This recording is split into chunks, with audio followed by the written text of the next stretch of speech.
22-year-old student Lindsay Gilbert is suing her ex-boyfriend, 25-year-old sales rep Tim George, for 2 suits he charged on her credit card.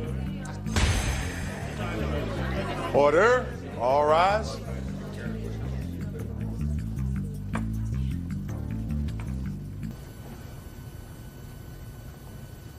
There's one bill here that's underlined, March 9th, Junior Denim. What is that?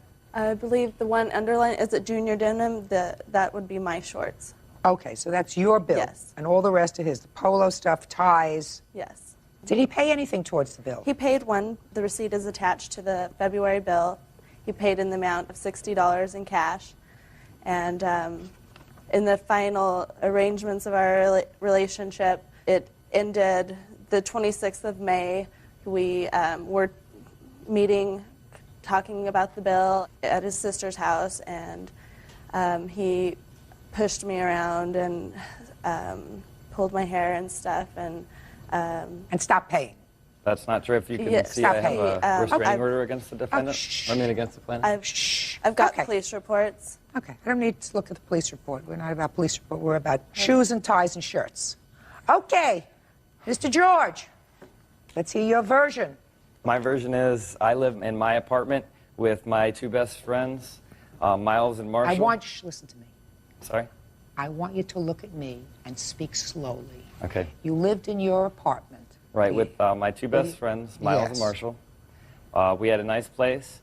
When I met Lindsay, it was the first of, let me think, must have been right after we got back from Phoenix. We went to Phoenix for... I don't care why you went to Phoenix. For New Year's, so it was right after New Year's. I don't care. January. It was in January, okay?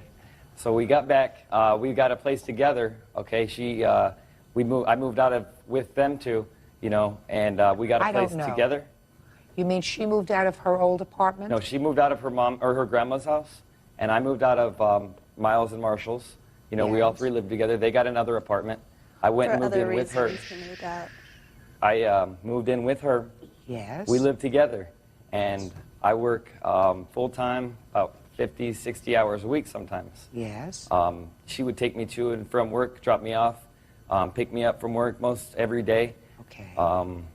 I would just sign my paychecks over to her because we were, you know, talking about, you know, being serious enough to get married. How much were your paychecks? My paychecks, I bring home about almost $2,000 every 2 weeks. That was also untrue. Just a second. So your defense to this action is that you paid for this by turning over your paychecks to her. Of course. My thing was I let her take care of the bills. Show me. I can't. Why not? Because I moved from Albuquerque to Phoenix, and when this case came up, I'm already living in Phoenix, so I go to the HR department at my job, and I asked them, can I get some copies of those checks where it was signed over to Lindsay Gilbert? And then they said, you know what, we can't do that for you because there's just not enough time to do that. It's a very big corporation. He did not sign checks over to me. Real cases, real people. Judge Judy. Lindsay Gilbert says ex-boyfriend Tim George charged clothes on her credit card. Lindsay says she wants to be repaid. You have the capability, Mr. George, only you, of getting proof of your defense, which is that you signed checks over to her. Right, and even if I believed you, sir, as of the time you separated in May, there was still an outstanding balance on this account. I can't tell you what to do with the money that I gave her. And it is clear that in... It's clear you have no idea. I'm speaking. I didn't hear what he said. Do I want to hear... I can say it again if you want. Do I want to hear what he said? Why don't you go have a talk with him first? Okay. Find out what kind of medication he's on. What kind are you on? Judgment for the plaintiff in the amount of $1,093.17. You understand? And you're just lucky, sir, that I'm not sending you out to be tested, because either you are drunk, high, or stupid. Pick one. That's all. Why is our excuse? You may step out. Whenever we were together, I moved out of her house because she was real violent. Not true. I've always wanted to get up there and tell Judge Judy what I thought, so today I got to do it. Never, ever trust a guy with my money. And now the next case. All parties on Terrell versus Marlowe. Step forward, please. 64-year-old Mildred Terrell is suing her ex-granddaughter-in-law, 24-year-old daycare worker Love Marlowe, for destroying her furniture. Ms. Terrell, according to your complaint, the defendant married your grandson. Is that right? Yes. And there came a time when they were having difficulty paying rent, so you all decided to rent a place together. And you moved in to the place with them. Yes. And when you moved into this new place, according to you, you brought some furniture with you. I brought everything. All your furniture. All my furniture, all the dishes, everything in the house was mine. And then there came a time when your grandson left the defendant. I moved out before then because of trouble that was going on. And as soon as he was able to take care, he had had surgery on his shoulder, and as soon as he was capable of taking care of the baby, I did move. They have a baby. Yes. How old is the baby? 18 months. And when you moved out, did you take your things with you? Only thing I took with me was my bed, an end table, and a chair, and my TV, and a few dishes, and a couple of pants. That's all I took. I didn't want to take everything and leave them with an empty house, because that's what it would have been. Sheets and everything were mine. And when did your grandson leave? They were having trouble with the house, not only the rent, but other personal problems they were having. They moved out into their apartment, and they were there, I'd say, Now, when 2 they months. moved out and went into this yet another rental property, did they take all the things with them? Yes, I told them they could borrow until they got their own. What did they take with them? They took my couch. I have a list here, Your Honor. Let me take a look at the list.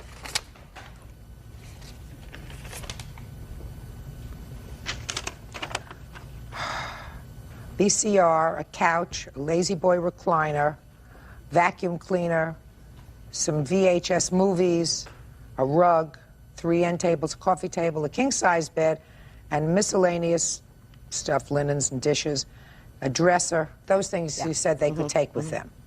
And when did your grandson leave? Right around the first week in January. And where did he go? Do you know? He came to my apartment, was there 3 or 4 days until the harassment got so bad by Love Marlowe and her family that he went to his mother's. And then he was there a while. And where was the baby? With him. Where is the baby now? With me. She has temporary joint conservatorship of him now. Now, when he left and came back to you for a short period of time, did he bring any of these items? No, he didn't get out of the house with anything but the clothes on his back. And the baby? She took his socks, his underwear, she kept everything. Okay. All right. And Your So Honor, what's your suit? Just a second. and one of the times when she was there, No. I had a criminal trespass. How long was your great-grandson with your grandson? Until when? April 23rd. Is that when a court granted you temporary conservatorship of the boy? Yes, ma'am. And how often does your husband see the boy? Every other weekend. Okay. Now, tell me what happened with all this property. Okay, well, when we lived in Cleveland, Texas, when she lived with us, We lived together.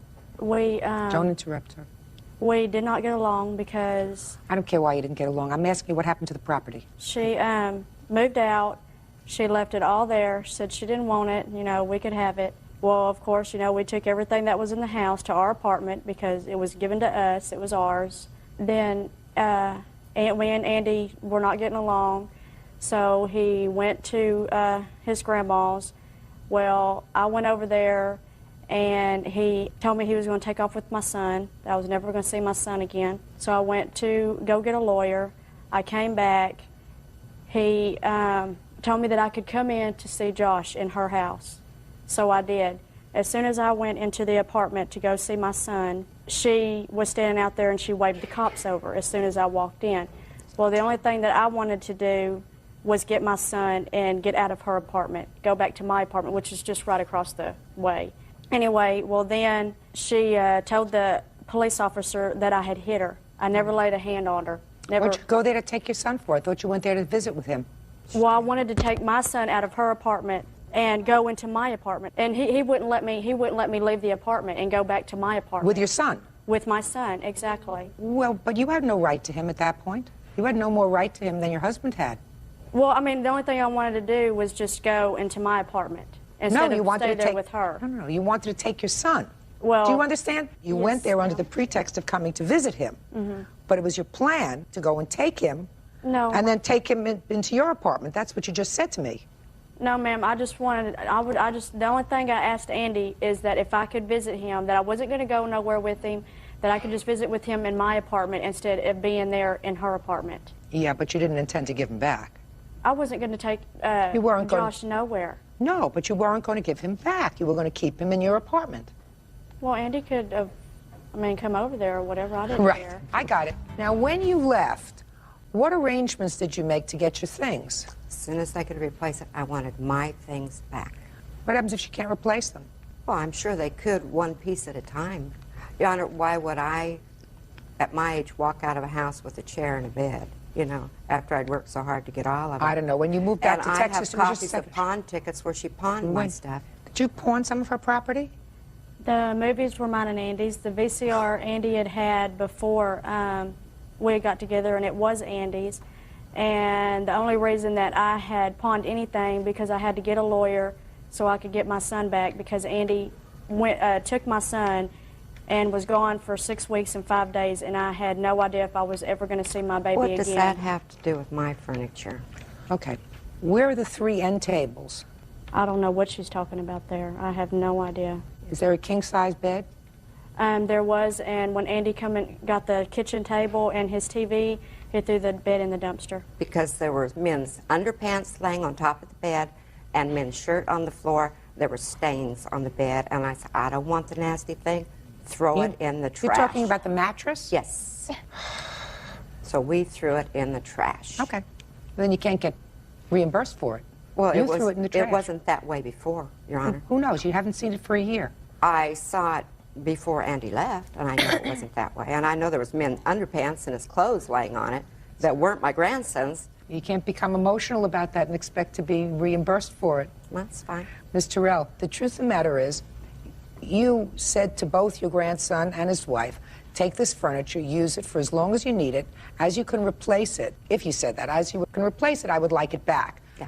But there is a strong likelihood that they could never replace it, and you are not going to see this furniture again. Well, I'm sure sooner or later they Well, would sooner or replace later, it. then you get a mattress back that's a little bit stained. Not from other men. You don't know that. Did you do a DNA test on the mattress? No, it certainly wasn't All Andy's right. underpants So we don't on the know bed. that. So we don't know that. And I'm not testing your grandson's bed either. That's not my job. All right. You have her couch and you have her recliner. Is that right? Yes, ma'am. She has You're the gonna- rug. It was in Rhonda's house the last I heard. Who's Rhonda? This lady's standing right here. You have her rug? Yes, ma'am. What are you doing with her rug? Well, I thought it was Love's, and she told me I could borrow it. Is it in good shape? Yeah. Right. Fine. So we have your rug, your couch, and the Lazy Boy recliner. Those are really the big items here. Oh, the Good. movies, Your Honor.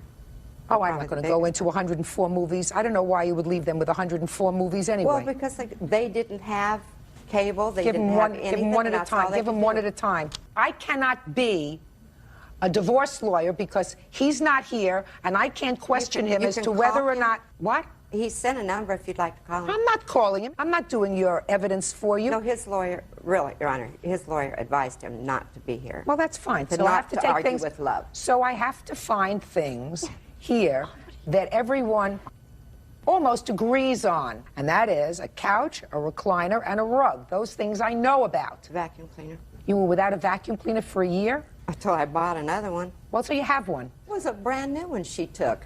No, you gave it to the kids to use. That's to use. not giving. I loaned No, you. it. I got you. Ms. Terrell, I'm following where you're coming from, madam. Well, I don't think ma'am, you're I didn't following give it where to I'm her. coming from. I guess Where not. I'm coming from is I have children and I have grandchildren, and if you have extra stuff, even if you have stuff that's not extra additional, you say, you don't have anything, kids, here, use this. If you can replace it one day, terrific, I would like it back. Because there's no bargaining. But you with don't children. Let it go on forever. Till it's worn out, and Sometimes then you they'll do. give it back. Sometimes you do. And Ms. Terrell, I'm going to tell you this. In my view, if your grandson left, set up an apartment, had been awarded permanent custody of his child, and needed the couch and the recliner and the rug and the vacuum cleaner, and brought it to his house, you would not be standing here today. Yes, ma'am, I would. No, you wouldn't. Yes, I would. No, Miss Terrell, you would not. What I'm doing is I'm directing you within 5 days. The couch, don't make any additional stains on the couch. Don't vandalize it in any way. The lazy boy recliner and the rug, which is to go back to her house, post haste. 5 days. The court will draft an order. How about my end tables and so forth? She doesn't have them. She doesn't know what you're talking about. Listen, you never know what's going to happen in the future. You have every confidence that your grandson is going to get custody of his child. That may happen. It may not happen.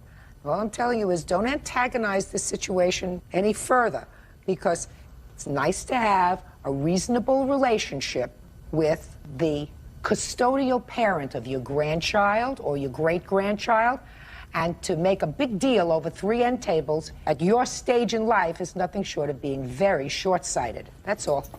Parties are excused. You may step. 34-year-old Piper Acetella is suing her ex-boyfriend's ex-wife, 40-year-old roofing assistant Paula Heyer, for ransacking her home and stealing her belongings. Yeah, this is case number 172 on the calendar in the matter of Acetella versus Heyer. Thank you. Parties have been sworn in, Judge. You may be seated. Folks, have seats, huh? Miss Acetella, you had a boyfriend with whom you lived for about 9 years, according to your complaint. Is that right? Yes, ma'am. What was his name? Leo McCullum. And you used to be married to Mr. McCullum. Is that right? Yes, it is. When were you divorced from Mr. McCullum? In 92. And you have children with Mr. McCullum. Yes, I do. How many children do you have? I have 4 of my own natural children and 1 that I raised from his previous marriage. Did Mr. McCullum ever have custody of his children? Yes, at one time, yes. When he was living with the plaintiff? Yes, part of the time. Since 96, he had custody. Which child or children lived with you? Danielle, Samantha, and Joanna. So 3 of the girls Yes, ma'am. lived with you. Now, according to your complaint, Mr. McCullum attempted to murder you by pouring lighter fluid on you and setting you on fire. Mr. McCullum is currently incarcerated, serving a term of 30 years to life. Is that right? Yes, ma'am. How long were you hospitalized? A total of 4 months. While in the you were in the hospital, it is your claim that the defendant came to the home that you had shared with Mr. McCullum and took all of the property out of the house. Yes, ma'am. When you returned home, there was very little there. I never returned. Did you ever go back to see what was in the house? No, ma'am. Well, how do you know she took your property? This is my witness. I'd like for her to come up, please. Okay, well, we may not even have to get to your witness. Mrs. McCullum says that all the property that was in that house belonged to her former husband, and she was entitled to take it. Is that right? No, Your Honor. I never took anything from the house other than my children's belongings. And I have my daughter, Danielle, who lived at the house at the time that this terrible thing happened. And she can verify as to what Mrs. So it's Costello. your position that you took nothing from the house except your children's clothing? That's right. Okay, now I'll hear your witness. Would you step up, please? Tell me your name. Terry Way. Miss Way, tell me what you know about the plaintiff's property. Well, I know that they lived together for almost 10 years, and they acquired furniture. She had jewelry. She had her clothing. Did you ever see the defendant take any furniture from the house? I did not actually see her take it, no, ma'am. So how do you know she has it? I went there 3 days after she was in the coma to get her belongings from the house and saw that the house had already been ransacked. And there was only 3 people that had keys to the house. Leo, who was in jail, Piper, who was in the coma, and the children. So the children, maybe Paula, I didn't see them actually take it, but they're the only ones that had access to the house to get those belongings. Did you have to use a key to get into the house? I didn't actually get into the house. I saw it through the windows. Did you try to get into the house? Yes, I did. Was the door locked? Yes, it was. What floors could you see from the window where you were looking? Mostly the living room and the kitchen. And had you been to the house before? Yes, I had. So what kind of furniture had been there in the living room previously? There was a couch and a love seat, a dining room set. That's all I can think of at the time. And all of that was gone? Yes, ma'am. Okay. I'm with you, Miss Heyer. Okay. First off, I'd like to call my daughter Danielle for a witness. The first time we were allowed into the home, I wasn't even allowed. It was still under crime scene by the police for at least a week. The second day of this, I had to go by the home to have my daughter go in and pick up some medicine. She was escorted in by the police. At that time, I wasn't able to even go into the home. And what about the third day? I have no idea on the third day. They were going to contact us. I forget the detective's name at the time where we could go in and remove the children's clothes. We've underlined the 2 sections that apply.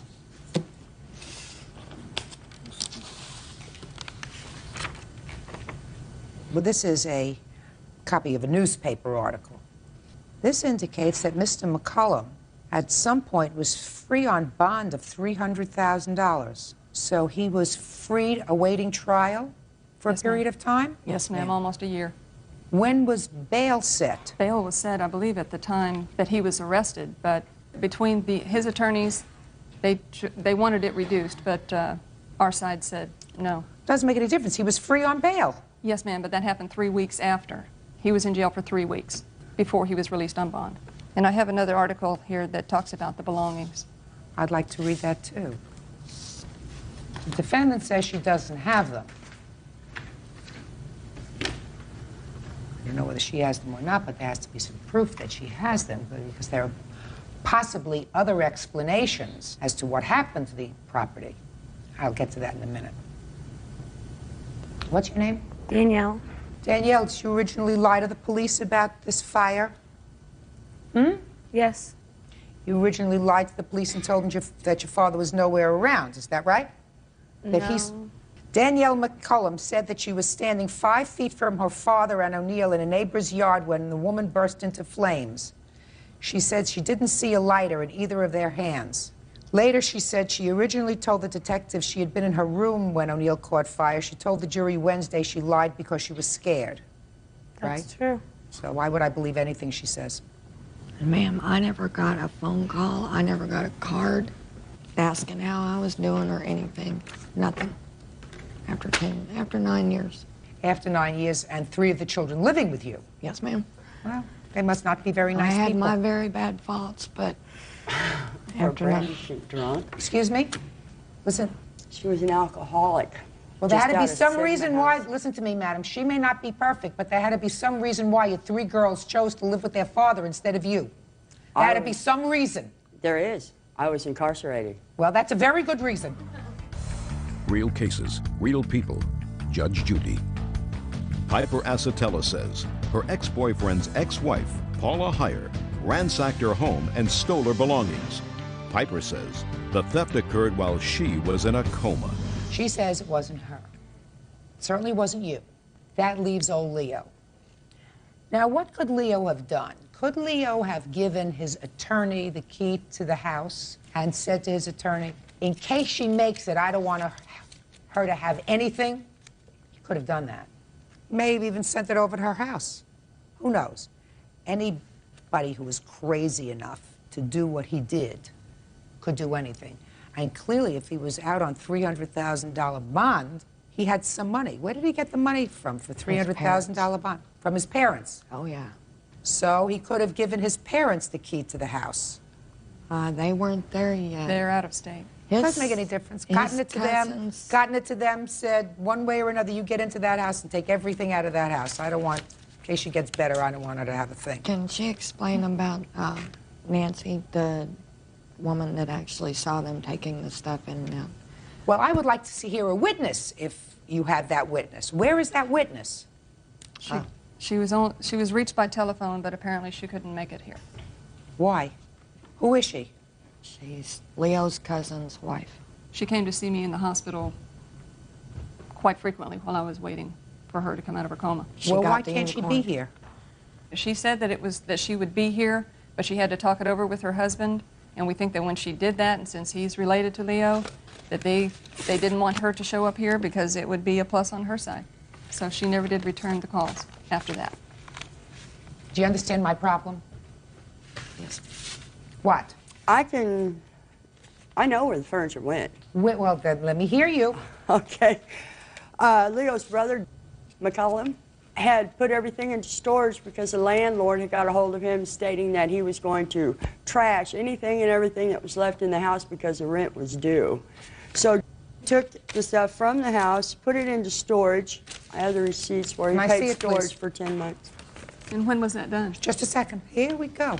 And I was never Okay, notified. so Leo's brother? Yes. Leo's brother took the stuff and put it in storage? Yes, which he paid storage on for 10 months before he took it out.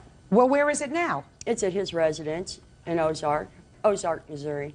Your Honor, I was never notified. In regards to the contents of Leo McCullough's household goods, I, McCullum, removed and put in storage in August of 1999. I kept it in storage for 10 months, which then I moved some of the property into storage in my house.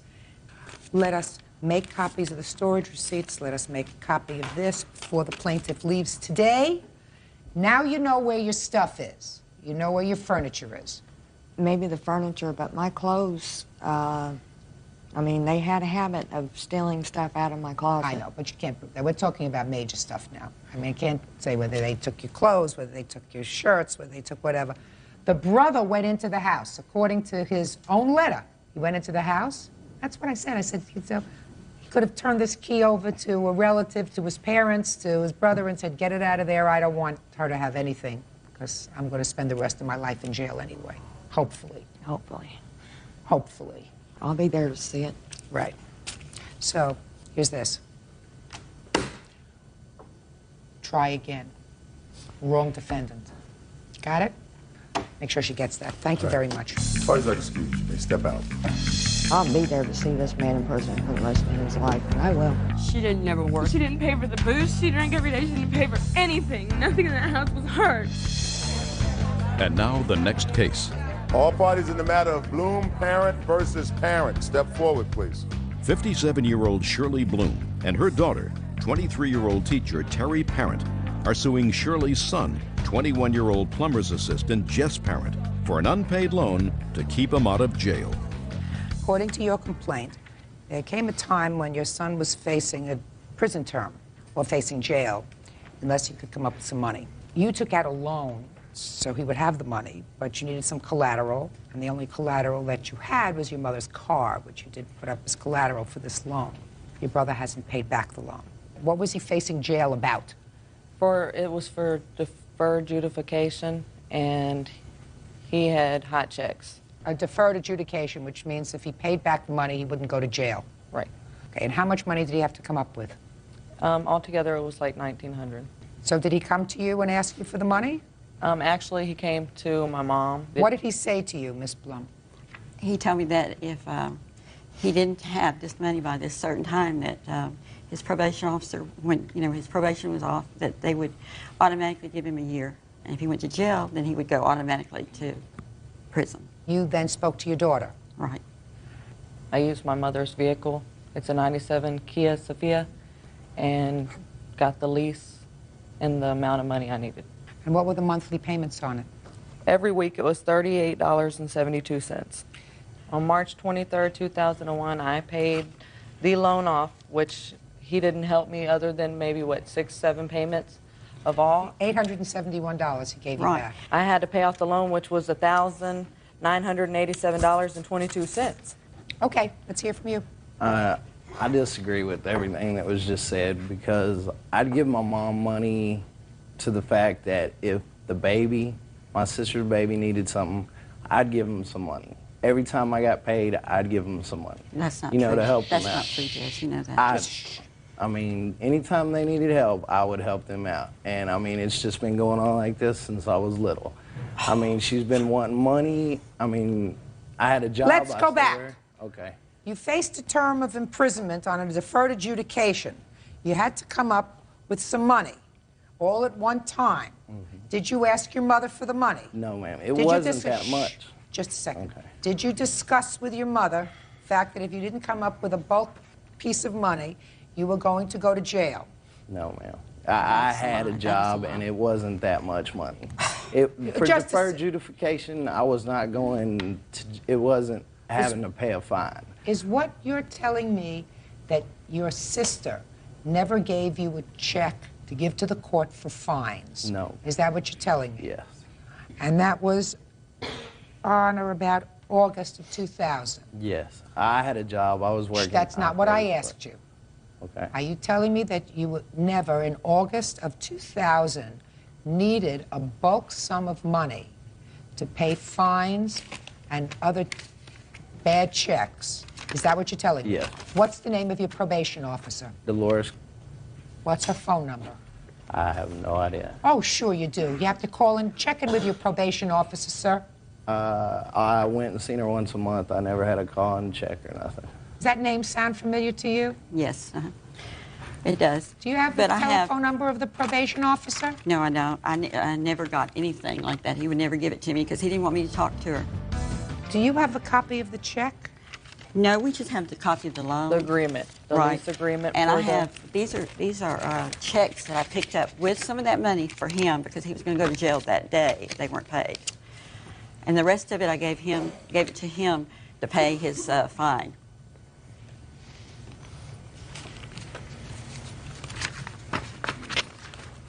Well, you certainly made restitution on that date, sir.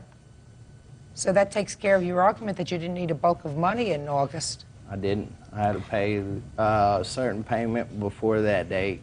No, that's not true. Yes, it is. Your Honor, why would we get the loan if, I mean, I have my own responsibilities, What did more or you do less. with the check that you got for it? I cashed it and I gave him the, my mother went and paid off some of his hot checks, which we gave you the paperwork on that. And the rest of it we gave to him. How many bad checks did you write? I wrote, I'd say around 4 or 5. That's not true.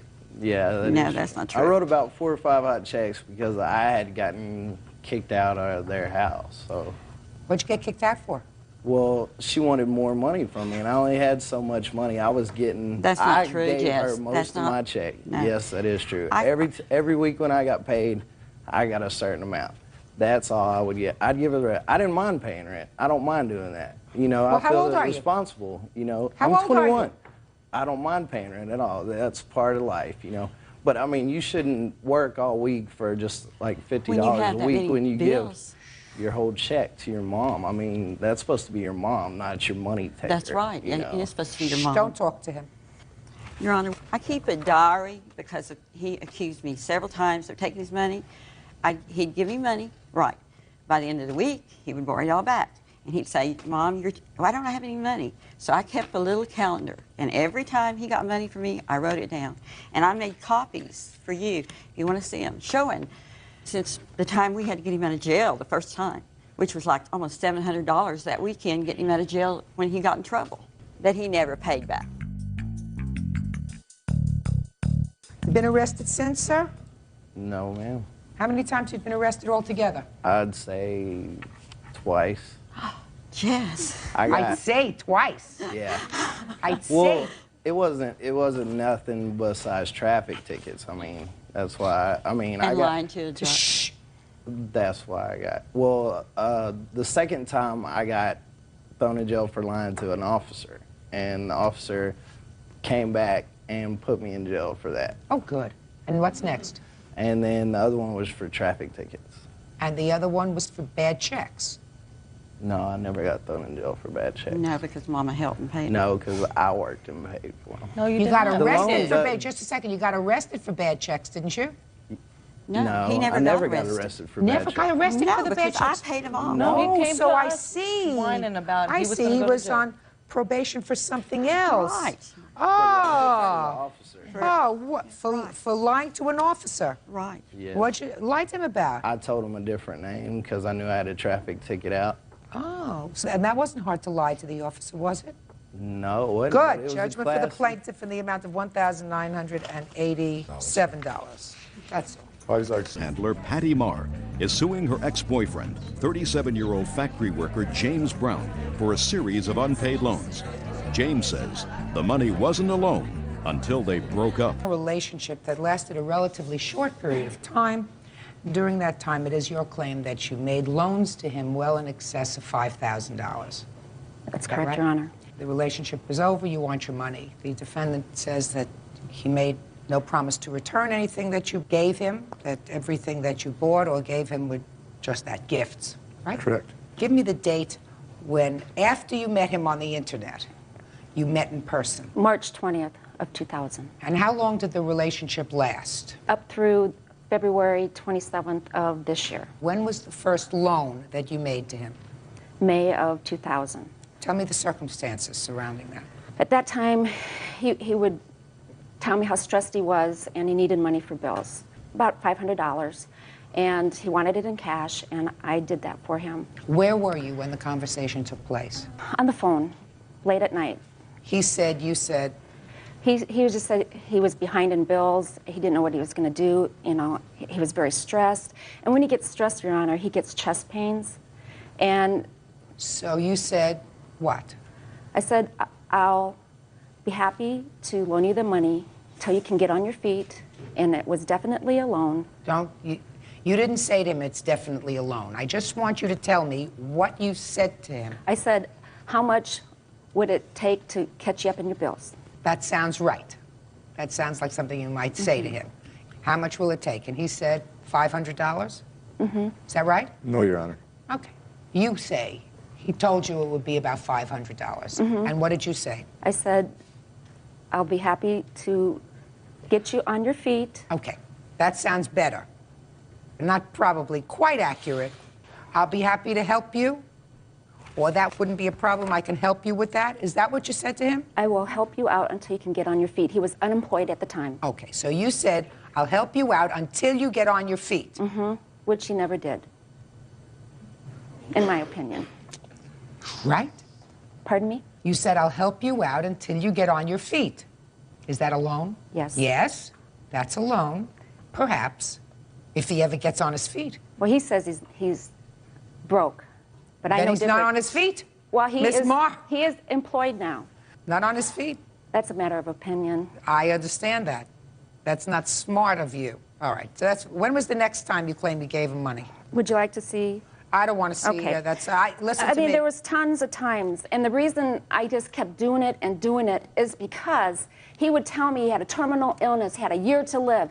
He faked heart attacks, and he would threaten to rob a convenience store, and I would panic and think, you can't do that. That's immoral. That's against the law. What can I do so you're not so stressed? He had heart attacks. That is how my husband died. I was just totally worked up.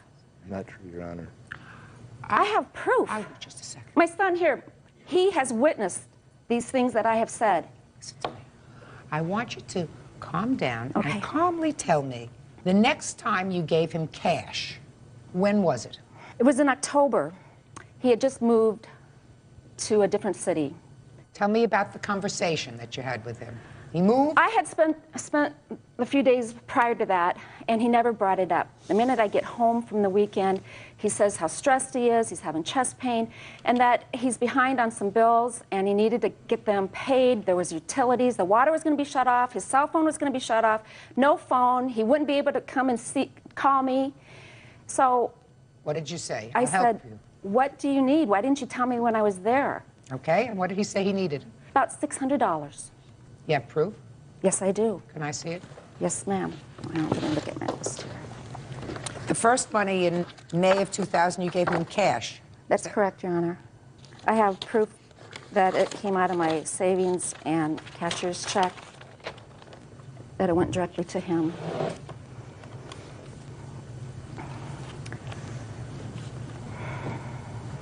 I want to know the next cash item that you gave to him. There was always something, prescriptions. Cash. I made cash deposits right into his checking account. And I have 3 times I did that in July and August. It was right after his back surgery. He couldn't work. He gave me the same old sob story. And I have all that proof right here, Your Honor. Let me see it. And that totaled $1,400 in 3 deposits. I'd like to see proof of that. Thank you, Bert.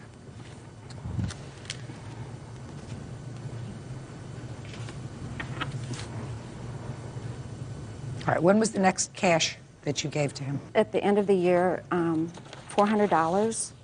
I have the withdrawals, and I gave him the cash. That doesn't prove anything. You just withdrew $400. But it doesn't show that it was transferred into his checking account. Is that right? He didn't have a checking account in town. Yes, I did. I gave it right to him because he came down to see me, and the only way he could come down to see me is if he rented a car, and so that's why I gave him $400. All right. He would constantly give me these stories that I would... Miss Marr, if you're constantly giving you stories, then you say to him, that after the second time he gives you a story, you say to him, adios, goodbye. Real cases, real people. Judge Judy. Hattie Marr claims ex-boyfriend James Brown conned her out of money by playing on her sympathy. Hattie says he faked a heart condition and a life-threatening illness. Your story is, and I read your complaint, that your husband had died of a heart attack, that you met him, that you were very vulnerable, that he appeared very, very nice person, that he... But he manipulated me. Well, you're a grown-up lady. But I was grieving at the time. You're a grown-up lady. Yes, Your Honor. Okay, so he took advantage of you. Yes, by faking heart attacks, by threatening to commit suicide. I would be on the phone for hours. Well, that would have saved you a couple of bucks if he committed suicide. You know, there comes a point when you say, listen, you got to do what you got to do. But I cared for him. I loved him. What? I cared for him, and I loved him, and I believed and I trusted everything he told me. He had me going all the time. I got the picture. This is not a hard picture. This is a picture that I see time and time again. I have some money that she can establish she gave to you. Yes, Your Honor. I'm not talking about buying you a new tire or buying you prescriptions or paying for your cell phone bill. I'm talking about cash money. Yes, Your Honor. This is my current... I don't care about your current. I care about the then. But Patty had made statements that she wanted to talk to her, and she Just pay attention to me. Okay. I run the show. And if you have a heart attack here, we'll make sure, very, very sure, sir, that you get out the door so you don't interfere with the rest of my calendar. Do you understand? Yes, sir. Yes, ma'am. Do you understand? Yes. She gave you cash. She wrote you checks. She deposited cash in your account. Is that true? Is this proof here that I have accurate? Yes, it is, but Perfect. there is... No. I'll ask the next question. Did you repay her in cash for any of this money? $500, $600, and $1,400. Did you repay her for any of that? If she wanted me to come down and see her, why would I repay her when she wanted me to come down and see her? The answer is either yes or no. No, I told her there was never no talk about repaying her. I'm asking you a question. Did you pay her back this money? No. You acknowledge that she gave you the money? Yes, Your Honor. Perfect.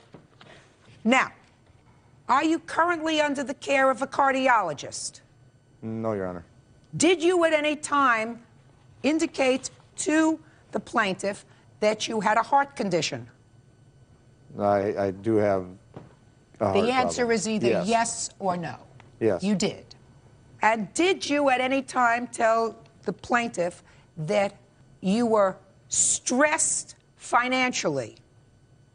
Yeah, I was stressed financially, yes. And after you told her that you were stressed financially, she gave you some money? Yeah, she said, I'll help you out, here's a gift, you know. And I said, I can't afford to repay you. She knew I could not afford to repay her. Why can't you afford to repay her? I was unemployed, Your Honor, raising... Why were you unemployed? Because I had had back surgery and A lot of people surgery. have back surgery. When did you have back surgery? June of last year. Where had you been working before that time, sir? I was working part-time at Walmart. Part-time at Walmart? How old are you? 37. Why were you working part-time at Walmart? What's wrong with you? I had 2 stomach surgeries. 2 stomach surgeries for what? Stomach, what was polyps, cancer. You know, I doubt that. Hmm? When was the last time you held a full-time job?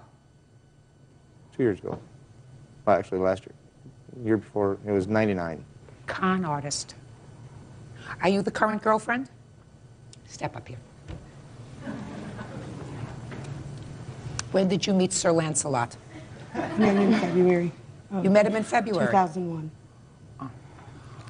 Can't be without a meal check. What kind of work do you do? I'm an internet customer service for Northwest Airlines. How much do you earn annually? I don't know, probably 25,000. And what's Prince Charming doing? He's working full-time. Mm-hmm. He Where? has been since I've known him. Where? We was at Minn Kota, and now he's at, they make trusts. So he has a nice job? Yes. Good, he makes good money? Yes. Perfect. You owe $2,500, judgment for the plaintiff, that's all. Parties are excused. You may step out. I had spoke with Patty on the phone, and she basically said if she gave him more money, he would come back, and she was addicted to it. He faked 2 heart attacks in my home with my son present. And now the next case. All parties in the matter of Hanson versus Boren. Step forward, please. 43-year-old census taker Maria Hanson is suing 40-year-old gardener Michael Boren for assaulting her with a garden hose. Maria says the attack occurred when she tried to collect his census form. Miss Hanson, your complaint is that while you were performing your duties as a census taker, you entered the defendant's home, and while trying to get the information from him that is required in the census, he assaulted you with a garden hose. Exactly. When did you go to his house? May 2nd of last year, and it was probably, it was a little after 8, maybe 8:15. In the morning or in the evening? However, the lights were completely on in the house, so at that point I decided, you know, fine, if they're up, I'll do their census. How If long not, had you I been won't. working as a census taker? Well, this was my 2nd day on the job. Did you receive any training? Yes, we had about a week's worth of training. Were you told as part of your training that if someone decides that they don't want to give you the information, you just leave? No. What happens if someone does not wish to cooperate with the taking of the census? Well, if they slam the door, you just leave.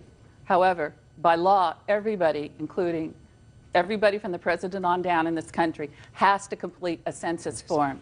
Okay. He So- already had received one form in the mail, which he didn't complete. Who was that, the defendant? The defendant. So you ring the bell? Yes. And this is a private residence? Yes. I believe the door was actually open and the TV was on. What was the next thing that happened?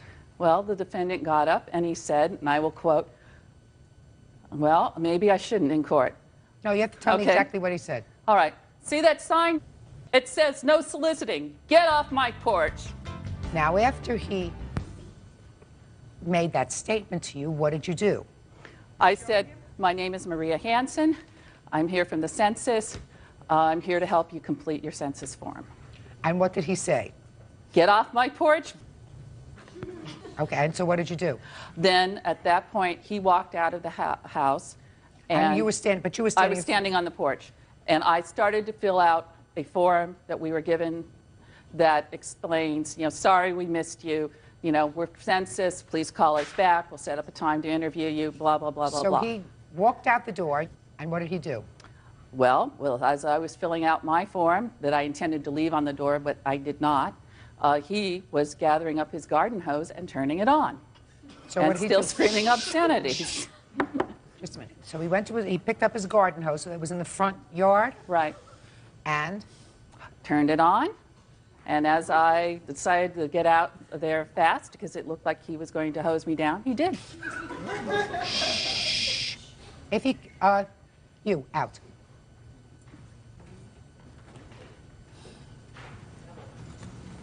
Good. All right, Mr. Borm, now let me hear your version of what happened, sir. Look at me, don't look at her. I'd say closer to 8:30. I'm minding my own business, private residence, watching television, getting a little late. Look at me. There was a knock on the door. I don't have a doorbell. I went to the door, opened the door, a tiny bit, screen door closed, and I said, now she might have confused that I called her name. What I did, I told her in no uncertain terms, you're not welcome here. Get off the property. No questions asked. Leave. Did you give her any opportunity before you slammed the door or told her to get off the property to explain what she was doing there, sir? The answer is either yes or no. No. What I'm going to ask you, sir, is unless you have some severe psychiatric history of which I am not aware, No. why would you not let this lady explain to you? I mean, she doesn't look like a psychotic person. Why wouldn't you let her explain to you what she was doing knocking at your door at 8:30 at night? I have no soliciting signs. If No, somebody... that's not my question. This lady does not look like an axe murderer. No, ma'am. Why would you not at least let her explain to you what she was doing there before you told her, on no uncertain terms, according to you, to get off your property? You're right, ma'am. Good. Then, since I am right, was sir, unreasonable, since ma'am. I am right, sir, I know I'm right, and I know that your actions on that day were totally inappropriate. The fact that you may have no solicitation signs on your property doesn't preclude you from being part of the human race. And lady came to your home. She could have just as easily come to your home for the purpose of requesting assistance because somebody was injured. She came to your home not to solicit to sell you a vacuum cleaner or a 36-piece set of Tupperware. She came to your home for the purpose of completing a census, which I am sure you received in the mail and threw away, at least once, because that's why she was responding to your location. Your response to that was to assault her. The law precludes you from doing that. Now, Ms. Hanson, you're suing the defendant for $5,000, and I think that that's an inappropriate amount. Okay. You weren't injured, you were humiliated, and you were frightened. I did suffer from depression afterwards, and I do have a note from my therapist about that. How long have you been seeing a therapist? A couple of years. I've been on antidepressants. Okay, so you were depressed before, you were depressed after. This certainly didn't help your depression, unless you go home afterwards and say, listen, I just ran into somebody who's even in worse shape than I am, right? You know, which is something that I would have said, yeah, guy's even worse shape than I am because, you know, at least I can hold it together. Well, so you got to have a sense of humor about that. But I believe that your pride, and the fact that he did act in an inappropriate way, there has to be a statement. Absolutely. Okay, judgment for the plaintiff in the amount of $1,000. Thank you very much. That's all. Parties are excused. 40-year-old family support officer Monica Mathias and her husband, 40-year-old aircraft mechanic Joseph Mathias, are suing 39-year-old roofing contractor Glenn Matheson. The Mathiases claim Glenn's workers tortured their dog during a job at their house. Order. All rise.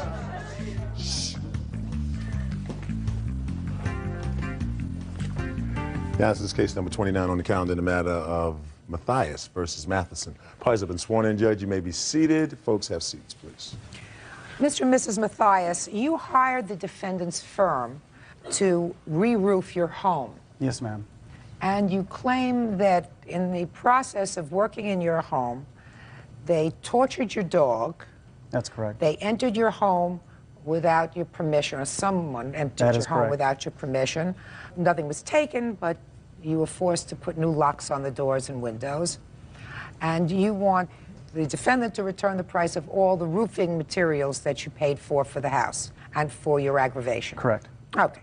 The defendant said his people didn't do anything and he should be paid for his work. I assume you were paid for your work, is that right? No, I haven't been paid at all. You haven't been paid at all? No. Okay. We'll see. What was the total cost of the job?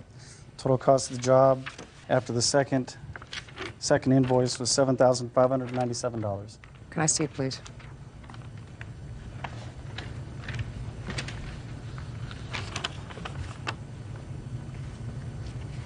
Did you give him any deposit? No, ma'am. So you gave him nothing? No. Did this price include the materials? Yes, ma'am.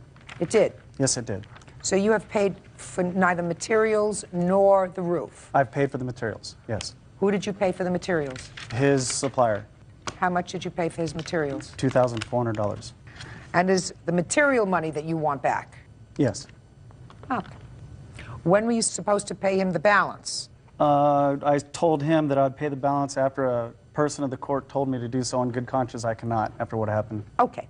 Now, you were not at home when this work was done. I arrived home at 3 o'clock and 2/3 of the job was complete. You have, I assume, a witness who saw what happened. Yes, ma'am. Are you the witness? I assume you're the witness. Step up, please. Tell me your name. My name's Karen Dick. Are you a neighbor? Yes, I am. How far away from the plaintiff's house is your house? They live directly across the street. Would you tell me what you saw on that day? Yeah, typically I get up in the morning and I prepare dinner for the kids. So I got up and I noticed out the window that we have over the sink that the neighbors were having their roof done. I went on about my business, and then as I'm looking out the window, I was at the sink doing something, I noticed there was a sort of a large dog. It wasn't a big dog. It was tall, but it wasn't too big. I didn't really recognize it. I've only been in the home with my boyfriend about 8 months, so I hadn't really met the neighbors. I've only said hello to them. I noticed the dog was on Joe's front lawn, kind of in the middle of about 5 gentlemen who, it seemed like they were just kind of scurrying the dog. I didn't know if maybe the dog got out. They were concerned this dog's, interfering with their work, if they were nervous. A few minutes later, I came back to the sink. I now noticed 2 of the workers have hammers in their hand, and they're swinging at the dog. The gates open, so I realized that the workers must let the dog out.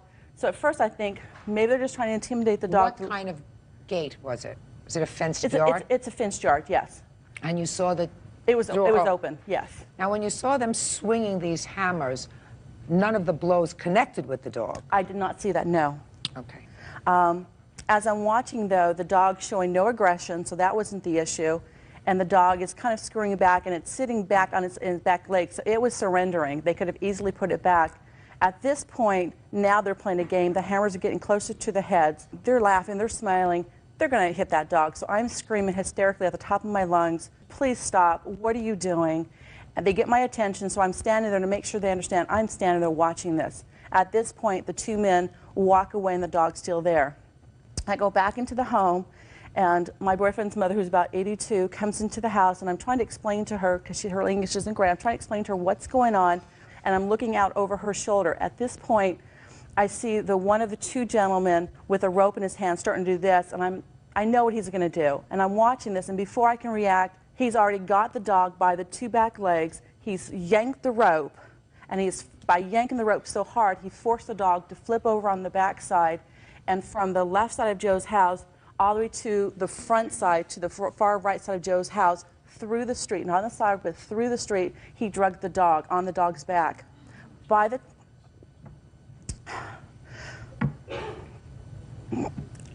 Okay, I'm sorry. Okay, I'm fine. Was there any, when he did that to the dog, when he tied the dog's back legs, were they still right near the fenced-in yard? No. Thank you. The gentleman that had the rope was standing in the street when he picked up the rope, because he's walking down. So the dog had moved? The dog really hadn't really moved. The dog was still in the grass, from what I recall. He's still kind of on the grass. He hasn't really gone anywhere. The gentleman takes the rope, and he's walking this way. So he had gone down, I don't know if it's truck, I couldn't see from my window, but he was coming back. And when he came into my view, that's when he had the rope in his hand, and that's where he took the rope to the dog's legs. As he dragged the dog through the street, that's when I ran back outside, and I wanted to make my presence completely known that I'm watching this, and I'm seeing who's doing this. Because he's tugged the rope so tight, there was no way for the dog to break free for quite some time. How did the dog Just by wiggling and wiggling and wiggling. At this point, the dog was able to run up to the front porch, and as I'm walking, because I'm moving this way to see what's going on, the dog, I could see him burrow into the corner on the porch to just be left alone. The gentleman who had the rope walks up and kind of goes down and starts going, trying to get the dog to be nice. And I'm thinking, if you've done all this to the dog, and you're not scared of the dog at this point, how could anyone even conceivably say that you were just intimidated by this dog, and that's why you did any of this to get the dog back in the backyard? There was no intimidation by this dog. So I'm just standing there. I'm not going to leave until I can see this dog put back in the backyard. Eventually, the man does sit there. He pets with the dog, and he picks the dog up, and he does eventually put the dog in the backyard, close the door. I go in the house, and I don't know what to do. Again, I don't know the neighbors that well. I'm thinking, should I call the police? I don't want to stir something up, call the police, and then have a problem with the neighbors. So I'm thinking it's better for me to advise them first. I have to go to work, so I call my boyfriend, tell him what's going on, to please make sure that they're aware of what happened, to let him know when I come home from work, I will fill him in on the details. After I'd done that, I noticed the truck was open and I saw the phone number, so I called the number to see if I could talk to the owner of the company to tell him to please come out and I would speak to him personally. When I called, the gentleman said that I'd have to leave my phone number, someone would have to call me back, and I wasn't comfortable with that. So I figure it's better for me to let things be until I get home to bring this out. And then that evening, that's when I went over and spoke to the Mathiases and told them what I had seen. Real cases, real people. Judge Judy. Monica and Joseph Mathias claim employees of contractor Glenn Matheson tortured their dog. The Mathiases say the workers hogtied their pet. You also claim, Mr. Mathias, that the house was open. Yes, it was. Do you have a witness to that? I have a witness from our mail carrier that said that she delivered... No, you don't have a witness. If you Oh, don't have no, you're correct. I do not have a witness. I have a letter from the mail carrier. Okay, the mail carrier stated to me... You can't tell me what the mail carrier stated. Okay. You can't give me a letter. I have to see a witness testify. You see, testimony is powerful. I can make a determination as to credibility, etc. There's no question that there was no property taken from your house. I don't believe there was, no. Good. You weren't there that day, No, I wasn't. so you don't know what happened. Correct. Just from what my foreman, Bernie, just told me. Okay. What's Bernie's last name? Ramirez. Mr. Ramirez, would you step up, please? You were supervising these men that day? Yes, ma'am. Were you watching them at all times? Yes, ma'am. Did you see what happened with the dog? Yes, I was there too. I was, when the dog came out, When the dog came out of where? From the yard. How did the dog get out of the yard? One of my workers go inside to collect the electric power, extension cord, and the dog, he leave the door open, and then that's when the dog come out. So one of your workers allowed the dog to get out? Right. Were you told, sir, that there would be a dog there? Paperwork that I provide suggests that they keep the dog at a neighbor's house or inside the house. That's not what I asked No, you. I didn't know there was a dog there. Okay. Go ahead. So one of your workers let the dog out? So the dog come out, and I start playing on the front of the yard, and I was talking to him by the phone, and so I saw the dog running, you know. Running in the front yard? On the front yard, in and out. And then, so I'm scared because I said, well, maybe the dog is gonna go away. So I tell my workers. So two workers come out from the roof to try to put the dog inside, back in the yard. But I never saw nobody hit the dog, nobody touched the dog. No, there was no testimony that anybody hit the dog with the hammer. Yeah, there was testimony that they were motioning to the dog with the hammer. Did you see the dog being tied up by the back legs? No. Well, that happened because there is no question in my mind that this lady is telling me the truth. Any question in your mind that the neighbor is telling me the truth, sir? I have no idea. Well, I know, if you have no idea, I'm going to tell you that this lady is telling me 100% truthfully that the dog was tied up by the legs and pulled in the street. And if your worker, Bernie, didn't see that, then he didn't see everything. There isn't a reason in the world that this neighbor, who doesn't know these people from a hole in the wall, would come to court and lie for her and pick up the phone and call your company to tell your company. I've got records that she didn't call. Oh. I get a log of every call that comes into my office. That somebody records. Correct. So nobody recorded. Just a second. No, either name or number. They don't care. They'll record a message. She Whatever wasn't leaving her name and number. Correct. She left a message. I show no message. That's your problem. Well, That's your problem. It states that she didn't call me. She called you.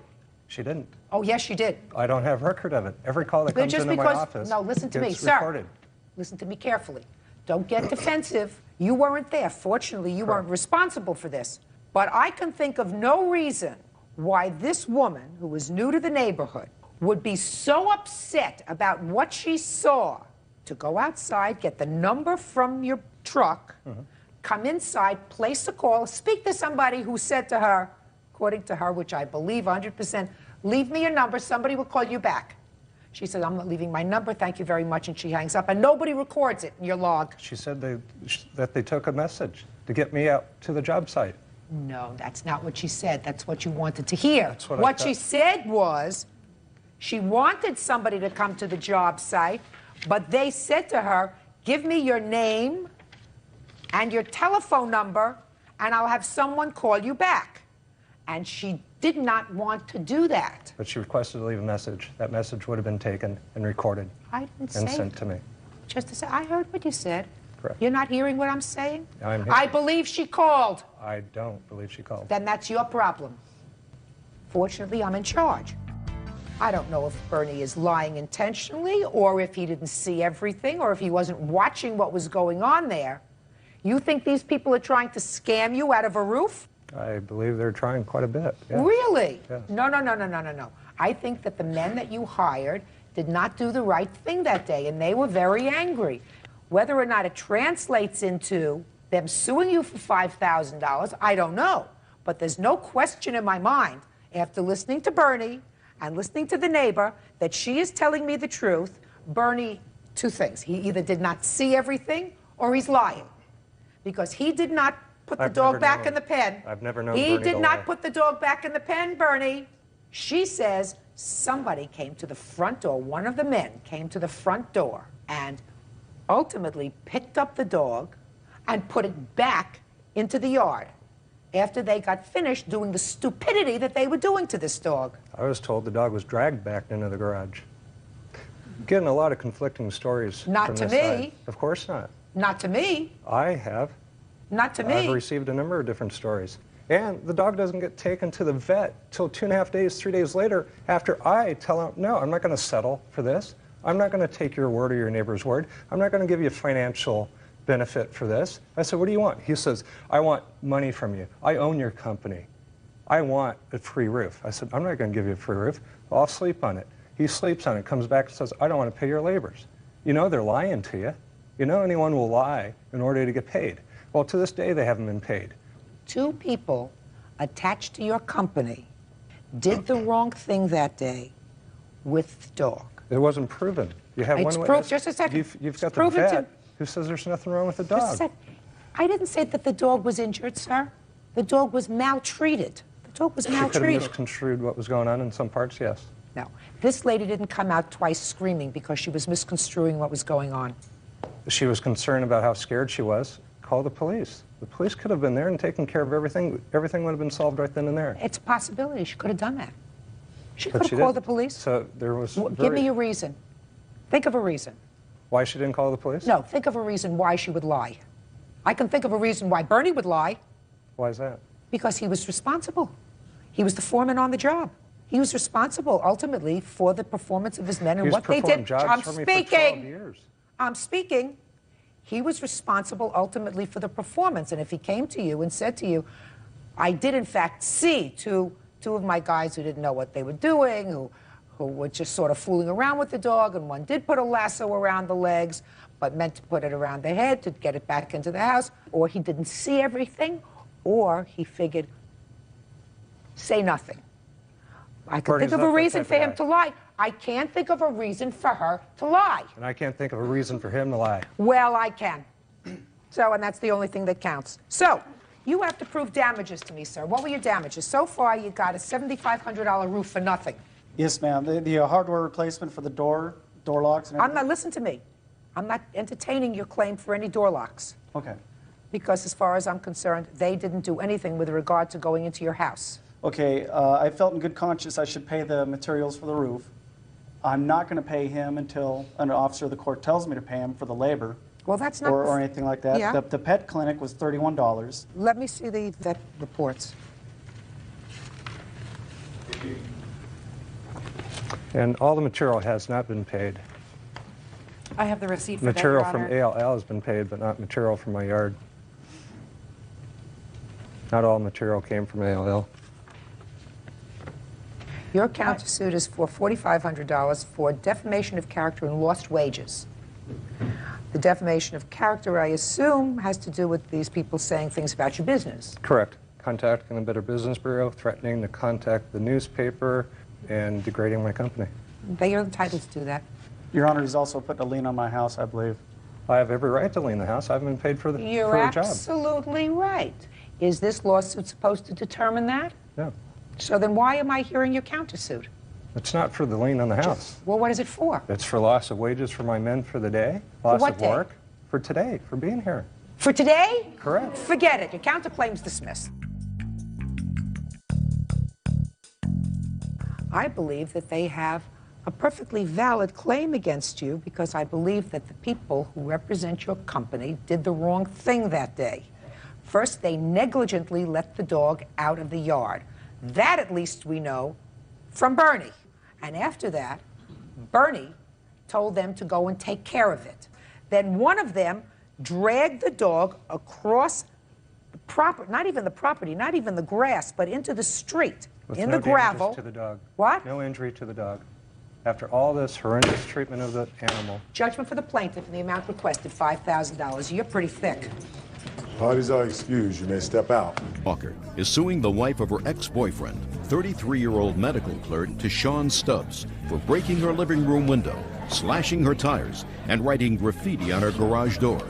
Tashawn is countersuing for harassment. I've had a lot of years of practice. Yeah.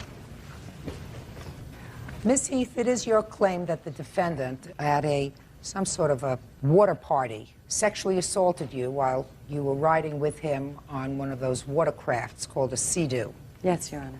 When do you allege this happened? It was August 19th, about 4:30, 5 o'clock in the afternoon. Tell me about the party.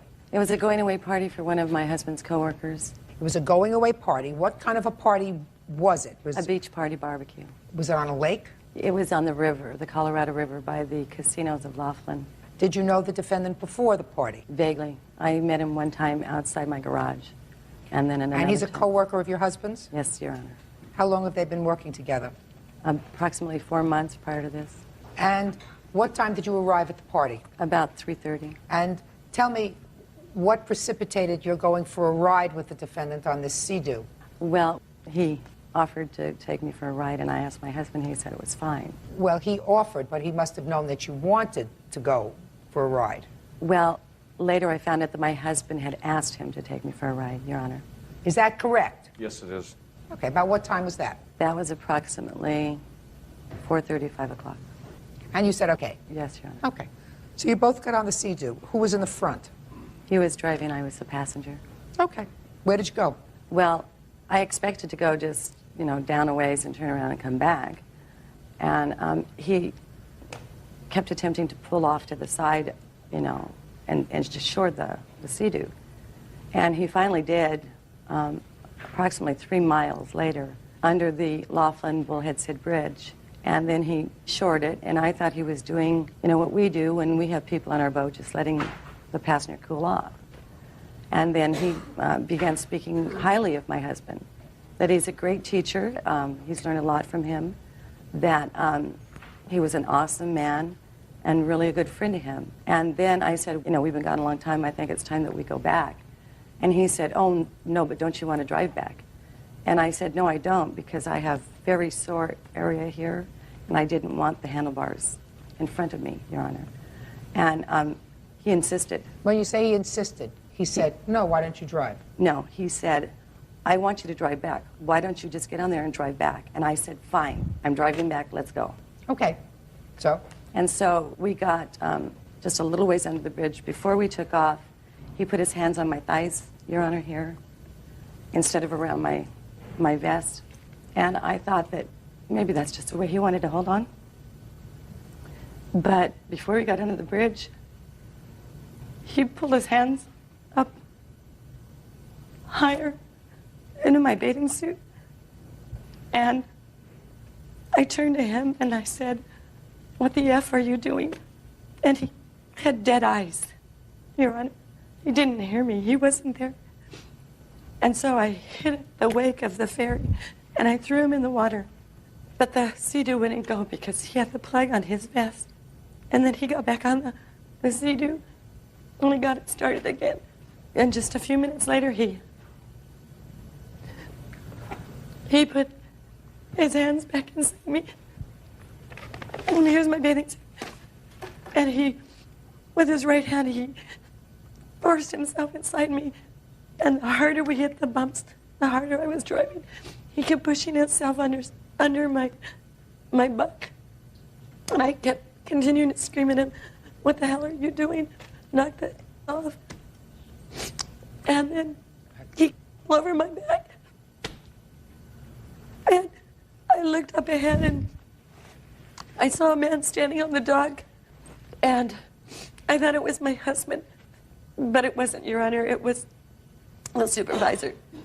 And he helped me. And as soon as he put his hands on me, I just got out of the water. And I turned around and I looked at my husband and the man that was leaving. It was a go-away party. And they were having such a good time that I just crawled inside of myself. And I just swam in the river. When, for the first time, did you report this incident? I reported it to my husband Saturday night on the way going home. Did you contact the police? Yes, ma'am. When? On the 23rd. Why did you wait 3 days? Here's a police report. Why did you wait 3 days? I don't know, ma'am.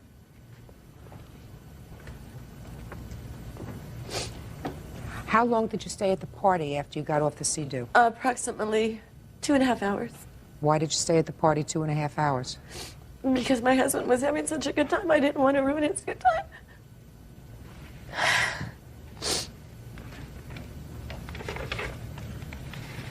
I'd also like to offer to the court detective statement. I'd like to see that too. And my therapist's statement and my chiropractor's statement for the damage to my neck. The police department took your bathing suit. Did they return it to you? Yes, ma'am. Did they perform any tests on it? Yes, Your Honor. They said it was inconclusive because of being in the river and the swimming pool. I have it right here, Your Honor. I don't have to see it. This report says that you didn't tell your husband on the way home. This report says that you told your mother when you got home and eventually told your husband. No, that's wrong, Your Honor. I did tell my husband, and then when he went to bed, I went in and woke up my mother, and I told my mother, and I showed her the marks and the bruises that he left on me. Were there marks and bruises on you? Yes, ma'am. Where were the marks? On my genital area. Would you step up, please?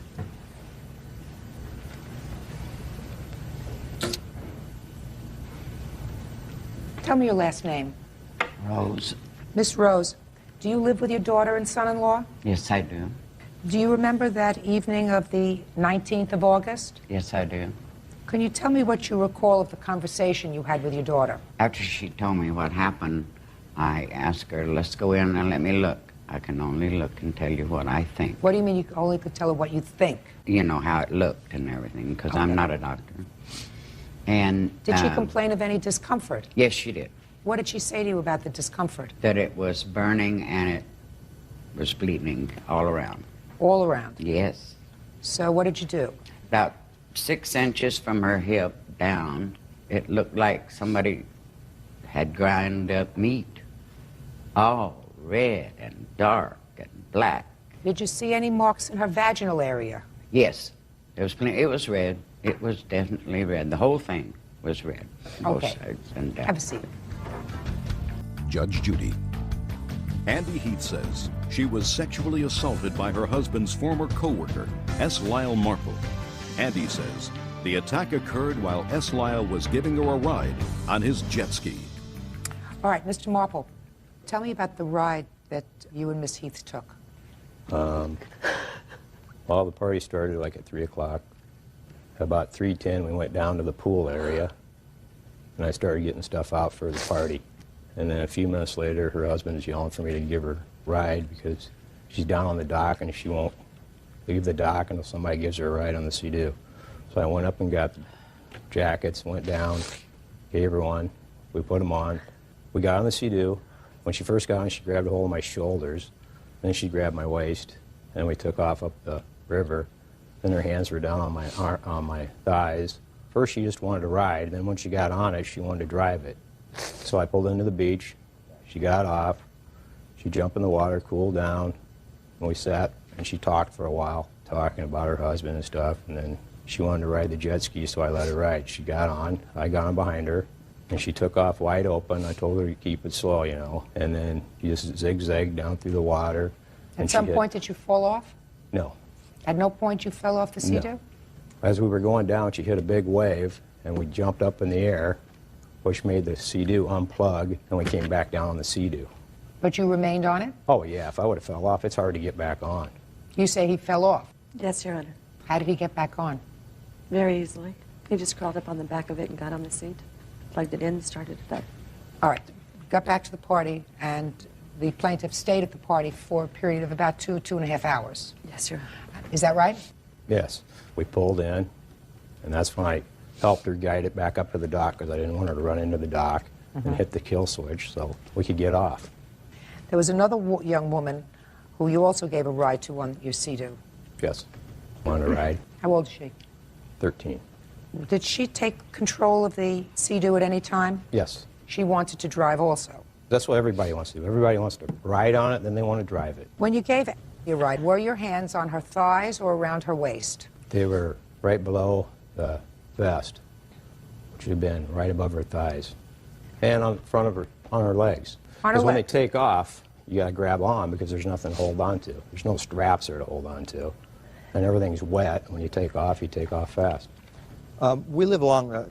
Excuse me. I didn't ask you anything. Oh, I'm sorry. Were you a witness to any of this? Yes, I was. Oh, then I'll hear you. Step up. Tell me your last name. Harold Tobin. Do you work with these gentlemen? I worked with him formerly, and then he moved on, and so we became friends. And he invited me to a party. So tell me what you witnessed. Well, I was going to comment on Sea-Doos. We live on the river. To grab underneath the jacket to help hold on, or there's straps across the jacket for a vest is another hold-on point. So that's a common place to hold on. So you hold on to the vest. Right. You grab your hands Listen underneath just the listen to me. vest. You hold on to the vest. Yes. Not to somebody's thighs. But I understand. Yes, I agree. Right? Thank you. Sit down. I live on a lake, too. I see Sea-Doos all the time. You ever been on a Sea-Doo? No, ma'am. Me neither. Ever seen them? I've seen them. Ever had a desire to go on one? Negative. Me neither. Me neither. Let me ask you this question, Mr. Marple. Would it surprise you if I told you that this 13-year-old girl that you gave a ride to had a measure of discomfort at the way you were holding her during the time that she was riding the Sea-Doo when she was driving it? Probably at first, because when you take off, everybody about falls off. I'm not talking about that kind of discomfort. I'm talking about the kind of discomfort that comes from the way you were holding on to her on her thighs instead of holding on to the jacket. No. If you hold up high, they're controlling you, pushing them back and forth. You hold down here, you're more stable. He does. He does. He grabs the jacket or under the jacket. Life jackets come waist high. So you either grab underneath or you grab around if somebody is thin enough. But I never heard of grabbing hold of somebody's thighs to hold on. If a life or jacket's legs or upper thighs, because that's what you call the area where you say put at your waist, but you put it at your waist, your fingers are extended, that could slip a little bit. That slips a little bit in a place where it's not supposed to be. Mr. Marple, did you take a polygraph test? Yes. Did you get the results of the polygraph test? No, they didn't give me any of it. They didn't give me any tapes, and they didn't give me all the polygraph tests. Did you ever tell anybody that you passed the polygraph test? Yes. Were you ever told that you passed the polygraph test? No, I just figured I passed the polygraph test. Well, according to the Bullhead City Police Department, the results of the test shows that you were deceptive in your responses, which would mean inconclusive. Did you take one? No, Your Honor. Why not? It's against medical orders. Against whose medical orders? My therapist. Why would your therapist tell you not to take a polygraph test? I volunteered, Your Honor. So I don't understand why you didn't take one. Because my doctor told me that it was against my best interest because I was heavily sedated and having a hard time dealing with this. Can you think of any reason whatsoever that the plaintiff would make up a story about having been sexually assaulted by you? I believe she was miserable living in Bullhead City. She wanted to move, so she wasn't happy. She couldn't keep a job. They weren't getting along good at home. Who told you all of these things? Just from talking to people. Was that before or after this incident? This was before. So before this incident, you knew all these things about her, that she was miserable living in Bullhead City? Yeah. That she was unhappy at home? Yes. So you think that the response to that was claiming that she had been sexually assaulted by you? That, and she had nothing to lose and everything to gain. Like what? She had money, because she was going to sue. She had more drugs, because she could go to the doctor and complain.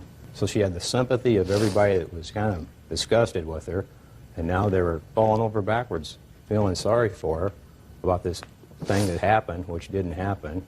And Excuse then, me, Your Honor, that's incorrect. What's incorrect, Miss Heath? That I have people crawling all over me. I can't even stand having people around Would you step me. up, please? Yes.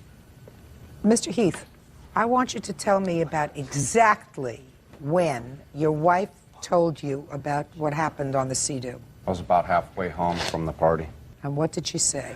She said that she didn't want me to be upset, but that I had hurt her while she was on the Sea-Doo. And I asked her if she could be more specific, and she pretty much didn't want to tell me about the exact extent of it. It took her about 3 months of therapy and everything before she wanted me to know the exact specifics. So she didn't actually tell you what happened. She told me that he had fondled her and groped her When did she tell that to you? that night. That night? I tried to urge her to go to the hospital, and she didn't want anything to do with that. She just wanted to go straight home. And I thought she was like in shock, so I tried to get her to go willingly to the hospital. And How long have you been married? I've been married for 10 years, been together for 12. Steve, I want you to listen very carefully to my question, sir. Has your wife ever made an allegation of sex abuse against anyone else? No, Your Honor. Has she ever claimed that anyone who you worked with or any social friend made any untoward advances towards her? No, Your Honor. After she told you about this incident, the next day, what did you do? I pretty much was trying to talk to her about it, and she kept crying hysterically, and she wouldn't really tell me any of the specifics of exactly, what had happened. She had me go to a visit with her psychologist, and that is when together the three of us sat down, and that's when she told me there. When was that visit with the psychologist? It's been a couple of months ago. Was it shortly after the incident? No, it's about 3 months. After the incident. Yes, ma'am. Had your wife been seeing this psychologist before? Never. Was your wife ever in psychiatric or psychological treatment before this incident? Never. Was your wife taking any sort of medication, antidepressants, prior to this incident? No, Your Honor. Your Honor, I'd like to make a statement, tell them what I saw, and then my wife needs to make a statement. Well, I would like to hear what somebody witnessed. You didn't indicate that you witnessed anything. I witnessed a lot. Well, let me hear what you witnessed, sir. I'm anxious to hear what you witnessed. Go ahead. I was one of the first guests to arrive to the party. I met these people at the pool. I introduced my wife to them. I recall the incident where her husband was yelling up to Stanley about giving his wife a ride, and that she went off for the ride. I remember her coming back, but I remember her being happy when the vest saying that they hit a hard wake and it unplugged and it came off. We have a videotape showing that she had a wonderful time through the whole party. She left late into the night, and I was surprised because she got in an argument with another co-worker with these gentlemen about an incident said, and I was just surprised how angry she was on that. And the guy was holding his little kid, and after they left, I was asking him what was said, and it was something just minute, but I was so shocked how angry she was. And this was into the night. Tell me what it was. It was just her. Okay, what it was is that the guy told me, he was holding his kid, that when he was bent over picking up something or something bent over, the guy said his boss sees him in that position all the time. And then she got angry about it. So somebody made a sexual innuendo at the party about her husband. Right. And she became angry, and in your judgment, her anger went over the top at that point. But for just that. Well, after the ride, she was calm and laughing, and okay, she was you said you had a video. I'll look at the video. You have it? Yes, we do. Let me see it.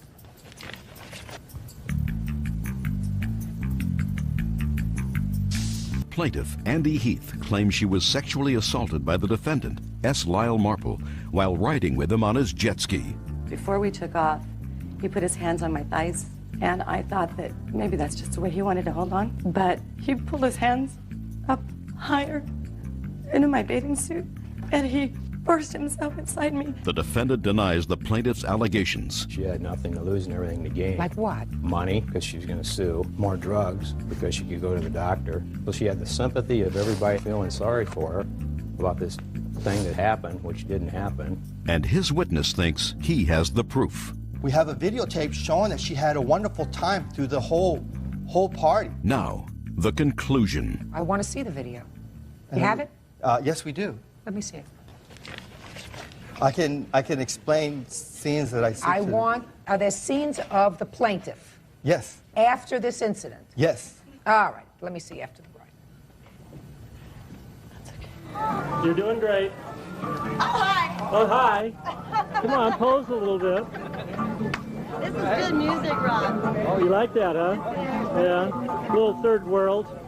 It's the most beer I've ever seen Stanley drink. How you doing, Stan? You having a good Is this time? before or after the ride?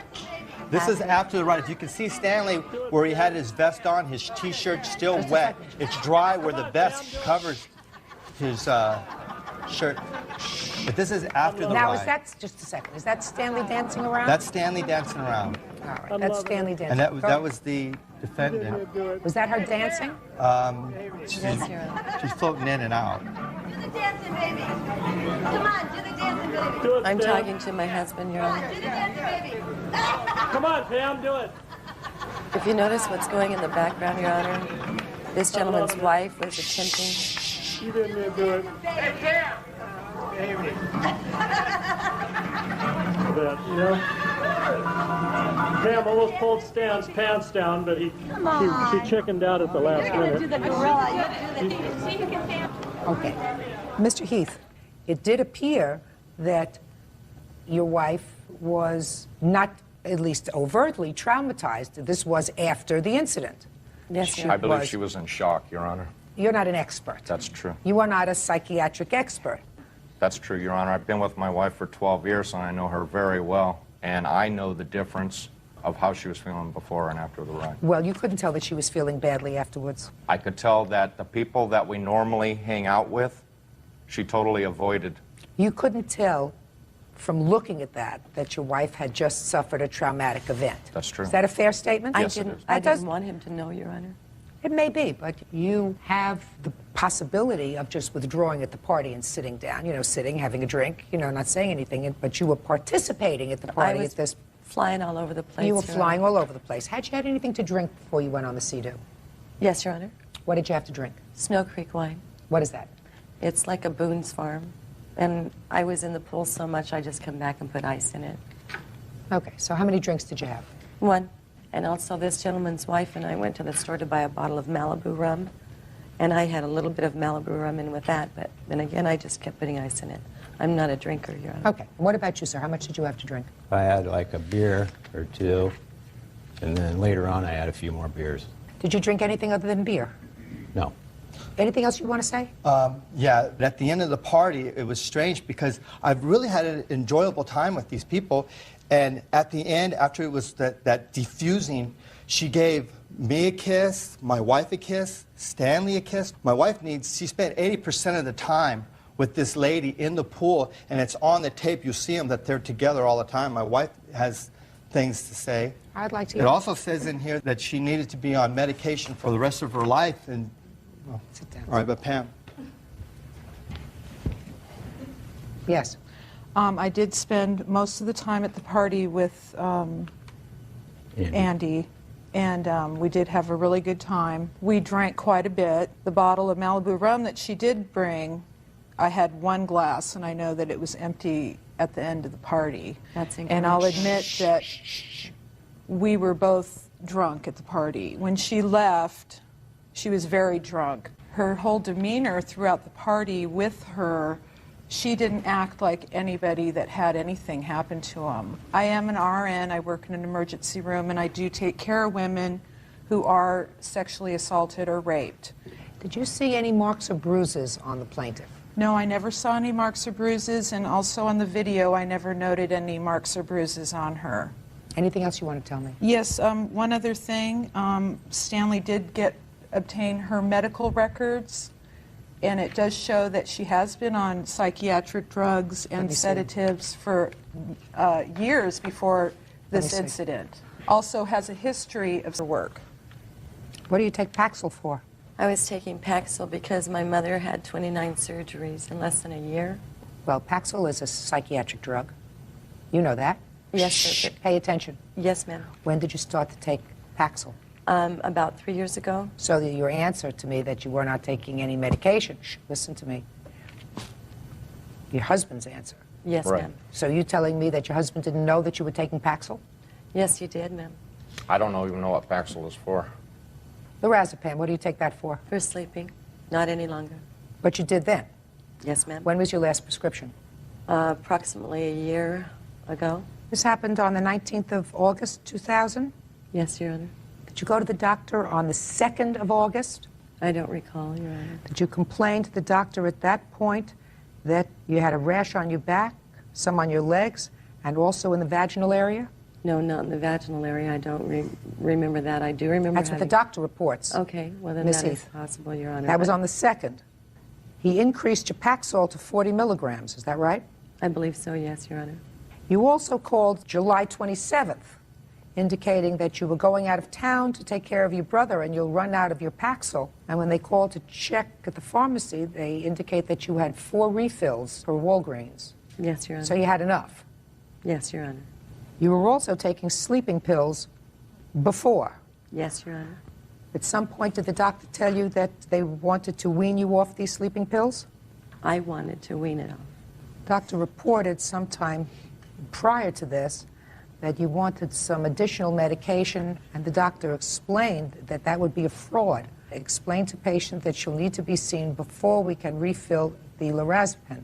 Patient states she'll see what she can do to get in. Yes, Your Honor. Doctor reports that you started to take some medication due to an attempted suicide in September of 1999, owing to stress. Did you attempt suicide in 1999? No, Your Honor. That was September of 2000, Your Honor. September of 1999. No, Your Honor. Is what this report indicates. You take a lot of Paxil and a lot of the other medication, according to this report. Not anymore, Your Honor. Wow. I'm on different medication.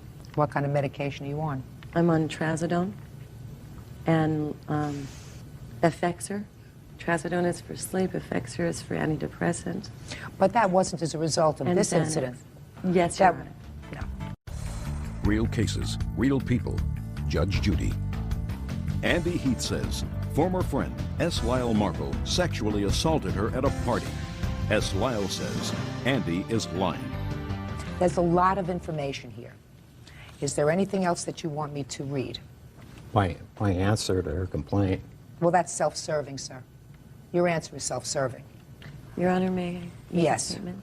Her and I did become very good friends. We have a friend in common.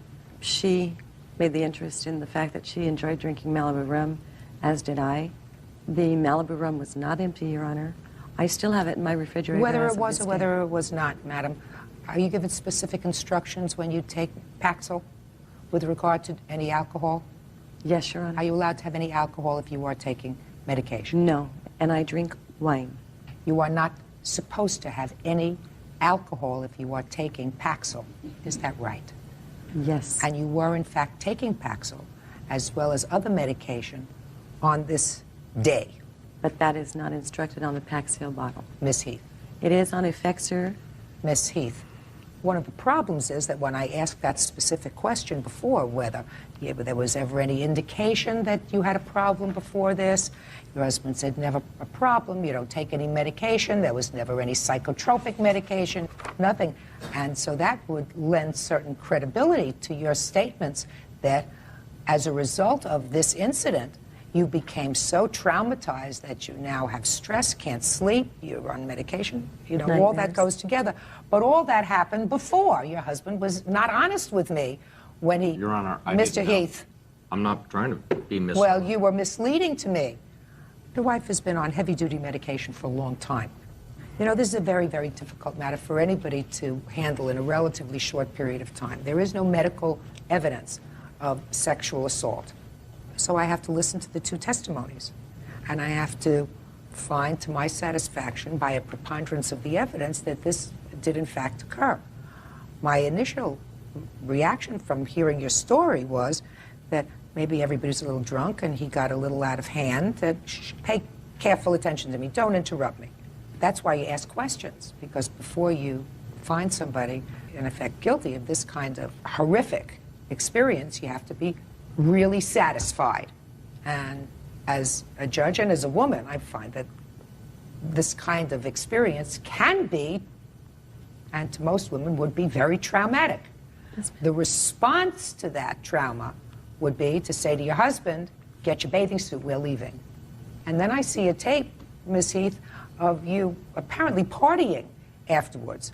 I would have to have some pretty substantial psychiatric testimony from a treating therapist that would indicate to me that due to this kind of stress, you may have been suffering a post-traumatic stress even during this period of time, which so altered your mood that would permit a video to be taken of you seemingly laughing and having a good time, encouraging your husband to dance. But I don't have that. Listen to me. I don't have that expert testimony. Yes, ma'am, you do. No, I don't. Yes, you do. As you're not paying attention. I'm sorry. I don't have what your therapist says happens here because I cannot examine your therapist. Yes, ma'am. I do not take this as fact. Yes, what I take as fact are your medical records that indicate that you were prescribed over a long period of time serious medication. You complained for a long period of time that as a result of stress you couldn't sleep. You asked the doctor on more than one occasion to provide more medication than the doctor would provide because he says you already have enough. You got that prescription filled 2 days ago. I'm not going to refill it again. That's objective data from the medical records. The statement from your therapist, Ms. Heath, is self-serving, and without that therapist here, I have a difficult time making a judgment, quite frankly, viewing the tape, looking at these medical records, listening to your husband, plus the fact that you decided, whether on advice of your therapist or not to take a polygraph test, despite the fact that he took one. And his polygraph test did not vindicate him, according to the detective's report, because I don't have the polygraph here either. It didn't say you did it. It didn't say you didn't do it. It said some of your answers were deceptive. But it didn't even say that you had declined to take a polygraph test. She didn't decline. She offered to. She didn't take it. Right. Because if she had taken it, they would have said she took it. I have something very important to address to you. Go ahead. This tape that they have shown was before the ride, Your Honor, not after the ride. Really? Yes, ma'am. Go ahead. After the ride, I went over to make sure that I could hold myself together. And I gave him 5. I said, give me 5 to make sure I could hold myself together. And then he was nowhere around me until I was ready to leave, and he was sitting in my seat. It was after the ride. In fact, if you look at the whole tape, there are parts in there where you can tell. At one point, he asked what time it was. It was like 6:30. You can kind of tell throughout the tape, you know, where he went and got his jet ski and took it back, and especially with him being wet.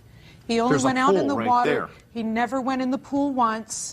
He was only in the water twice. When she got back, we jumped in the water a couple times after that. She was having so much fun. We ran on the dock. He walked right through the break next to Mr. Heath, Mr. Heath. We jumped off the dock and swam to the shore. We were having a great time. Before the ride? No, that was after the ride. And if she was assaulted, why would she let a little 13-year-old girl go on the boat right after him? Don't ask them a question. May I answer that? No. Your Honor. Shh. Listen to me. Accusing someone of what I consider a vicious attack is serious business. Yes, it is. And I have to be totally satisfied Yes. that this incident occurred as you indicate. Yes, ma'am. Because we're not talking about the money judgment that you're requesting so much. No, ma'am. But we're talking about making a statement publicly that this man violated you. Yes, ma'am. Okay. In order for me to do that, I have to feel totally comfortable, Ms. Heath. So what is the objective evidence that I have? The objective evidence is that you were taking very serious medication for a substantial period of time before this happened, medication that should not be taken in conjunction with alcohol. You decided, for whatever reason, not to get your husband, which would have been a totally reasonable response, immediately afterwards and say, let's get out of here. We're getting out of here. I'm just talking to you about objective data. Do you understand? The objective data is I have a report here that indicates that you started to take medication, and you've been taking medication for stress for a very long time, and in your own hand or in the hand of another professional, it does say that you did in fact attempt suicide, something that you didn't tell me. I have the defendant who probably, based upon his own statements and based upon the statements of his witness, wasn't too bright, because if he takes women on his sea-doo, what he does is he either holds on to the back of the jacket, puts his hand around his waist, and not be stupid, and grab them onto their waist where you might put your hands in and around their thigh area. That isn't smart. Do you understand? Not smart. That does not necessarily make you a sexual deviant. Okay. He says he did not do this. Your mother says she observed certain bruising on your thighs. The medical records indicate that the doctor who you saw during the month of August noted redness. But not scratches. There is no medical evidence of scratches, madam. If you went to the doctor immediately after this incident, which you did not do, and the doctor had looked at you and saw nail scratches, nail marks, something. Ma'am, when I went to the doctor, he's known me so long, being so strong with my mom, that he didn't even look, he didn't even check. He just walked out of the room. That may be, but this is the objective data that I do not have, which is probably why the police department there chose not to prosecute him. Ma'am. There was a prosecutor that wanted to. The state. He kept having it postponed, and they put somebody else in there who dropped the case. It's been postponed and withdrawn for 7 months. What I'm telling you is, when you have this kind of an assault, especially if you have this kind of an assault, and there was some indication that there was another child, a 13-year-old, who was not a witness here today, so I don't know that, was also inappropriately touched, then the prosecutors proceed. You may be 100% truthful. I, as a judge, have to deal with objective data. And based upon what I have seen, I cannot in good conscience label this man a sexual deviant. I cannot. Only you folks and your consciences know what happened that day. That's all. Parties are excused. You may step out. That's the back door. 30-year-old administrative assistant Tara Burke is suing her former roommate, 30-year-old masseuse Rebecca Martins, for forcing her to move. Rebecca is countersuing, claiming Tara broke their lease. Order. All rise. Yeah, this is case number 191 on the calendar in the matter of Burke versus Martins. Thank you. Parties have been sworn in, Judge. You may be seated.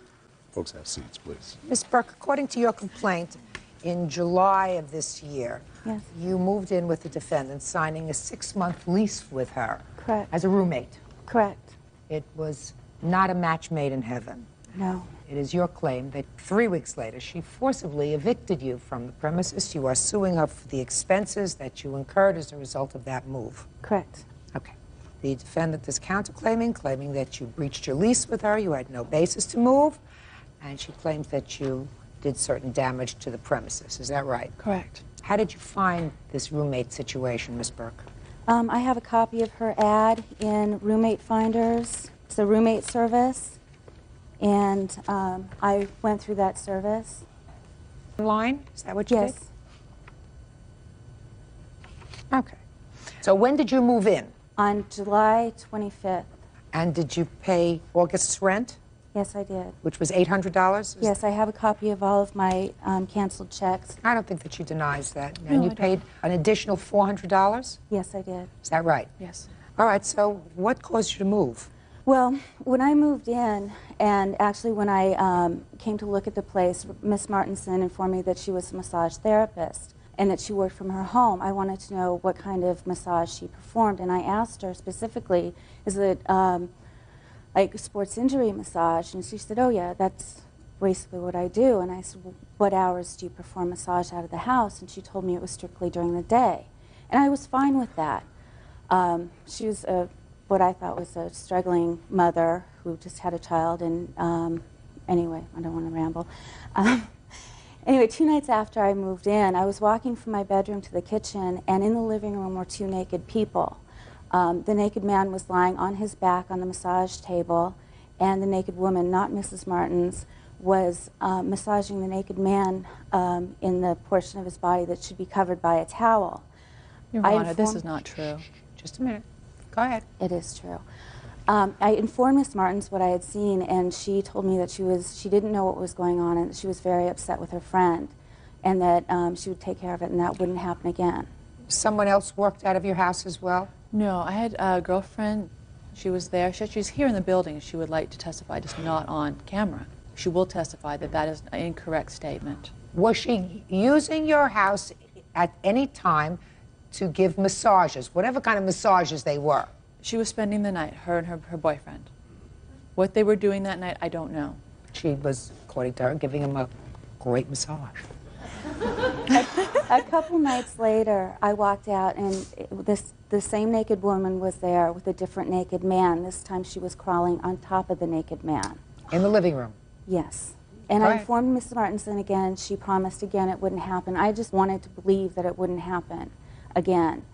But it continued to happen. As a matter of fact, it was 4 o'clock in the afternoon this time, and her friend had come over with this third, different man, and they had gone into the back bedroom. And when I asked Rebecca about it, she stated that she didn't think that there was anything wrong with it, and that I told her that from what I had witnessed, it was basically prostitution in my definition, and that I'd worked far too hard for my goals. I'm also a full-time student, that I wasn't going to let what she was doing put me at risk because of these strange men coming in the house. This was after about a week?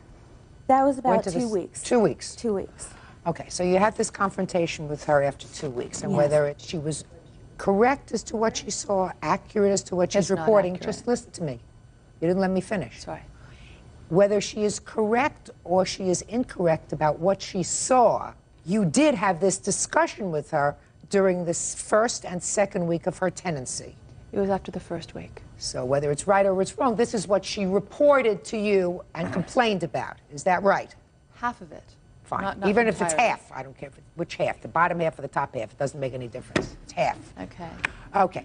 So what happened? So now you're in the second week. Right. Go ahead. I had finals coming up in a week, so I knew that I had to concentrate on finals, so I basically needed to deal with this afterwards. Did my studying mostly from my office, sometimes picked up the dogs and took them to the dog park and studied there, anything to keep from going home because of what was going on at the house. I didn't want to go home. After I finished my finals on August 12th, I got home at about 3:30 in the afternoon, and I went back, and my dog was out there with the muzzle on his nose. It was about 100 degrees out in the valley on that day, and he was sick and lethargic. I threw him in the pool and brought him inside to bring his body temperature down and called the emergency vet. Because he couldn't pant. He couldn't pant, he couldn't drink. And I called the emergency vets, and they told me just to monitor him. And he got better, so I didn't end up taking him to the vet. But they did tell me that if he had been there longer, he would have Don't tell me died. what they told you. Muzzle was tight on his face. Couldn't pant, which means you can't get rid of the heat. Right. Couldn't drink. Okay. Did you discuss that with her? Yes, I was actually very upset when it happened, but I realized by the time she got home about 4 hours later, I didn't want any kind of confrontation, so I just calmly said, please don't do this. You know, it put him at danger, and I don't want to, you know, he could have died. Real cases, real people. Judge Judy. Tara Burke claims former roommate Rebecca Martins forced her to move. Tara says Rebecca is running an illegal massage business. So what happened next? I basically stayed in my room that night. The next day I went to work. It wasn't until 2 nights later. Miss Martinson was getting ready for bed, and I informed her that I didn't think the situation was going to work out and gave her my notice.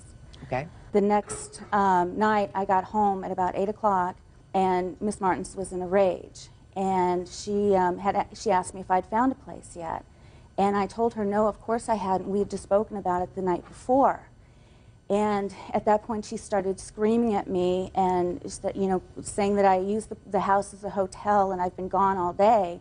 And I said, I have a job. Of course I've been gone all day. And she said, well, you're off at 3. You know, it's 8 o'clock. Where have you been all this time? And I was actually shocked that she would even be questioning me on that. She's just a roommate. So basically, she started getting more and more aggravated and informed me that if I left for work the next morning, she was going to throw my belongings out on the lawn and change the locks. At which point I told her that she couldn't do that. That wasn't legal. And she started, saying, well, you can sue me, but that won't do you any good. And I said, well, you're out of control. And I reached for the phone to grab 911, and she came after me. No. So I ran out the side door of the house, and I ran to the neighbor's house and called 911 and waited at the neighbor's house for the police to show up. The police showed up, and they spoke to each one of us separately. They came out and told me that it was illegal for her to do that, and if she were to try to do that, that I should call them back and they would come back and arrest her, and that I should try to get out as quickly as possible, and I told them that I would. So you moved out the next day? Yes. And the entire time I was moving out, she was behind me screaming and threatening me. And Okay, so you moved out on the 16th? Correct. Okay. Now let's hear your version. Okay, it's really not quite what she said. Just tell me your version, I'll decide. She comes to visit on my ad. I liked her, I let her move in. Everything was okay. She paid me the money. The dogs came after, about 3 days later, and they were a problem from the onset. But she told you she had dogs before. Right, but she also told me it was a 7-year-old Rottweiler, and it was a 2-year-old lab that was very well behaved. They were not. The 7-year-old was in heat, and the male was very aggressive. I have pictures of where he bit my dog. He bit my dog 3 times, and that is the reason the muzzle was put on. And she was the one that told me, if they get out of hand, put the muzzle on it, it's in the garage. So that is why I did that after my dog was bitten. And the reason why I had the fight with her at all was because she wasn't looking after her dogs. They had escaped from the yard twice. I have a witness here to testify that they ended up down the block twice. And so she brought me into it saying I had to go look for the dogs. So let's go back to the 14th of August, a couple of days before she moved out. Actually, we need to go back up to the first week. After the first week, she got upset because of having a friend over, and she said she saw what she saw. I never saw it, denied it. That's incorrect. So that day, she said, I can't handle this. I'm giving you my 2-week notice. Okay. So then, on the 14th, Your Honor, that's she reiterated to me that she was moving out at the same point that we fought over the dogs. I said, your dog's in heat. The male dog is beating up my dog. You need to separate them. And then she did. She put them a few days earlier in the dog run, but then there's no shade there. So I had to keep giving them buckets of water. I had to keep hosing them down. Meanwhile, I have a sick baby in the house. Okay, and so, it so was an now we're at the inconvenience 14th to 15th. Go ahead. Right. And so I told her, I said, you're not looking after your animals. I'm not looking after them tomorrow. I said, I am not looking after your pets one more day. This is not a daycare for animals. It's not included with the rent. Okay. So she got all mad at me. She grabbed my phone. She ran to her room. Of course, I followed her because she had my phone in her hand. I didn't agree to let her use my phone. And so she goes, I'm calling 911. I'm like, for what? And so she exited out the side door of her room, and she went outside because I unplugged the phone in the living room so she couldn't use the phone. Why did she do that? Because she grabbed my phone. She didn't have permission to use it. Well, you knew she was calling the police. She said she was. I didn't know what she was Well, going to do. Who did she think she was going to call? I don't know. I wasn't really sure, but I didn't want her using my phone.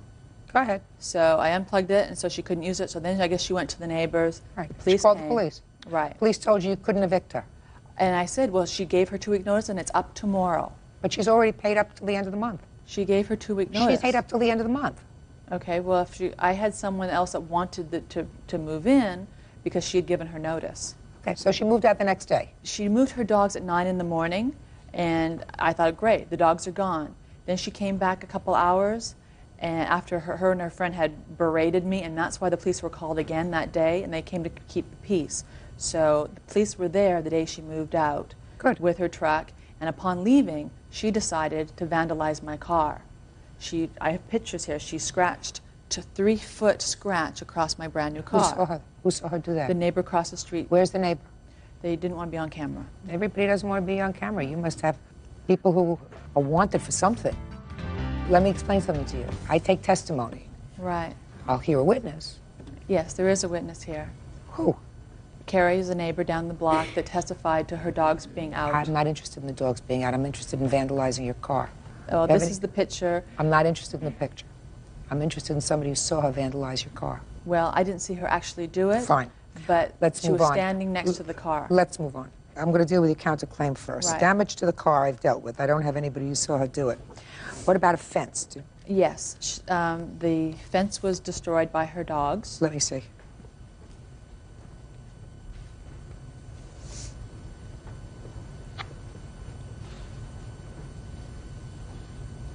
Did your dogs do this? I have no idea. This is the first I've heard of it. She has a dog as well, so I don't know whether mine How did they do this to the fence? The Rottweiler dug under the fence, and the lab started chewing on the fence and ripped it off.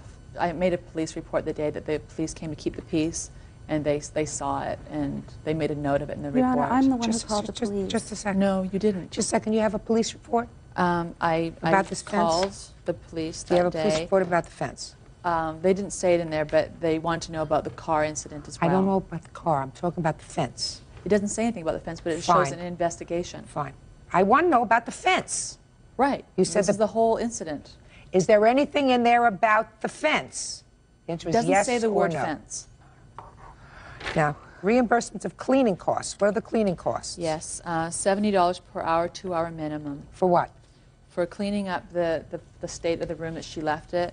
I have pictures of the way she left the room. Can I see it, please?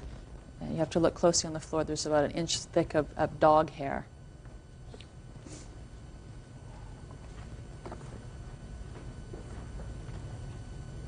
This is the room the way she left it?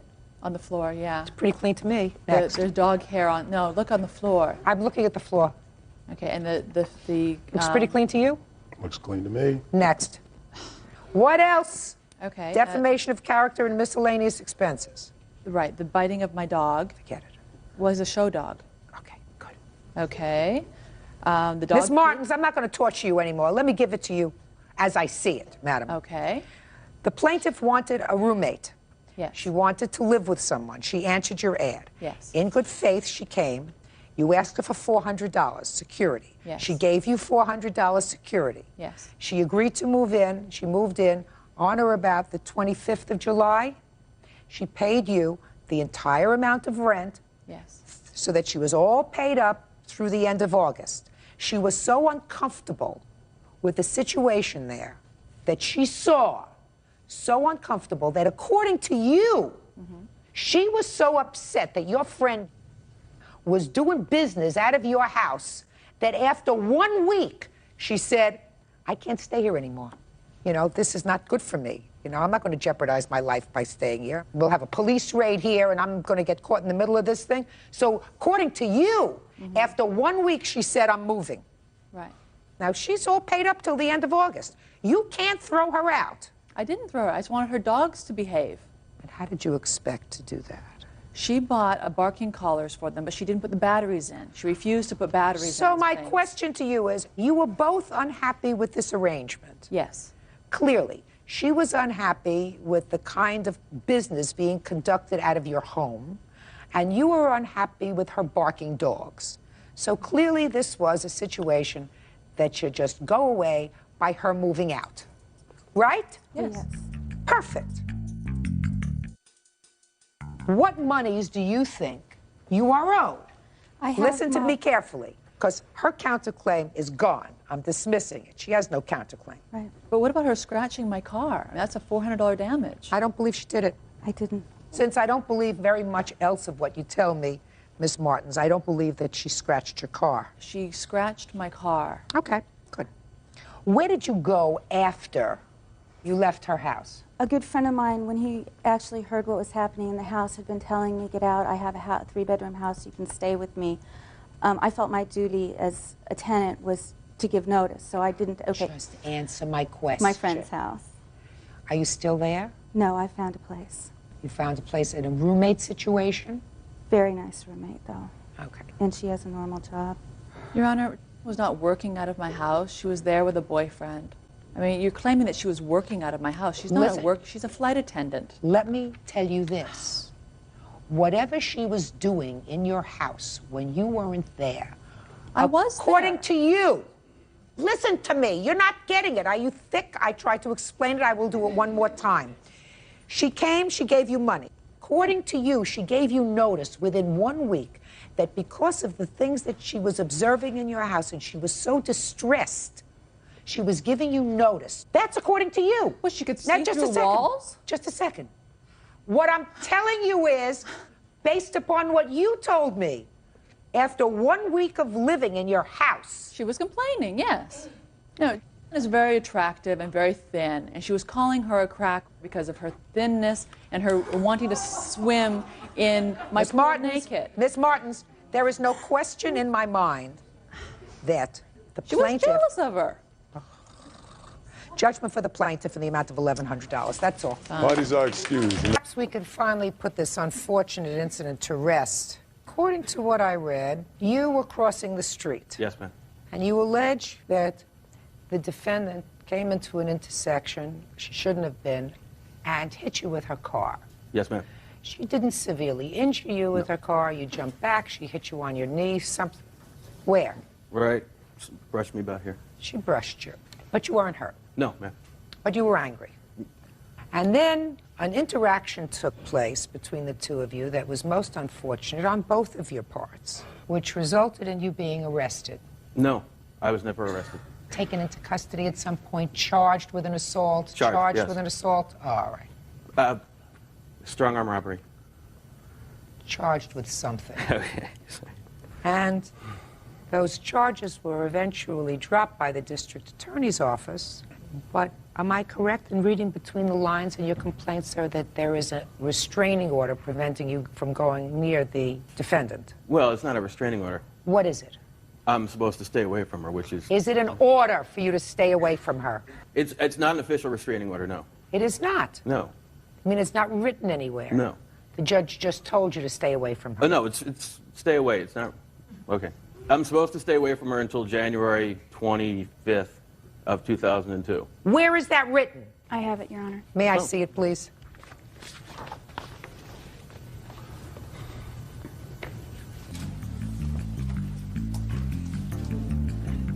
Yeah, this is case number 144 on the calendar in the matter of Boone versus Rose.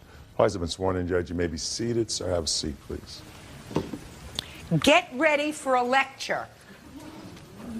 Mr. Boone, you and the defendant evidently had a relationship, and you have a baby together. Your lawsuit, Mr. Boone, which I will dispose of very quickly, says that while you were together, she drove your car, you drove her truck, you put a stereo system in her car because you were doing a lot of the driving in her car. Then you broke up and you want your stereo system back. Basically. Uh-huh. Yes, ma'am. Don't you have bigger things to deal with? Yes, we do. So why are you bothering with this dumb issue? Because the money that I was going to get from the stereo system was going to go towards my son. Why don't you get a job? I've got a job. Good. Use the money from your job. Do you understand? That's Yes. what you do. Use money from your job. What I find most interesting is your counterclaim, which I will dispose of equally as swiftly. Your counterclaim, which is a little interesting, says that you and the plaintiff agreed while you were pregnant that the baby was going to be placed for adoption. And then Mr. Boone changed his mind. In the hospital when we were signing the paperwork, yes, ma'am. And because he changed his mind, it cost you about $1,000 for a lawyer. Yes, ma'am. And you want him to pay the $1,000 because he changed his mind. I want him to pay the $1,000 because he lied to the judge and he lied to a lawyer. He said that I had given up my rights, which as soon as I found out he did not sign the paperwork, I signed the reversal papers, the dismissal papers, ma'am, and he went and got a court order against me to take the baby home with him. And that's not a place for a baby. And so it was either the baby goes home with him or I go and get a lawyer and have the baby come home with me. Miss Rose. Yes, ma'am. First, take a tissue. Thank you.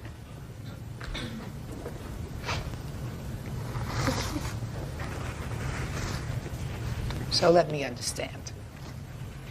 You're in the hospital. You had signed a release for the baby. Yes, ma'am. He changed his mind. Yes, ma'am. And then he went to court and said, she's given up her rights to the baby, So I want to take my son home with me. Yes, ma'am. Had you ever discussed placing the baby for adoption, Mr. Boone? We had. We went to a few meetings with the lady of the Lifeline. The first meeting we went to, I told her I did not want to do it. I did not want to give the baby up for adoption. And did you change your mind? Well, you're allowed to tell me that I did change my mind. Well, I did, but I mean, I never wanted to give him up for adoption to begin with. I understand that, but I want you to be very honest with me. You Yes. had, in fact, discussed it with her. Yeah, we had discussed it. We were making an option. And you did see your son and then change your mind. I watched him be born. That was, probably one of the happiest days of my life. So far? So far. How old are you? I'm 18. It's a very short life so far. Yes. Ms. Rose? Yes, ma'am. I'm going to try to explain it to you in a way you'll understand it. Yes. Let us say the situation was reversed, and the two of you had decided, especially Mr. Boone, that he wasn't ready for parenthood, he couldn't deal with it financially, he couldn't deal with it emotionally, and he wanted to place the baby for adoption, and you said okay. And then you went through the experience of having your baby, you looked at him, you fell in love, and you changed your mind. Ma'am, I was Just a second. Sorry. Okay, I'm reversing the situation.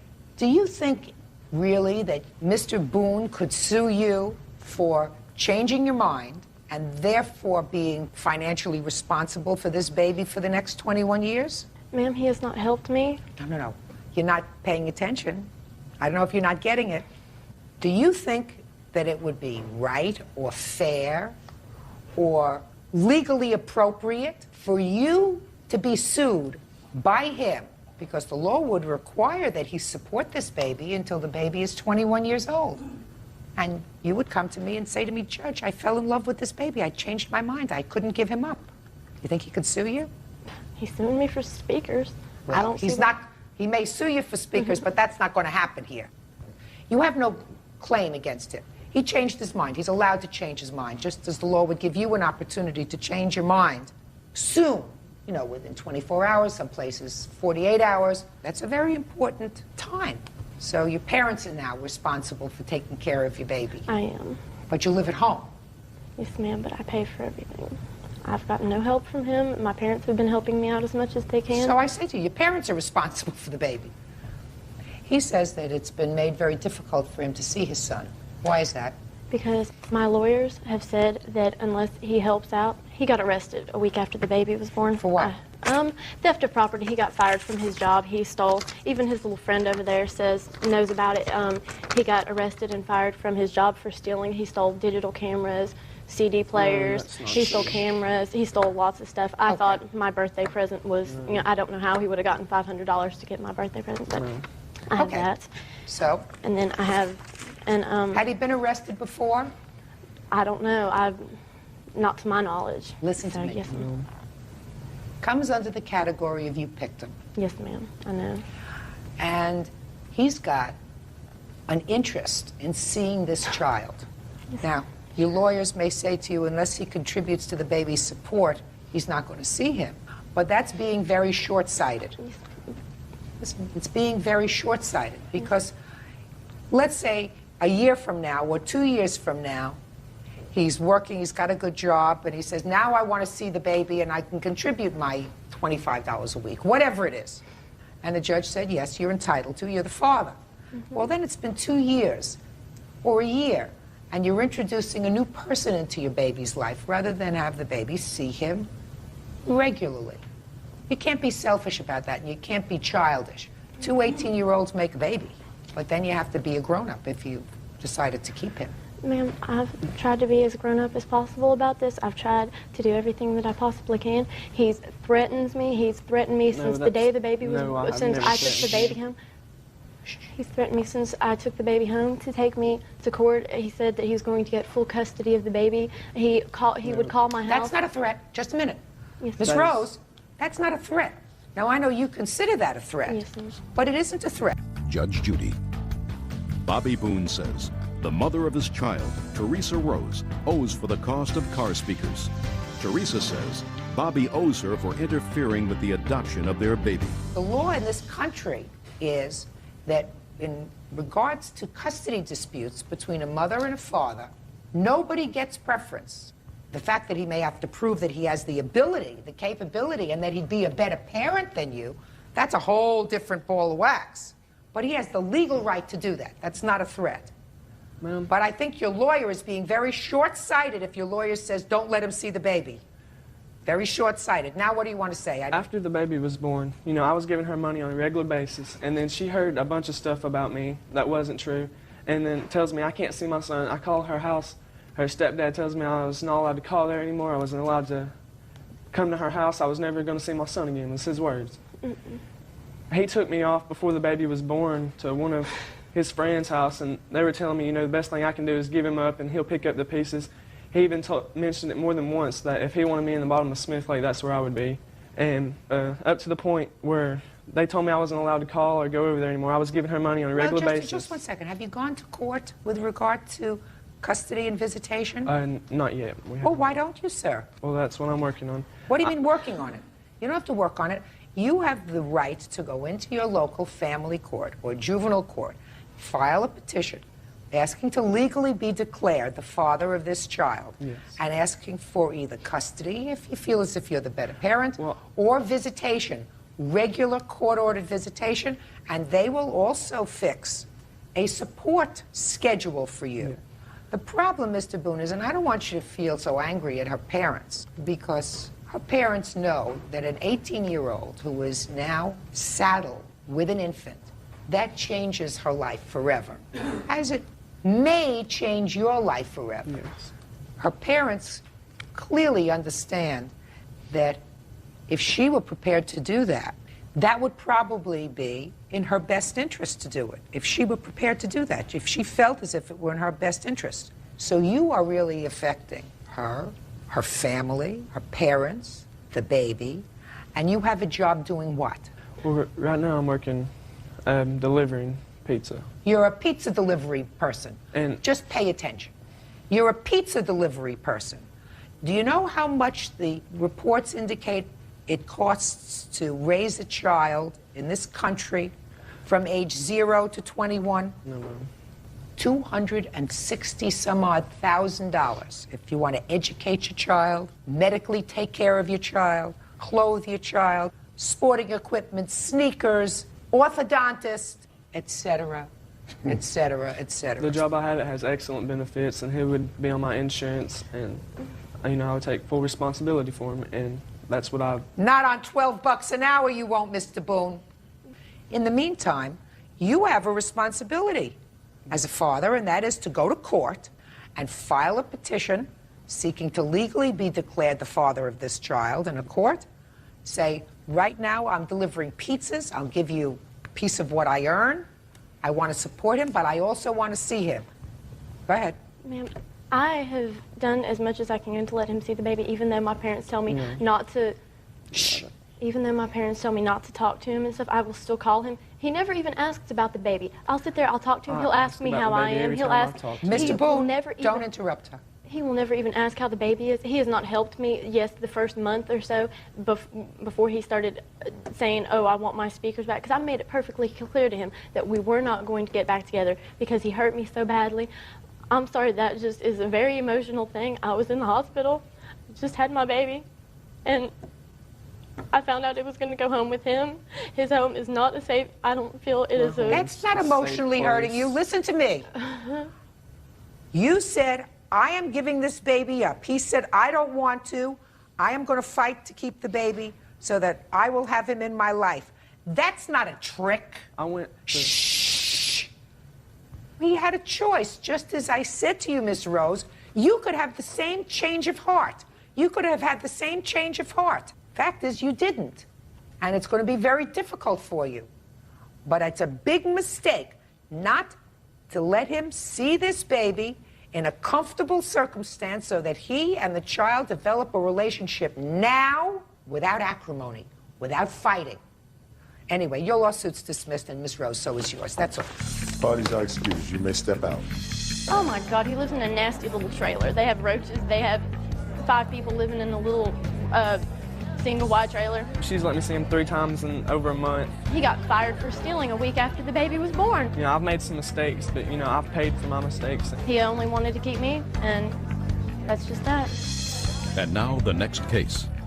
All parties on Choka versus Chavez. Step forward, please. 26-year-old hairstylist Diane Choka is suing her sister's ex-fiancé, 26-year-old dock worker Shane Chavez, for the deposit on a wedding reception.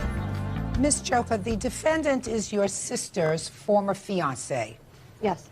And according to your complaint, you loaned him $500 to put down as a deposit on a hall for the wedding. Correct. Wedding was called off. You want your $500 back. Correct. So let me hear about the circumstances of this loan. My sister and him were planning on buying a house, so she was trying to put down all the money toward the house and that, and he agreed to pay for the hall, but at the time he didn't have the money for the down payment on the hall. Just a minute. Wait. So I went ahead and put the money on the down payment on the hall. Wait just a second. Let's go back. He didn't have the money. Correct. Did the two of you have a discussion? Yes. Tell me where and when you had the discussion. It was basically over the phone constantly, and Not constantly. When did you have the discussion that I will put down the $500 for the hall for you? When they planned on getting married, I don't know the exact date that they set the date, you know, when they were Well, I going to want be to married. hear about where you were when you had this discussion. And when you had the discussion. I was at home. And you spoke to him on the phone? Correct. And I've also talked to him in person. Well, I want to hear the first conversation you had about the $500. Do you remember it? I was on the phone with him, and my sister was also at his house or his apartment because they were living together. Right. And I said I would go ahead and put the money down on the hall, in the understanding that he would pay back Not the $500. understanding. I want you to tell me what words were exchanged. I asked if he would pay back the money, and he said yes when he got his tax returns in. Go ahead, let me hear. I did offer to pay back the $500. I never asked for the money to be loaned to me. Okay, just a second. Go ahead. You had the conversation with her on the phone. Correct. Tell me about your version of the conversation. The conversation just went as pretty much as she said. She had asked me if I was going to pay her back the money, and I agreed to pay back the money, just over verbal conversation over the phone. It was mainly because I wasn't wanting to pay it back. It's just out of kindness to her. That was pretty much all of it. And to get her off the phone and leave me alone, that was pretty much the whole bit. Because she was calling every 3 days asking me about this. Asking you about what? Asking me about the money. What about the money? After everything was said and done with the wedding being called off and all that. No. I'm talking about at the time, Mr. Chavez. Mm-hmm. The time she said she would put the money down on the hall. Did you say to her, I'll pay you back? No, at that time I did not say anything like Well, that. I want you to tell me about the conversation. There was none. I'm guessing that her and Lori had went to the hall and just rented it. When did you tell her that you would pay her back the $500? After everything was said and done, the relationship was over. After it was over? Yes. And tell me about those conversations. She had called the house about 3 times in 1 week, asking me about it. My sister would answer the phone at times, and she wasn't able to, give verification of where I was or anything like that. And I had finally got to talk to her, and I told her just out of point blank, yeah, I'll pay you back the money. Fine, good. So that's what you agreed to do, right? Over the phone, yes. It was Over pretty the much. phone, in person. Well, it's... And you didn't pay you back the money? No. Initially, even if I find that there was no contract, sir. Well, it's not only that aspect of it. You got the aspect that Lori over here. Lori is marrying everybody. Okay, Lori is marrying Jimmy and Billy Bob and whoever else is around her. Okay. Yeah. The money originally did not come from Diane. The money originally did not come from Lori. The original money to put down the hall was from a prior wedding that Lori was supposed to be in. No. Hand down. Yeah. That Lori was supposed to be in. The gentleman that she was supposed to marry originally put $500 down for a wedding hall. That wedding got canceled all of a sudden. More problems. That money then got rolled over to Diane, and Diane agreed to pay Lori back the $500. No. We lost out the money from her first wedding. Here is my canceled check that the bank makes a copy of to the hall that they were supposed to get married at. I don't necessarily believe that you had a conversation with him where he asked you for a loan of $500 to put down on the hall. I think that you and your sister and your mother went down, reserved the hall. He broke it off, and then you started to ask him about this money. But once he agreed to pay you back, he agreed to pay you back. More of an annoyance than it was just to actually Well, pay her the then, money. So, is she, You so? get creditors calling your house constantly, you know, you got some kind of legal binding there, you know. I just got her to get her off my back. That's pretty much it. Good, so why I didn't was you said pay her? no. Just a minute, so you told you you'd pay her. Why didn't you pay her to get her off your I back? had no intentions to begin with. It wasn't my money. I never asked for the money. It was just It was put for up. your wedding. It was just there. It was for your wedding. It was for her wedding. I was just a participant that happened to be there. Judgment just for the there. plaintiff in the amount of $500. Thank you. Lopez is suing the mother of his child, 22-year-old homemaker Suhey Gonzalez, for having him falsely arrested for domestic violence. Suhey says Jason threatened their infant son with a... Right in the courtroom. Your Honor, this is case number 1. Defendant have a child together. Is that right? Yes, Your Honor. It is your complaint that the defendant had you arrested on false charges of assault, domestic violence, and you want to be compensated for that. And in addition, you want a home entertainment center that you say was yours, that is in the defendant's home. The defendant says that the home entertainment center was a gift. You did, in fact, assault her, and she is counterclaiming for her injuries. I don't have nothing. He took everything. Defendant says the home entertainment center was a gift. Do you still have it? No, he took everything. She doesn't have it. And that you did, in fact, assault her. And her counterclaim is for the injuries that she suffered during the course of this assault, which occurred around Christmas time. Is that right? Christmas Day. Okay. All right, Mr. Lopez. Were you living with the defendant at the time that you were arrested? I was moving out. I was in the moving out. He was already a week out. I'm going to get to you in a minute, but don't interrupt him. What do you mean you were in the process of moving out? What does that mean? The day after Thanksgiving, we had a really big argument and we had broken up. So we made an agreement by no later than the first week of January that I had to have everything of mine moved out and be completely moved out.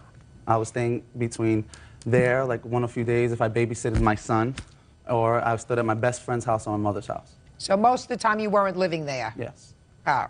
So tell me about Christmas Day. You came over to the house? What happened was we agreed to meet up at my best friend's house. We picked up my son and her son, her other child, and we agreed to go back to her house, to her apartment, and open up the children's gifts together. And from there, when we arrived at the home, we opened the gifts. She asked me to stay a little bit longer while she took a shower so I could watch the children. I agreed. At that time, I received a phone call from my fiancé on my fiancé's cell phone, just before she went to the bathroom to take a shower. At that time, I was speaking to her.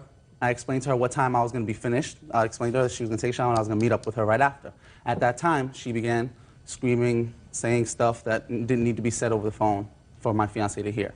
So at that time, I said, why are you acting up? You know what, I'm not going to stay. I'm leaving. She began an argument. I tried to leave. I had my son in my arms with the cell phone. She wouldn't let me leave. So I said, you know what, I'm leaving. I'm leaving my son. I put my son down in the crib. At that time, I dropped the cell phone in the crib without knowledge when I put my son down. I tried to leave. She blocked the doorway. I kept on explaining to her, move, I want to leave. I'm not staying, I'm out. She didn't want to let me. So then I barged through. She had her arms spread out against the doorway, holding me, not letting me go. So when I barged through so I could leave, she scratched her arm. So I left. When I got outside, I went to go call my fiancé. That is not your And when I got downstairs, Ms. Gonzalez, I don't want to hear it's not true again. Do you understand? No problem. No, that's not an answer. The answer is yes, Your Honor, I understand. I will not interrupt again. Yes, Your Honor, I understand. I will not interrupt again. That's right. Go ahead. So outside, I went to make an attempt to call my fiancé, and I noticed I didn't have the phone. So when I went back upstairs... That was stupid. Because the phone was upstairs. That was stupid. I went and I looked for the phone. And say yes, that was stupid. Yes, it was stupid. So I asked her if she had the cell phone. You just gotten out of the house. You pushed her. She scratched her arm, according to you. You leave the cell phone and you go. You don't go back into a confrontational area, sir. That's stupid, Mr. Lopez. Yes, Your Honor. All right, so you go back upstairs. What happened when you went back upstairs? When I got upstairs, I asked her, did she have the cell phone? She says, I don't have it. So as I looked through the house, I remembered I had it in my hand when I put my son down. When I looked into the crib, my son wasn't in the crib. I went and found my cell phone under the sheet. Again, I attempted to leave. Again, she blocked my way. I said, just move, then move. At that time, she told me she had called the cops and I was going to be arrested. I said, well, I'm leaving. And outside the door, a lady, which I had never seen before in this building for the whole year I was living there, had my son. As I attempted to take my son from the lady, 2 female officers were coming upstairs. What were you taking your son from the lady for? I didn't know the lady. If I don't know the person, I don't want nobody I don't know having my son in my hands. I don't know what they'll do. So the 2 officers were downstairs. They came, and they brought us all into the apartment, me, her, and the 2 kids. While we were in the apartment, the officers explained because this domestic problem, they were going to arrest both of us. At that time, they would take both children and put them in child custody. I said, I'm not pressing no charges, I don't want nothing, I just want to go home. My son can stay, I have no problem.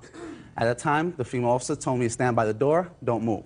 So at that time, there was a knock at the door. 2 more officers came, 2 male officers now. We go back inside, she's in there screaming. Next thing you know, all I hear is her mother screaming at me. Jason, I wouldn't do this to you, and she said, why are you doing this? I said, what's going on? The officer said, turn around, and they handcuffed me. Later, when I was taken down to central booking for arrest, I was informed of the charges. It was assault with weapon, child endangerment. They said I put a knife to my son's back. At no time did I ever touch a knife to grapple against my son. Because of that, I had charges of an ACS for attempt on my child, and All right, you were held in jail for 2 days, is that right? for, yeah, almost 2 days. I called my fiance. All right, the charges were subsequently dismissed when you decided to drop all charges against each other, is that right? Yeah. Do you see your son now so regularly? No. Why not? I still can't because she won't let me see my son. Uh-huh. It's a struggle for me to see my son. All right. And every time we went to family court for me to get a chance to see my son, she made false charges, knowing I was going to get visitation of my son. Then I'm arrested. Okay. I'd like to see first the medical bills that you have as a result of this incident on Christmas Day. I didn't get to get the medical bills because this happened so quick that I didn't get a chance to get them. So I have my pictures. Let me see all the papers you have. All the papers. Your Honor, Judy. Shh, just a minute. I have a scar on my left hand. Just a minute. And the lady that Just called, a second. These scratches are what you're talking about? Yeah, I had a scratch. All right. I had a hairline fracture in my left hand. Don't tell me you had a hairline fracture without any medical bills, without reports. Don't tell me about a hairline fracture. Excuse me, Judge. I'll get to you in a minute. Thank you. I have a few questions for Ms. Gonzalez. The police officer who took this report took your statement, is that right? Yes, and on the statement. I'm speaking. The police officer who took the report took your statement, and he read the statement to you, is that right? Yes, he did. And after he read the statement, he asked you if it was accurate, is that right? Yes, he did. And you said it was accurate, is that right? That's right. And you signed it. Yes. And you wouldn't have left out anything vitally important, is that right? No. So I'm going to read what you wrote in the statement. I didn't write that. The officer. What I don't care whether you wrote it or the officer wrote it. I just asked you whether he read it to you and whether you signed it. You said yes. Real cases, real people. Judge Judy. Jason Lopez says ex-girlfriend Suhey Gonzalez had him falsely arrested for domestic abuse. Suhey claims Jason slammed her hand in a door and held a knife to their son's throat. All right, Ms. Gonzalez, I'm going to read what you wrote in this police report. It says, at the time and place listed above, the perpetrator, that's him, who was the victim's common-law husband, did grab the victim by her throat, choked her, at which time he forced her left hand between the door and the wall and repeatedly slammed the door on the victim's hand, causing substantial pain and swelling to the victim's left hand.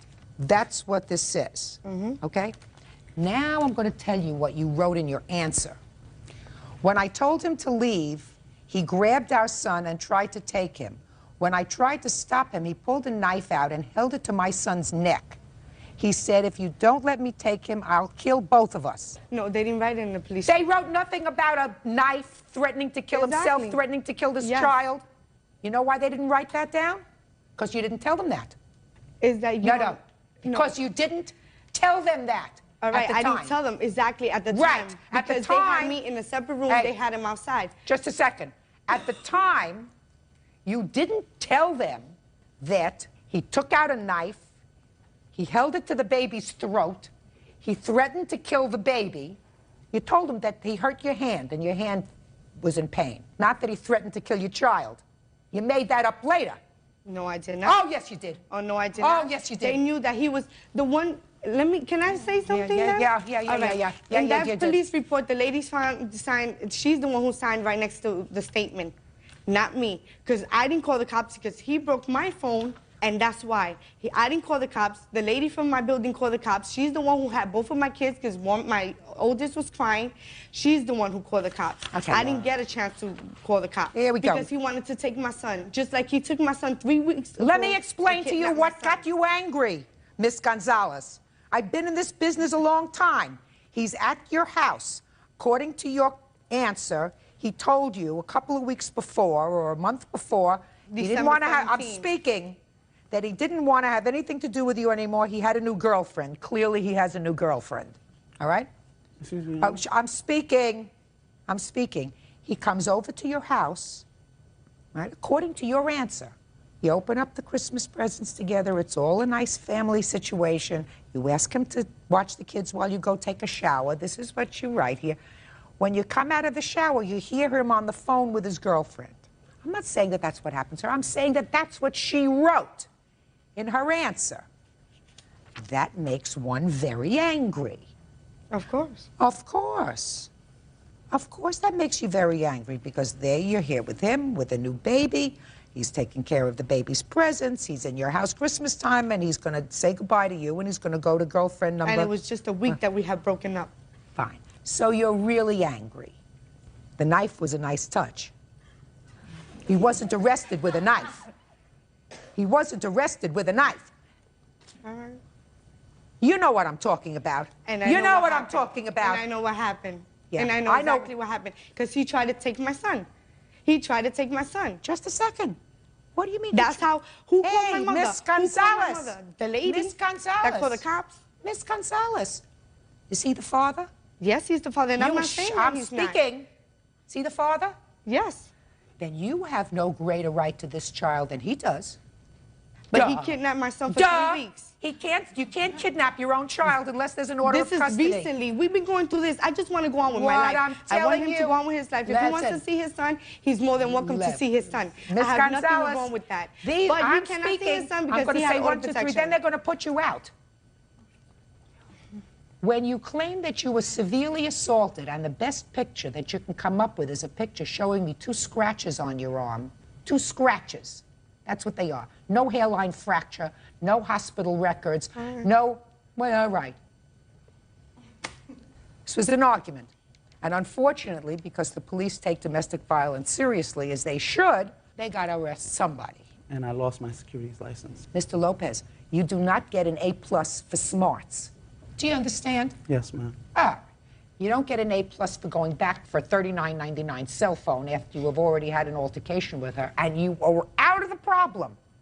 You were outside. Because he never went outside. Excuse me? Because he never went outside.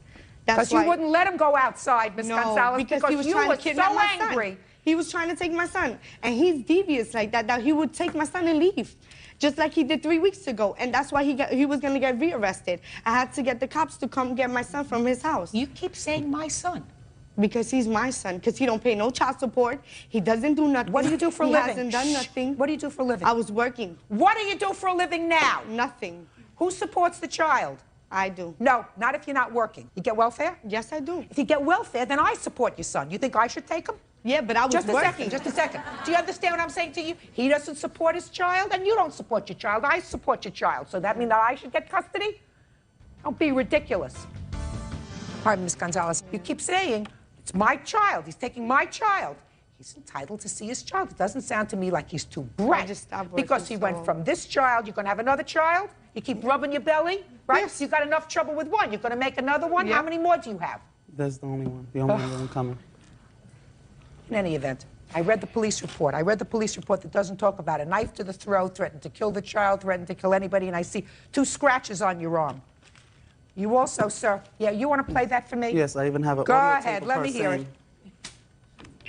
But I still get over the fact why you had me arrested.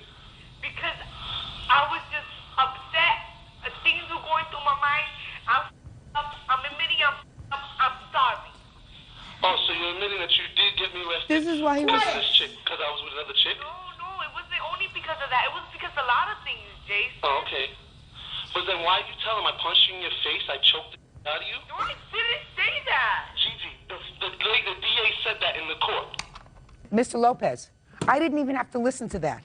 I mean, I've heard this, I've been around this business now for 27 years, right? Yes. And I know, when I read your papers, I see her affect, right? Yes. And I know exactly what happened.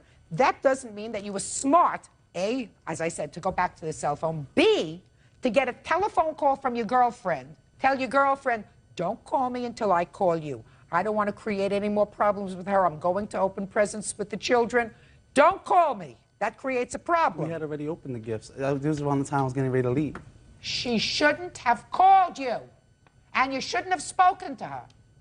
Say, this is a tacky problem. I don't want there to be any problem with her. Don't call me. I'll be there. I'll be home when I'm home. And the reason she called is because it's a little territorial. She's not so happy either. You're going over to visit mother number 1. She's going to be mother number 2. You know, you got to be smart. She wasn't pregnant at the time.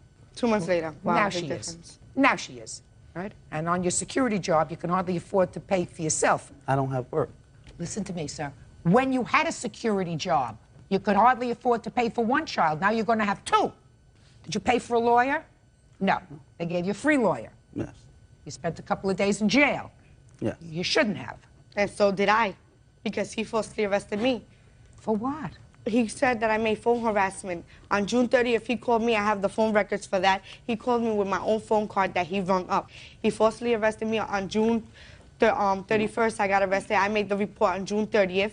As soon as the time right after he called me and called them and let them know that he was calling me and harassing me. And he called me with my own phone card. And right after that, he calls his girlfriend and his mother. No. No. Ms. Gonzalez, your counterclaim is for the assault that you claim he perpetrated on you and on forced Christmas arrest, Day. it says it on the paper. And according to your complaint, you are filing for injuries and damages due to the alleged assault. Okay? You do say somewhere in your answer that he filed false charges, but the damages you are requesting are for the assault. And I don't find that he assaulted you, so your counterclaim is dismissed. The only thing that I have to consider now is whether there was an argument and whether, as a result of false statements that you made and continue to make and continue to embellish to the police. Not me, Betty, because I wanna go on with my life. He's the one who brings me here. For what? He brought you here For because what? He keeps calling me and harassing me. Listen to me. He's known you a long time. I've met you now for about 15 minutes, and I don't think he's crazy. And I wouldn't precipitate phone calls and contact with you because I think that you're an angry lady. I think that you feel as if he jilted you, that he left you high and dry with your baby, and now he's got somebody else. All of those things, doesn't pay child support, you're not working, but that doesn't give you the right to have him arrested and make false allegations, which I believe that you did, and I'm awarding him $1,000 on his claim. That's all. By the way, she doesn't have your entertainment center. Yes, she That's does. all. Your Honor, when we went there, the officers explained. World office clerk Karina Roy is suing former landlord, 52-year-old daycare provider Nicole Zimius for the return of rent. Karina says Nicole assaulted her with Tupperware and then kicked her out. Yeah, this is case number 18. Okay, with at least 14 days' notice given and acknowledged in writing by both parties. Okay, so you gave her a 14-day notice. I assisted and I decided. Shh. Okay. So that's on the 6th? Mm-hmm. When did you move out? Moved out on the 9th. 30 days hath September, April, June, and November. So what we're talking about is 21 days. Is that right? No, so I had paid June's rent on May 21st to stay till June 21st. Oh, okay, so that means that you're only entitled to 12 days. Yes. You have a problem with giving her her prorated rent? I do, Your Honor, because I gave her the 14-day notice. She moved out before. And she had announced to me that she would be moving out the following Saturday, which was in a couple of days. And my exact words were, Karina, you're free to move whenever you want, but the room is yours until the 21st. That's just because you say so. And listen to me. Just because you say so doesn't mean that that's so. You gave her a 14-day notice. Right. Because you say there was some egregious reason why you gave her short notice. If Yeah. she decides not to stay there until that time, that's her prerogative. You have to give her prorated rent back.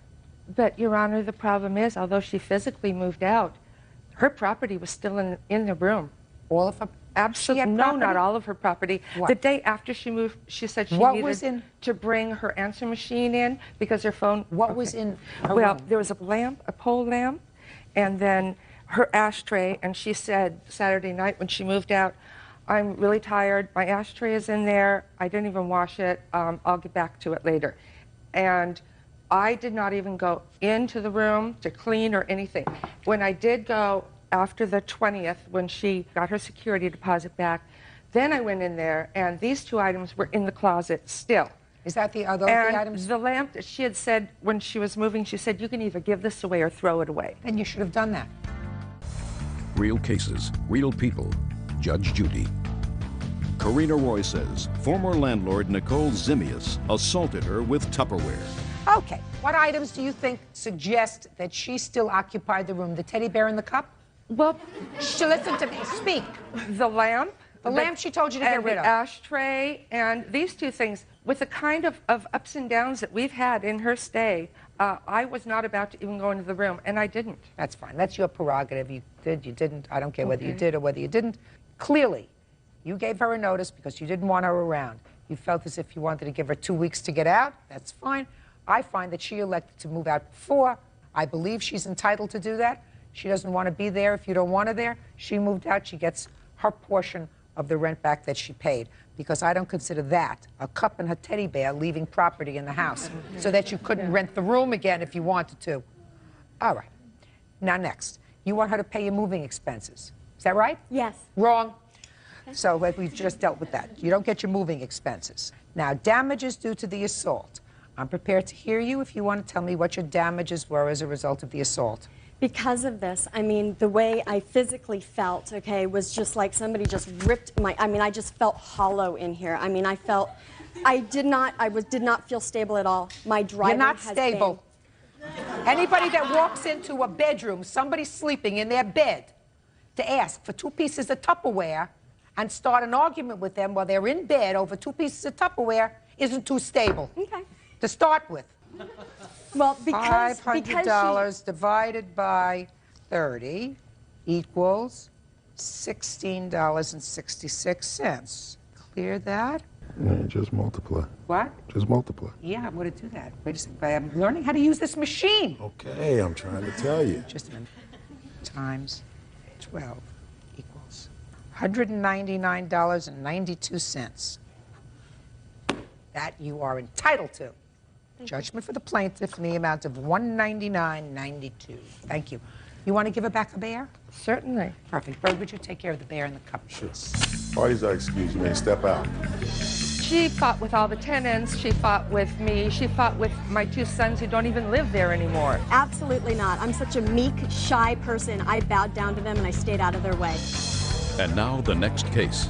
All parties on Habib versus Fields. Step forward, please. 27-year-old tutor Nafisa Habib is suing her ex-boyfriend's friend, 28-year-old bakery worker Anise Fields, for smashing her windshield with a baseball bat. Ms. Habib, both you and the defendant have a child. Yes. And that child was fathered by the same person. Yes. So that's how you know each other. Yes, ma'am. And I would assume that you don't like each other. I have no problem with her. Well, then you think she doesn't like you. I guess, yes. Because it's your claim that she smashed the windshield of your car. Yes, ma'am. When did this take place? January 12, 2001. Where? His uncle's house where he was staying there at the time. This is the father? Yes. Of both children? Yes, ma'am. You have any other children? Yes, I do. How many? 4. 4 other ones? 4 children altogether. Altogether. How old is your child? My child is 3. And yours? He's 3. My child's 1 month older than her son. Tell me how it happened that you happened to be in the same location. January 12th, he called me and asked me to bring over my daughter. He doesn't see her a lot, so I brought her over. To where he was staying? Yes. While we were there, I was downstairs in like the lounge area in the basement, and he was upstairs. And I heard some banging on the door. I thought he had locked himself outside the house. So I called upstairs, Rude Boy, did you lock yourself outside? What's his name? Rude Boy. By that time, he came downstairs. He said, Anise is outside. Anise, yes. That's you. Me, yeah. I said, are you going to let her in? He said, no, she's upset. She's going to want to fight. I said, fight who? That's when she busted the basement window. She had a bat in her hand, and I saw her. Rude Boy ran upstairs. I stayed downstairs. They were outside. I heard her yelling, what do you think, I'm stupid? Is she in there? Is she in there? I heard him yelling. He said, I'm going to call the police. He came in the house. Apparently, she left. He came downstairs. He didn't call the police. We started cleaning up the glass. At that time, I said, Rude Boy, let me drop you off at work. When I went to my car, opened my door, I saw the glass on my seat and saw she bust my windshield. I switched cars with my father, and I went to her house. She invited me in. We talked for a while. The end result of the conversation was that Anise said she was going to pay for my windshield when she got her school money because she didn't have any money at the time. The very next day, after Anise busted my windshield, she called me, and she apologized continuously. Nafisa, I'm sorry. This is not me. I don't go around busting girls' windshields. I felt sorry for Anise because I know how it is for a brother to allow you to believe that it's all about you, and it's not all about you. So I felt sorry for her. I said, no problem, Anise, when you get the money. So, bottom line is, you saw her with a bat break the basement window. Yes. But not your car window. No. But she did, in fact, tell you that she would pay for it. Okay, let me hear you. She's lying. Basically. Why don't you just tell me what happened? You went over I wasn't there. No, I was not there. No. Just a second. Are you telling me that you never went to the house? Yes, that's what I'm telling you. I think you have to come up with a better story than that. I'm going to tell you why. Because I believe her when she says that you came to the house. Mm-hmm. I believe her when she says that she saw you with a bat in your hand and that there was glass downstairs in the basement window. So I think we're going to start over again. She's lying. He lives there, so he was there, so he can tell you. I was not there. All right.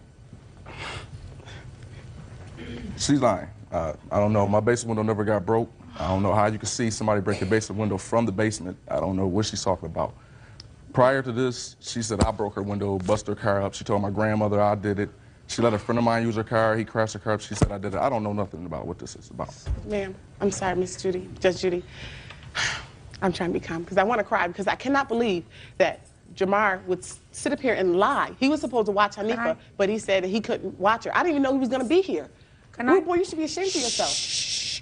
Don't talk to him. I'm Can sorry. I see the police report, please? Yes, ma'am. Miss Judge Judy, he also told me, Rude Boy himself told me that Anise had intentions several times to pay you for your car windshield, but things that came up. When I went to her house, I met her mother, I met her daughter, Asia. You brought your daughter I to met my her house. son. No. Okay, just a minute. Wait. Oh, God. I can't believe you, Rude Boy. I can't believe you. Oh, it's over. Never was anything. Whatever, Rude Boy. Whatever. If you talk amongst yourselves, you're leaving. Excuse me. Tell me why you reported this to the police 2 days later. Well, I believed Anise. When she said she was going to pay me for the windshield, and when she called me the very next day after it happened, I believed her. My father said, Nafisa, cover your tracks. If you get a police report, then at least you have that in case you have to take her to court. I did not believe it was going to have to go this far. It's only $183. I'm not asking her for cab money or the inconvenience she put me. My sister had to come and get me several times to pick up my children. I worked 2 jobs. I raised 4 children by myself. I don't have time for this. This is so juvenile. Mr. Jones, do you currently have a relationship with any of the 3 or 4 women? This one here. This No, one. he doesn't. Shh. I'm sorry. No. I apologize. No. I'm sorry. So you currently have a relationship with Anise? Yes. How long have you had that relationship with Anise? Since last year, we started dating each other and being in a relationship last summer. How many children do you 2 have together? 1. Your other 2 children, do they have the same mother? No. What do you do for a living? My teacher aide, bus aide. Nothing. Shh. I'm sorry. I apologize. He's lying. I'm sorry. Well, how was she taking me to work if she came over? Just listen to me. She's making up stuff. Listen to me. I'm sorry. I understand. I apologize. Teacher's aide, bus aides don't Yes. make a lot of money. Small money. Small money doesn't make 4 children. No, I made 4 children, but my money take care of my children. Impossible. Impossible. Okay. Do you work, Anise? Yes. What kind of work do you do? I work at a bakery. How many children do you have? 5. Do all 5 children live with you? Yes. You make a lot of money in the bakery? No, I don't. I also go to school. How is your family subsidized? From me working and going to school. How much money do you make at the bakery? I make $5.50 an hour. $5.50 an hour gross does not support 6 people, and he certainly doesn't make enough to support you and your children. What kind of work do you do? I tutor children full-time, and I work at a floral shop part-time. How many children do you have? 4. What other support do you get for your children? I receive food stamps, and that helps a great deal. How old are your other children, Mr. Jones? 10, 2. So you have a new child, not with either one of these 2 women. Yes. And shortly after that child was born, you renewed your relationship with a niece. Is that right? Yes. Excuse me, miss. Shh. $183 is what the windshield cost you? Yes, ma'am. Pay it. $183, judgment for the plaintiff. Thank you. Parties are excused. You may step out. Year-old Sheriff's Deputy Edwin Brock is suing 55-year-old entrepreneur Donald Courtney for filing a false complaint after a traffic stop. That you made a traffic stop of the defendant for speeding, and that subsequent to giving him a ticket, he filed a complaint against you, which was patently false, with Internal Affairs causing an investigation. And while you were cleared of all charges, that report will remain on your file permanently, and you want him to pay you damages. That's correct. That's what the case is about. So I have a couple of questions, then I'm going to go to Mr. Courtney. How long have you been a peace officer? I've been a peace officer, Your Honor, for approximately 9 years. And what is your assignment, sir? I'm assigned to the traffic division as a motor officer and an accident investigator. When did this incident happen? The incident occurred on September 2nd of 2000, What time of day? approximately 8:30 in the morning. And what was the reason that you stopped the defendant's car? On that date and time, Your Honor, I was in uniform working speed enforcement in my jurisdiction when my attention was drawn to a vehicle traveling at a high rate of speed on a street named El Camino Real. My visual estimation of the vehicle's speed was approximately 50 miles an hour, which is about 15 miles an hour over what's posted for that roadway. And that roadway in itself has numerous driveways and businesses in this particular area, which restricts a sight distance for vehicles traveling. Whatever. So you thought he was going about 15 miles over the posted speed limit. That's correct. You pulled him over. Yes. When you pulled him over, you identified yourself as a peace officer? Yes, I did, and I was in uniform. Mr. Courtney, I'm going to come to you next, and I want you to tell me your version of what happened after you were pulled over. The officer came up to my window, and I inquired of him as to why Just tell me what you said. Not inquired of him. Tell me what you said to him. He came up to your window. Did he say anything to you, or did you say something first? He asked me for my identification. Did he say, can I have your identification Yes. or your driver's license and registration? Exactly. Yes, he No. did. Which one? He asked me for my driver's license and for registration. Did you give it to him? I looked for it, and then I suddenly remembered that all of my identification, along with my passport, was in my briefcase, which was sitting at home in another vehicle with my driver waiting to take me to LAX. I was on my way to Europe. And you told him you didn't have Yes, I did. driver's license nor the registration for the car. Yes. What did he say to you then? He asked me for my particulars, my age, my date of birth, my address, my height, my weight, color of my eyes, and I gave him that information. Okay. Go ahead. And he then returned to his motorcycle, which was probably 5 to 10 yards, parked behind my car, and he was there for quite some time. And then? Then he returned to the car, and he presented me with a ticket to sign. Mm-hmm. And I signed it. And then? And then he tore the ticket off, and he left. So that all sounds very nice. And then what did you do? Well, there was a lot that transpired in between Well, because I'm of his asking actions. you. I mean, we're not going to play I've Got a Secret in 20 Questions, Mr. Courtney. So far, you told me what happens when you make a routine traffic stop, license, registration you don't have, checks your ID, gives you a ticket, and you both go on your way. That sounds all very gentleman nice. here, while he's composed today, was No, quite... no, just tell me what happened, He was Mr. agitated. Courtney. He was very agitated. Tell me, sir. He comes and he asks for your license and registration. You don't have it. I want you to tell me, point by point, which I thought you did, what it was that caused you to file a complaint against him. When he approached me, Your Honor. He appeared agitated. How did he appear agitated? When someone looks at a person and they're not composed, possibly he had a bad start to his day, I don't know, and he did. So he appeared agitated. Yes, he did. Okay. Go ahead. Then, when I told him that I didn't have my identification with me, he just didn't seem to believe me, and he became more agitated. No, don't tell me agitated. What did he say to you, sir? He told me he was going to take me to magistrate's court. Okay, go ahead. And that was after I had informed him that I was on my way to LAX to fly to Europe, so I assumed he was going to take me to magistrate's court. I was going to miss my flight. So what did you say to him? I just basically cooperated with him and gave No, the no, tell me what information you that he said. wanted to. I don't recall exactly what I said to him at that moment, but what I did do is I got on the phone and I dialed 911 right away. Why? Because of how he was conducting himself. So far, I haven't heard anything, sir. Well, untoward. I'm about to share it with you. He was, Well, please, he share was it. very animated. How animated? He was animated to the point whereby he was in my face in my car. How was he in your car? His face was literally 12 to 18 inches from my face, and I'm sitting in the driver's seat, rather than having a good 3-foot distance where people can just communicate with one another. He was in the car, so to speak. He was in my face. He was not happy. He was in a bad mood. He was agitated. Your Honor, this man is perjuring himself. Just a second. Now, after he left, according to you, there were no words that he said to you. It was his affect. Is that right? No, he threatened to take me to magistrate's court, and That I is couldn't his right. understand why. That is his right to take you to magistrate's court, sir. So that's not a threat. There were no words that he said to you that were threatening. It was his affect. And his hand on his gun, Your Honor.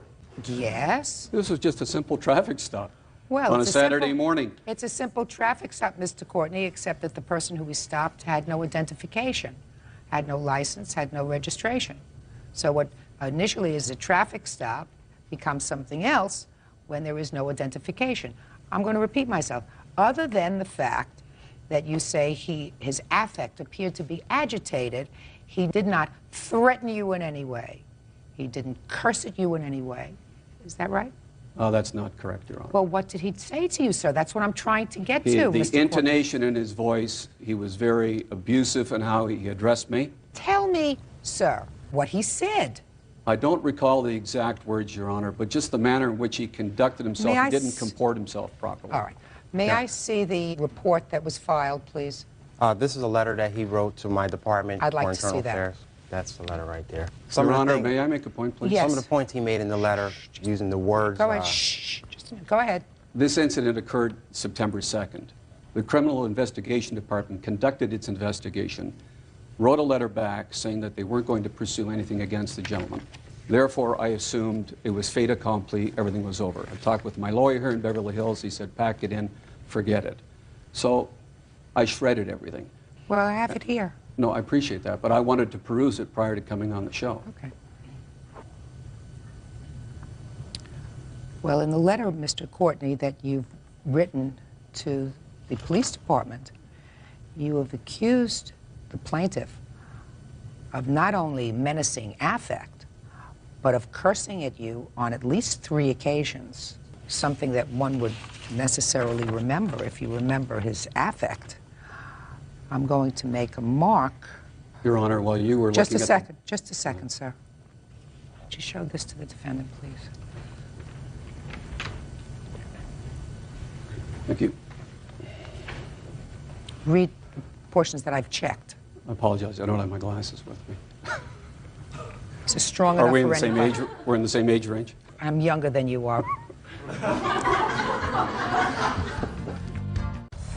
Real cases, real people. Judge Judy. Sheriff's Deputy Edwin Brock claims Donald Courtney filed a false complaint after a traffic stop. Donald claims Deputy Brock was verbally abusive. Can you read with my glasses? Yes, I can. Perfectly.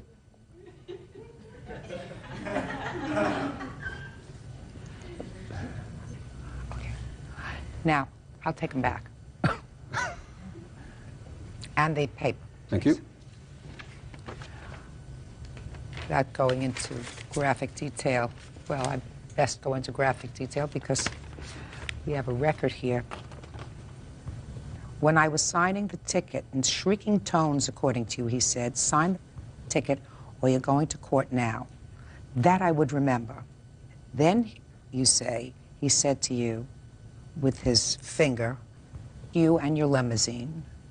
And then, you say, he said to you, when you said, please just give me the ticket. And at this point, he erupted and said, I've had enough from you. Those are things that I would remember if I were telling a story, Mr. Courtney. Mr. Brock, according to your complaint, sir, you made this stop, and the time you made the stop, you took out a recording device. Is that right? Essentially, Your Honor, yes. Not essentially. That's what you said here. You said, I got off my bike and turned on my tape recorder. Yes. It's a device that I wear on my belt. It's not something that I have to remove from a stored place. I understand that. Okay. And you take that off because it's protocol to turn on the tape recorder so that you can memorialize the stop. Is that right? That's correct. Where is it? I have a copy of the tape right here. I'd like to hear it. Okay. Bird. It's difficult to hear, Your Honor, because of the background noise of traffic, but you absolutely will not hear foul language from either party on that tape. What stopping me for? You're the speed limit. What's the speed limit? 35? 35 where? On Speedy Boulevard, the garden here. Are you serious? I'm very serious. Jesus Christ, I lived here for years. I never knew it. I thought it was 50. Are you serious? From where? Where's it 35? From where to where? Encinitas Boulevard to Garden View Road. Okay, which is Garden View? Just past. Are you serious? Well, that street's been there for 35 years. No, I know, but I thought it was 50 the whole way down. Wow. I'll be damned. Well, let me start with the registration and insurance. How about that? I can't believe it. I'm flying to Zurich right now. I'm trying to get to the airport. How do you go to the airport without identification? Because I'm going home. The limo's picking me up. There you go. Take your vehicle insurance with you? Nope. Right. That's the only one you have? No, I have one. Okay. Bring the insurance report with you.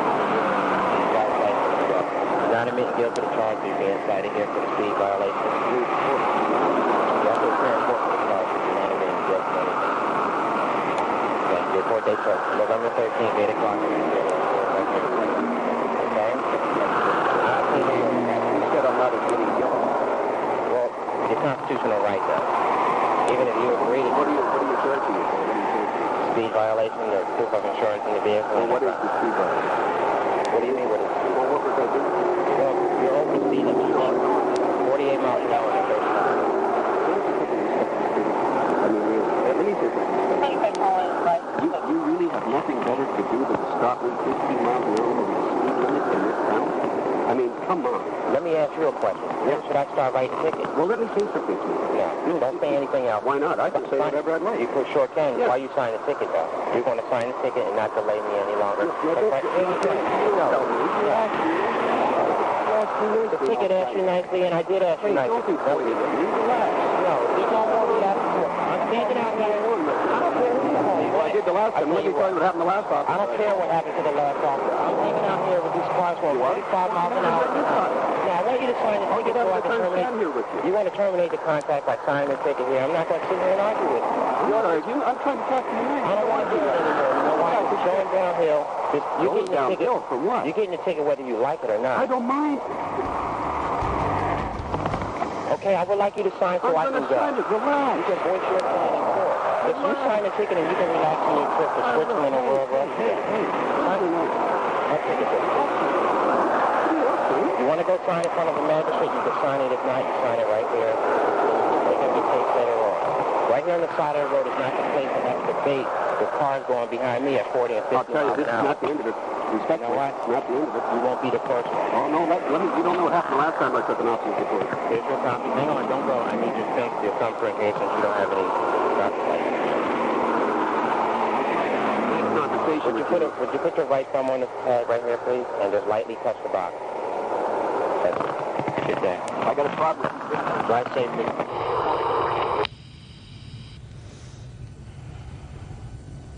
You're way out of line, Mr. Courtney. Way out of line. Didn't you know he had a tape recorder going? Yes, I did.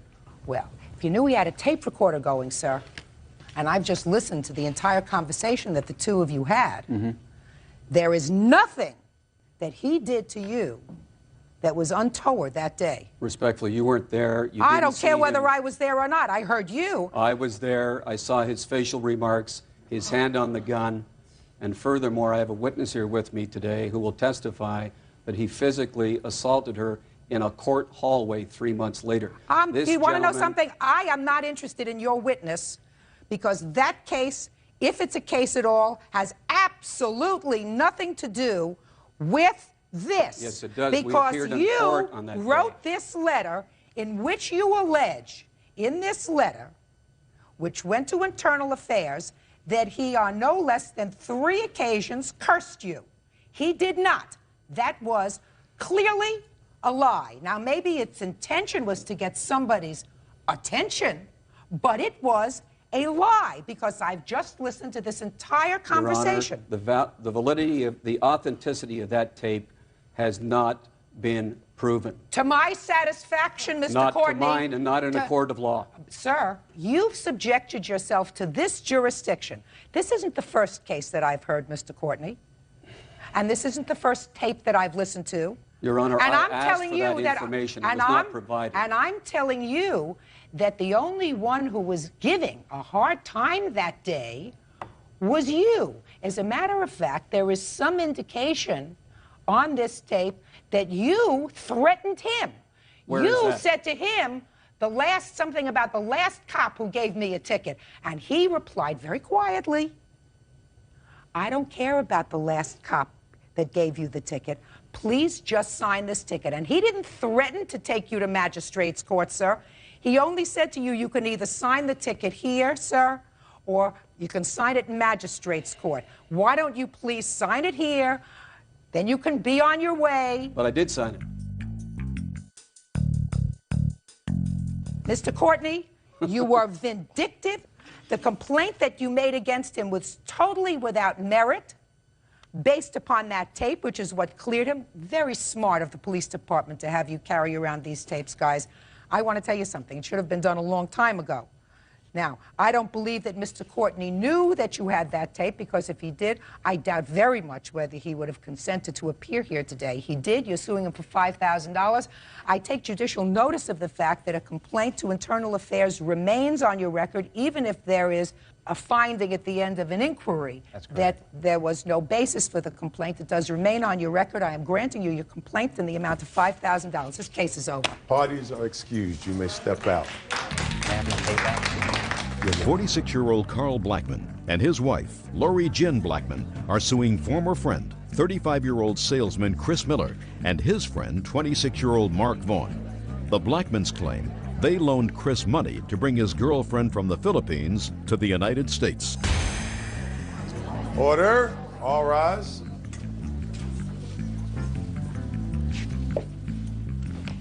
Yeah, this is case number 227 on the calendar in the matter of Blackman versus Miller Vaughn. Parties have been sworn in, Judge. You may be seated. Who is Mr. Miller? I am. Would you sit down, Mr. Vaughn, please? And is this your wife? Yes, ma'am. Why don't you have a seat? Thank you. Mr. Blackman, this is an interesting case. I don't think I've ever tried one like this before. You knew the defendant. I met him first time at our wedding, actually. He was a friend of a guest. And according to your complaint, there came a time when you and the defendant arranged to have a young woman from the Philippines, who was, I believe, a cousin of your wife's, Distant cousin, yes. come to New York for the purposes of marrying him. Yes, ma'am. She came to the United States. Yes, ma'am. He didn't marry her. No, ma'am, he did not. And you want him to pay for all of the expenses that you incurred, which you say that he had agreed to pay. In addition, at some point, a check was given to you for $1,500, and then payment was stopped on that check, but that check was written by Mr. Vaughn at the defendant's request. So that's why he is a co-defendant. But he's really a nominal co-defendant. Okay, so when was your wedding, and when did you meet the defendant? In February of '99, the defendant was at our wedding. A few days later, he came to a Valentine's dance party, and that's where I spoke to him about our site, FilipinoGirlsTours.com. I said, No. Speak slowly, because we're missing. You had a website? Yes, ma'am, a small business. I met my wife through Pen Pal Club, And when she came over, she goes, I have many friends that would like to come too. So we put up a free pen pal site where people could get free addresses and phone numbers, stuff like that, and correspond. I don't know if he first saw that site, or I really don't know, but he came to our wedding, and then at the party he was there. And I said, well, you know, we do have a cousin of hers that's real cute on our site. Would you like to meet her? And he says, well, I'd be interested. So I gave him the contact information, the address, the phone number. She did not have email at the time. And from there, it progressed. They got to know each other well. They got to know each other via mail. Mail and phone, yes. And many phone calls. Okay. And he went over there on his own. He went to the Philippines? Yes. And visited. That is correct. Mm-hmm. When did you go to the Philippines, sir? It was April or May. I don't remember exactly what the date was. Of 1999? Yes. Okay. And you went and you met this young lady. Mm-hmm. Go ahead. Yes, when he returned, he relayed to me how happy he was, how he would treat her so nicely, that he really loved her. And he was very frustrated that they were never left alone this whole time. And in the Philippines, most girls are very chaperoned. This particular woman had never dated really in her life. Very, very sheltered. And I helped him with his paperwork to bring her over because we had just started our site and I wanted to get more experience in the fiancé visa part and what have you, so I did all his paperwork for him. What's a fiancé visa? In order to bring a girlfriend, fiancé to the United States from another country, you must file paperwork with our government saying that you met her, prove that you met her, and that it's a legitimate relationship and you want to marry her. And you bring her over, you do all this paperwork. Do you have a copy of that application? I do not have a copy of his, per se. I need a copy of his. I do not. I have the form, but I have all the financial responsibility forms that he signed. Can I see that? Yes, ma'am. Saying that he would be responsible for her as long as she was here. Okay. I've highlighted the...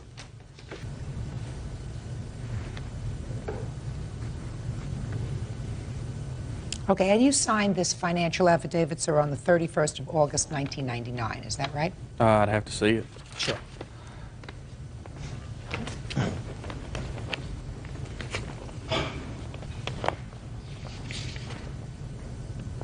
Yes. Good. So you signed a financial affidavit in August of 1999 agreeing to be financially responsible for this young lady when she came to this country. Right. It said that I would be responsible so that she wouldn't be a burden upon our state. That's correct, but that's only one of the affidavits that you signed. That's why I read the second one very carefully, which is, the first one says that you agree that she will never become a public charge while she's here.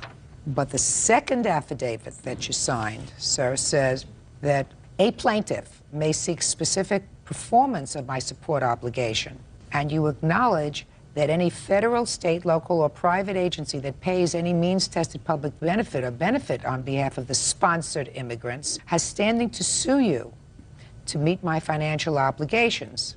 Okay, I got it. Now, when did the young lady come here? She arrived on Friday, the 28th or 29th of January, I believe. The wife and I actually picked her up at the airport because the defendant said he could not get off work to pick her up. So we drove to Atlanta from Asheville, a considerable distance, picked her up, brought her that evening, left him at his apartment, where I even helped him move to. That night, they were alone. It was Super Bowl weekend. That Sunday, they came over. The girl was very, very upset with herself, what have you. Mr. Miller had talked her into giving up something very precious to her, which was her virginity, which is something these girls really hold proper to them. Because he had spent so much money to bring her here and so much effort, she figured, well, he's going to marry me, it's okay. The way things worked out, she found out she did not know we had loaned him the money to bring her here because that wasn't... Now tell me about that loan. Mr. Miller was in the process of moving, and I had gotten to know him a little bit, doing his paperwork for him and what have you, and he seemed to be a very nice fellow. So I helped him move, brought his washing machines over to my house to store because he didn't have a place to put them, things like that. After he moved, we picked up the girl, brought her to his house and what have you. Tell me about the money. Oh, the money. During this move, he's saying he had put deposits down for this, for the phone, for the apartment and everything, and he was very low on money. And I figured the girl's a cousin of my wife, so I said, would you like to have a loan to bring her here? I could loan you the money for the plane ticket as long as it did not take too long to pay me back. And he said, oh, I could pay you back in 90 days, no problem. I just started a new job. How much was the ticket? The ticket itself was, I don't know, he sent the money to her. I gave him $675 cash. Is that correct? That he gave you $675 in cash? No. He never gave you any money? No. He's lying, Your Honor. Okay, so that's in dispute. $675 in cash you gave him. Yes, ma'am. And I even asked my wife if I could take it out of our savings account. She's a joint member of that account, and she said yes, because it was for her cousin. That'd be fine. Okay. Go ahead. I had loaned him the money. I picked him up the day before she was to arrive. He called me and said, I can't get off work. Could you please pick her up? I said, sure, be glad to. We went down, picked her up, brought her to the apartment. That weekend followed. Okay, then you told me about the problem. Right. When she came to your house. All right. Right. Did he ever tell you that this wasn't going to work out?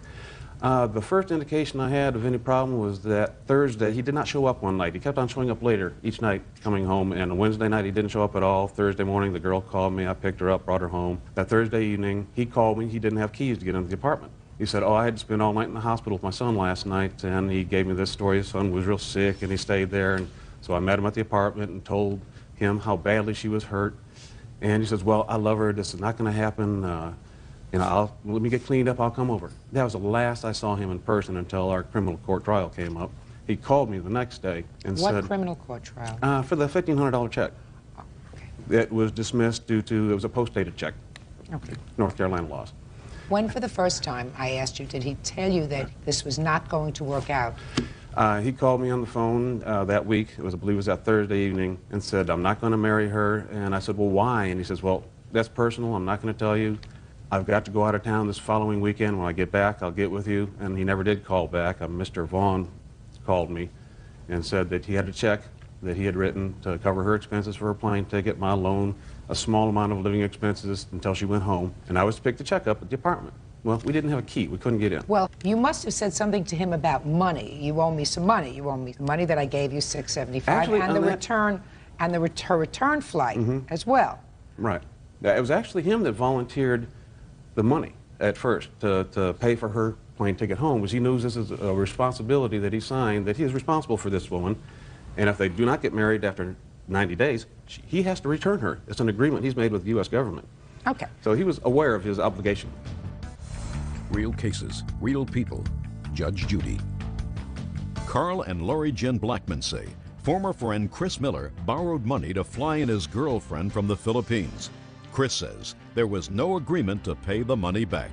When did she go back to the Philippines? It wasn't until September. Why not? Because, well, she was so ashamed of herself, and in the Philippines, and I do have evidence from doctors that treat women in the Philippines. I'm not interested in that because it's really not germane. She's not here.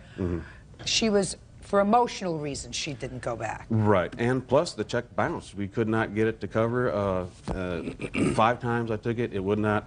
Each time I took it to the bank itself, they said, I'm sorry, there's not enough funds, and then I ran it through my bank to have it stamped. But that was $1,500, and that would have covered her return flight to the Philippines. And my loan of... And your loan to him. Yes, ma'am, and a small amount of living expenses for a week or two.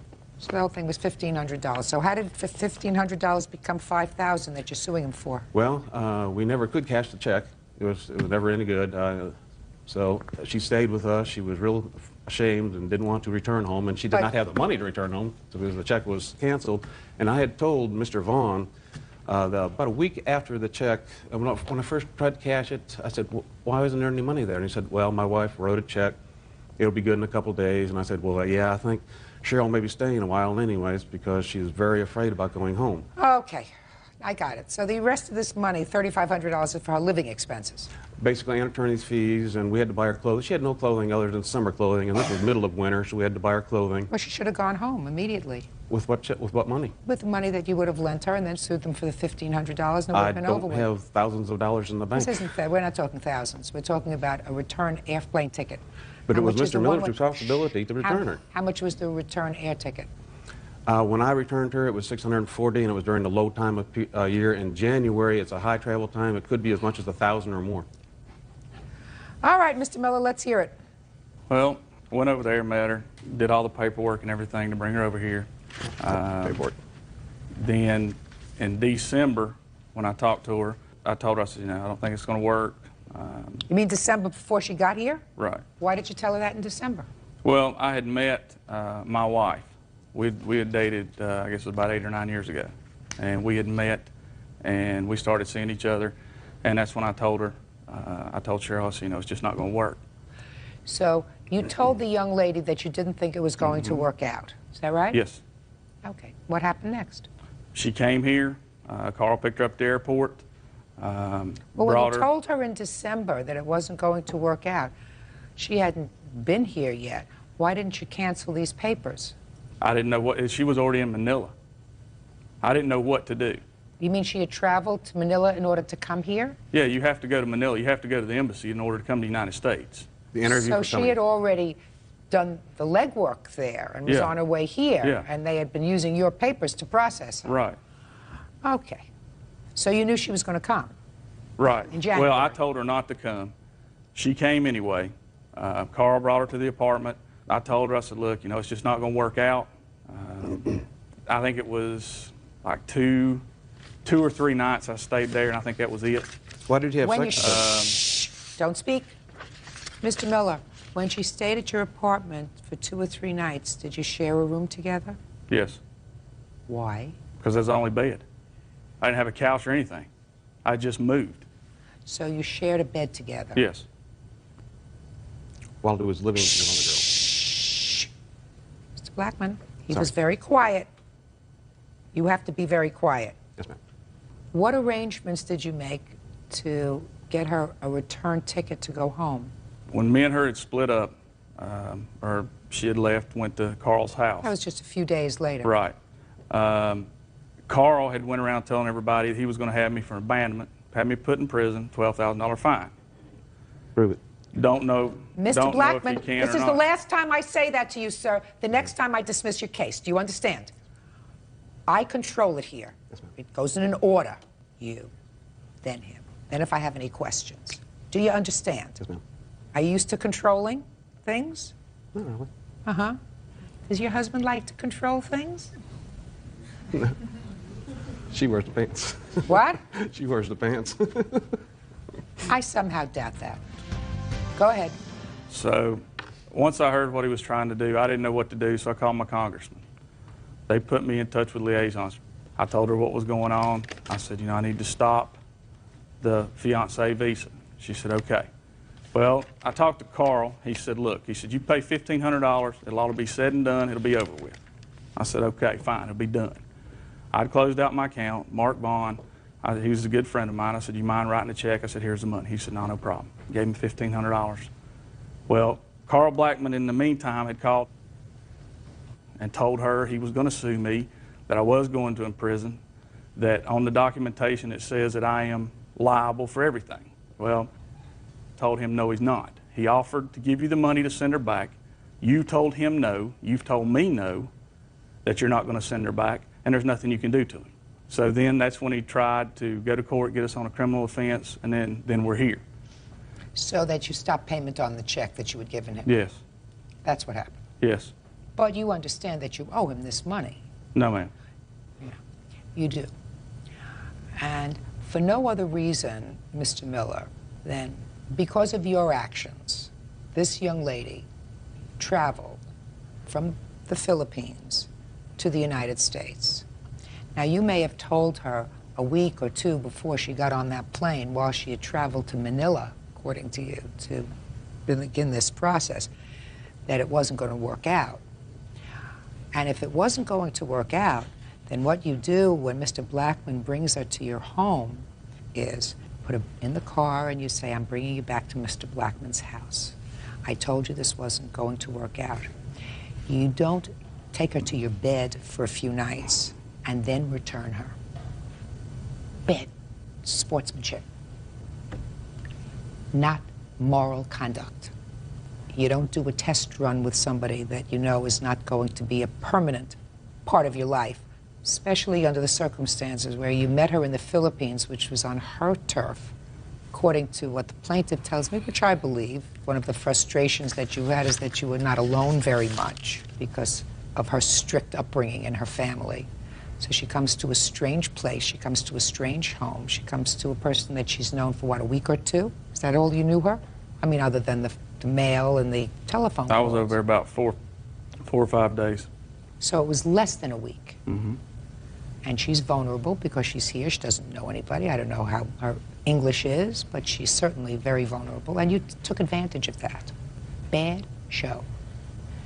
And I can understand when Mr. Blackman says that there was an embarrassment that she had in going home right away. And she had to emotionally prepare herself to go home because she was going home different from the way she came. How old was she? 25. And how old are you? I just turned 35. And you have a child. Yes. I see that from here. Were you married before? Yes. Once before? Twice. So you've been around the flagpole a couple of times, I as guess you could opposed say to this that. young lady. I don't know if she had or hadn't. I would say not. The only other expense that I haven't addressed is your attorney's fees. Now, you said you had attorney's fees. Yes, we tried to change her visa so she could stay here without going That's home. not his problem. Yes. That's your problem. That's her cousin. If you tried to change her visa, Yes, ma'am. then you're doing that out of the goodness of your heart. That has nothing to do with his relationship with you. Yes, ma'am. I certainly believe that you are entitled to be reimbursed for certain of your expenses. Yes, ma'am. And certainly for the $1,500 plus your airfare. I believe that you did provide airfare both ways for this young lady. And I believe that she probably needed a period of adjustment before she went back. Yes, ma'am. Not she came 1 week, she goes back the next. Kind of embarrassing. But I would say, Mr. Blackman, that she's not here. I cannot inquire of her. But I would say a month or so should have been sufficient time for her to get over this and to go home. Mm-hmm. Did she stay with you the entire time? Yes, ma'am, she did. Okay. So on your claim, Mr. Blackman, I'm awarding you $2,500. Thank you. The $1,500 that he was supposed to have given you, plus $1,000 a month for the month that I believe would have been sufficient time for her to prepare herself to go home. So on your claim, sir, I am awarding you $2,500. Thank you. Didn't do the right thing, sir. That's all. Parties are excused. ਦੱਸੋ ਜੀ ਆਪਕਾ ਤਾਰੀਖ ਇੱਕ ਬੰਦੇ ਦਾ review ਲੈ 5-5 minute ਦਾ ਤੇ ਮੈਂ ਕੀ ਬੋਲ ਸਕਣਾ ਤੂੰ ਇੱਧਰ ਤੂੰ ਸੁਣਾਈ ਮੈਂ ਤੂੰ ਸਾਈਡ ਤੋਂ ਇੰਸਟਾਲ ਹੋ ਗਈ ਤੂੰ ਕਰਦੇ ਯਾਰ ਕਿ ਕੁੜੀ ਦੀਆਂ ਮੈਂ ਗੇਮ ਖੇਡੀਆਂ ਮੈਂ ਪੈਸੇ ਵਿੱਚ ਕਰ ਮਾਰਾ ਫਿਰ 300 ਬਣਾ ਕੇ ਫਿਰ ਕੱਟ ਬਣਾ ਸਾਰੇ ਪੈਸੇ ਫੜ ਕਿਤੇ ਹੋਰ ਦਾ ਬਣਾ ਨਹੀਂ ਆਪਾਂ ਨੂੰ ਯਾਰ ਵਲੌਗ ਦੀ ਨੂੰ ਕਿਹੜੀ ਕਰਨੀ ਦੱਸ ਆਪਣਾ ਇਹ ਨਾ ਹਗੜੀ ਕਰਨੀ ਤੁਮ ਚਾਟਾਂ ਦੇ ਹੋਈਆਂ ਅਸਲਾਮ ਅਲੈਕੁਮ ठीक ठाक गाँव तो बाहर आए हैं कौन बोल रहे साइन अप कर दे बाहर ना तुझे कर दे जाऊँ भी यार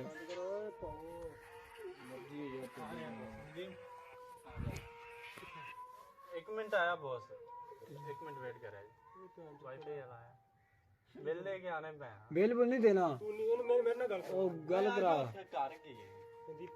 नहीं देना भाई सारा दिन तंग के मेरी गल तो करवा भाई बिल्कुल नहीं देना सीधी गल है तू भाई यकीन कर तंग होए पे और डिवाइस बंद होई भी कल दा नेट बंद होया पे अल्लाह ना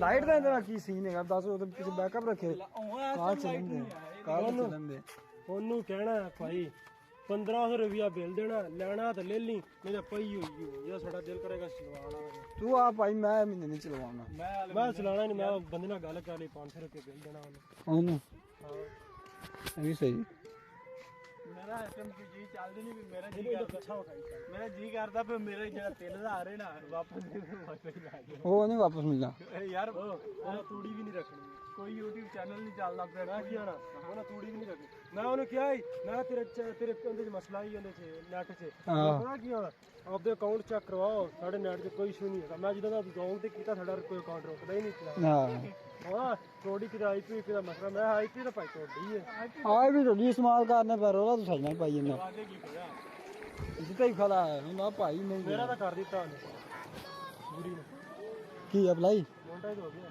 ਤੇ ਉਹ ਮੇਰਾ ਫੇਸ ਕਿਉਂ ਰਹਿ ਗਿਆ ਫਿਰ ਉਹ ਫੇਸ ਕਿੰਨਾ ਕਰਵਾਈ ਹੁਣ ਫਿਰ ਲੈਪਟਾਪ 'ਚ ਨਹੀਂ ਹੁੰਦਾ ਕੋਈ ਲੈਪਟਾਪ 'ਚ ਕੈਮਰਾ ਵੀ ਹੈਗਾ ਸਾਰਾ ਕੁਝ ਹੈਗਾ ਇਹ ਮੁੰਡਾ ਤੇਰਾ ਉਹ ਫੇਸ ਸਕੈਨ ਆ ਗਿਆ ਲੱਭਾ ਸਕੈਨ ਕਰਾ ਲਾ ਕੀ ਹੋ ਗਿਆ ਬੰਦਾ ਲੱਭਾ ਫਿਰ ਬੰਦਾ ਲੱਭੀ ਆਸਾ ਲੱਭ ਲਈ ਆਸਾ ਨਹੀਂ ਕਰਨਾ ਆਸਾ ਕੋ ਪੈਸੇ ਲੈਣੇ ਇੰਦੀ ਯਾਰ ਦੇ ਦੀਮੀ ਵੀ ਕਰ ਮੇਰਾ ਕਰਵਾ ਇਹਦੀ ਮੰਨੀ ਜਾਂਦੀ ਹੈ ਮੇਰਾ ਦੋਸਤੀ ਹੋਈ ਖੋਤੇ ਜਾਂਦੀ ਉਹਦਾਂ ਕੀਤੀ ਉਹਦਾਂ ਲੈ ਬੰਦਾਲ ਮੈਂ ਚਲਾ ਉੱਥੇ ਚੱਲਦੇ ਆ ਉਹ ਉਹਦਾ ਰਾਜੂ ਦਾ ਮੋਬਾਈਲ ਫੜਨੇ ਆ ਨਹੀਂ ਦਾ ਉਹ ਵੀ ਨਹੀਂ ਹੋਇਆ ਯੈਲੋ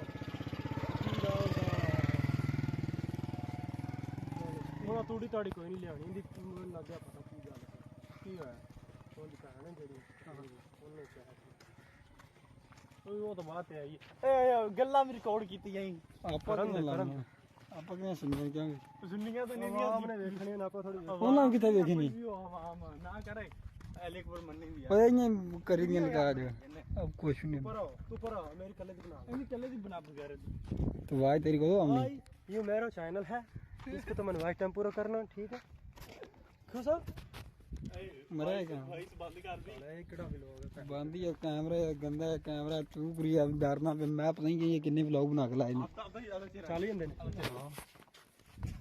अल्लाह यार तू आके मार रहा उम्मीद लेनी है क्यों नेट पे पुछो दिया पहली वीडियो ले जाना पहली ब्लॉग कर बड़ी चढ़ दी जा मेरी वीडियो ब्लॉग कोई मैं ये चैनल बनाया मेरा चैनल तो बना लाया 10 ब्लॉग मोनेटाइज मैं तो दूसरे ते लाई कप कट एडिट करो ला हेलो मैंने 100 जीमेल ਲੱਭ ਕੇ ਦਿੱਤੀ ਮਰਜੀ ਦਿਨ ਲੱਭ ਦਿੰਦੇ ਆ ਥੋੜੀ ਜਿਹੀ ਬਣੀਆਂ ਪਈਆਂ ਉਹ ਵੀ ਚੱਲ ਜਾਣਗੇ 100 जीमेल ਕੀ ਕਰ ਇੱਧਰ ਜਿਹਦੇ ਥੋੜੇ ਪੇਜ ਬਣੇ ਨੇ ਉਹ ਵੀ ਚੱਲ ਜਾਣ ਖਾਲੀ ਇੱਕ ਵਾਰੀ ਉਹਨੂੰ ਬਾਅਦ YouTube ਤੇ ਜਾਣਾ ਚੈਨਲ ਵੀ ਨਹੀਂ ਬਣਾਉਣਾ करना की हूँ साला मेरा वाइट टाइम पूरा आ गया कि तो उड़ ना जाए रातों रात में डर लगी 100 जीमेल की तलक 100 सब्सक्राइबर कर रहा है वो पूरा नहीं होता 8 वीडियो लाई 3 सब्सक्राइबर मिले सब्सक्राइबर तो जगह जीमेल बना 8 वीडियो लाई 8 वीडियो लाई 2 से 2 ग्रुप में पा देना तेरा एक चैनल है मैं ग्रुप में पा देना बना तो 180 सब्सक्राइबर भी हैं अच्छा लेकिन ਉਹਦੇ ਤੇ ਸਟ੍ਰਾਈਕ ਵੀ ਇੱਕ ਦੋ ਆਈਆਂ ਹੋਈਆਂ ਫਿਰ ਮੈਂ ਉਹਦੇ ਸਬਸਕ੍ਰਾਈਬਰ ਚੁੱਕ ਲਈ ਸਬਸਕ੍ਰਾਈਬਰ ਮੇਰੀ ਗੱਲ ਸੁਣ ਬਸ ਠੀਕ ਹੈ ਮੇਰੀ ਗੱਲ ਸੁਣ ਇੱਕ ਤਰੀਕੇ ਨਾਲ ਯਾਰ ਸੈਲਿਬ੍ਰਿਟੀ ਵੀਡੀਓ ਵੀ ਚੱਲਦੀ ਹੈ ਇੱਕ ਤਰੀਕੇ ਨਾਲ ਸਬਸਕ੍ਰਾਈਬਰ ਆ ਇੱਕ ਰਾਜ ਦੇ ਤੁਸੀਂ ਕਿਸੇ ਮੈਂ ਵੀਡੀਓ ਟੈਗ ਕਰਾਂਗਾ ਨਾ ਮੈਂ ਸਬਸਕ੍ਰਾਈਬਰ ਮਿਲ ਸਕਦਾ ਇੱਕ ਰਾਜ ਦੇ ਕਰਨ ਨਹੀਂ ਦੇਣਾ ਬਾਤ ਕਰਦੇ ਸਬਸਕ੍ਰਾਈਬ ਕਰ ਦੇਣਗੇ ਜਰਾ ਨਹੀਂ ਹੁੰਦਾ ਨਾ ਉਹ ਅਗਲੇ ਪਰਮਿਸ਼ਨ ਲੈਣੀ ਪੈਂਦੀ ਉਹ ਬਗੈਰ ਦਿਨ ਥਾ ਨਾ ਸੁਬਹ ਨੂੰ ਸਬਸਕ੍ਰਾਈਬਰ ਪੂਰਾ ਕਰਾ ਦੇ ਕੀ ਕਰਵਾਣਾ ਆਏ ਇੱਕ ਤਾਂ ਕਰਨੀ ਥੋੜੀ ਵਾਹ ਆਉਂਦੀ ਨੈਟ ਵਾਲੀ ਤੇ ਨੂੰ ਆ ਪੂਰਾ ਮਹੀਨਾ ਆਏ ਜਲੀਲ ਹੋਏ ਆ ਨਹੀਂ ਆ ਲਗਾ ਚੱਲ ਆਇਓ ਧਿਆਨ ਨਾਲ ਮੋਬਾਈਲ ਫੜ ਲਗੇ ਮਾਮ ਚ ਮੋਬਾਈਲ ਫੜਨਾ ਹੋਰ ਕਿਆ ਜੀ ਚੱਲਦੀ ਸੀ ਇਹਨੂੰ ਵੇਖਣਾ ਤੈਨੂੰ ਉਹਨਾਂ ਜਿਆ ਚੱਲਦਾ ਬਸ ਨਹੀਂ ਮਾਰ ਹੋਰ ਚੱਲੀ ਕੀ ਹੈ ਆਪਾਂ ਤਾਂ ਨਹੀਂ ਚਲਾਣੀ ਕੋਈ ਤਾਂ ਚਲਾਵਾ ਕੋਈ 20 ਤੋਂ ਬਾਅਦ ਬਸ ਕਿਉਂਕਿ ਉਸ ਟਾਈਮ ਮੇਰਾ ਪੇਜ ਮੈਂ ਸੱਟਾਂ ਇੰਨੀਆਂ ਕੋ ਆਈਡੀਆਂ ਦੇ ਵਿੱਚ ਤੂੰ ਕਹ 300 ਦਾ ਮੈਂ ਨੈਟ ਯੂਜ਼ ਕਰ ਲਿਆ ਤੇ ਬਾਕੀ ਤੂੰ ਆ ਸੀਰੀਅਸ ਮੈਂ 4 ਤੋਂ ਬੋਲ ਕੇ ਪੈਕੇਜ ਲਾਇਆ ਤੂੰ 4 MB ਦਾ ਲਵਾਂਗਾ ਠੀਕ ਹੈ ਚੈਨਲ ਵੀ ਨਹੀਂ ਬਣਾਇਆ ਤੂੰ 4 MB ਦਾ ਕਰਨਾ ਕਰਾਇਆ 4 ਦਾ ਹੀ ਹੈ 15 ਦਾ ਬਿੱਲ ਤਾਂ 6 ਦਾ ਹੀ ਦੇ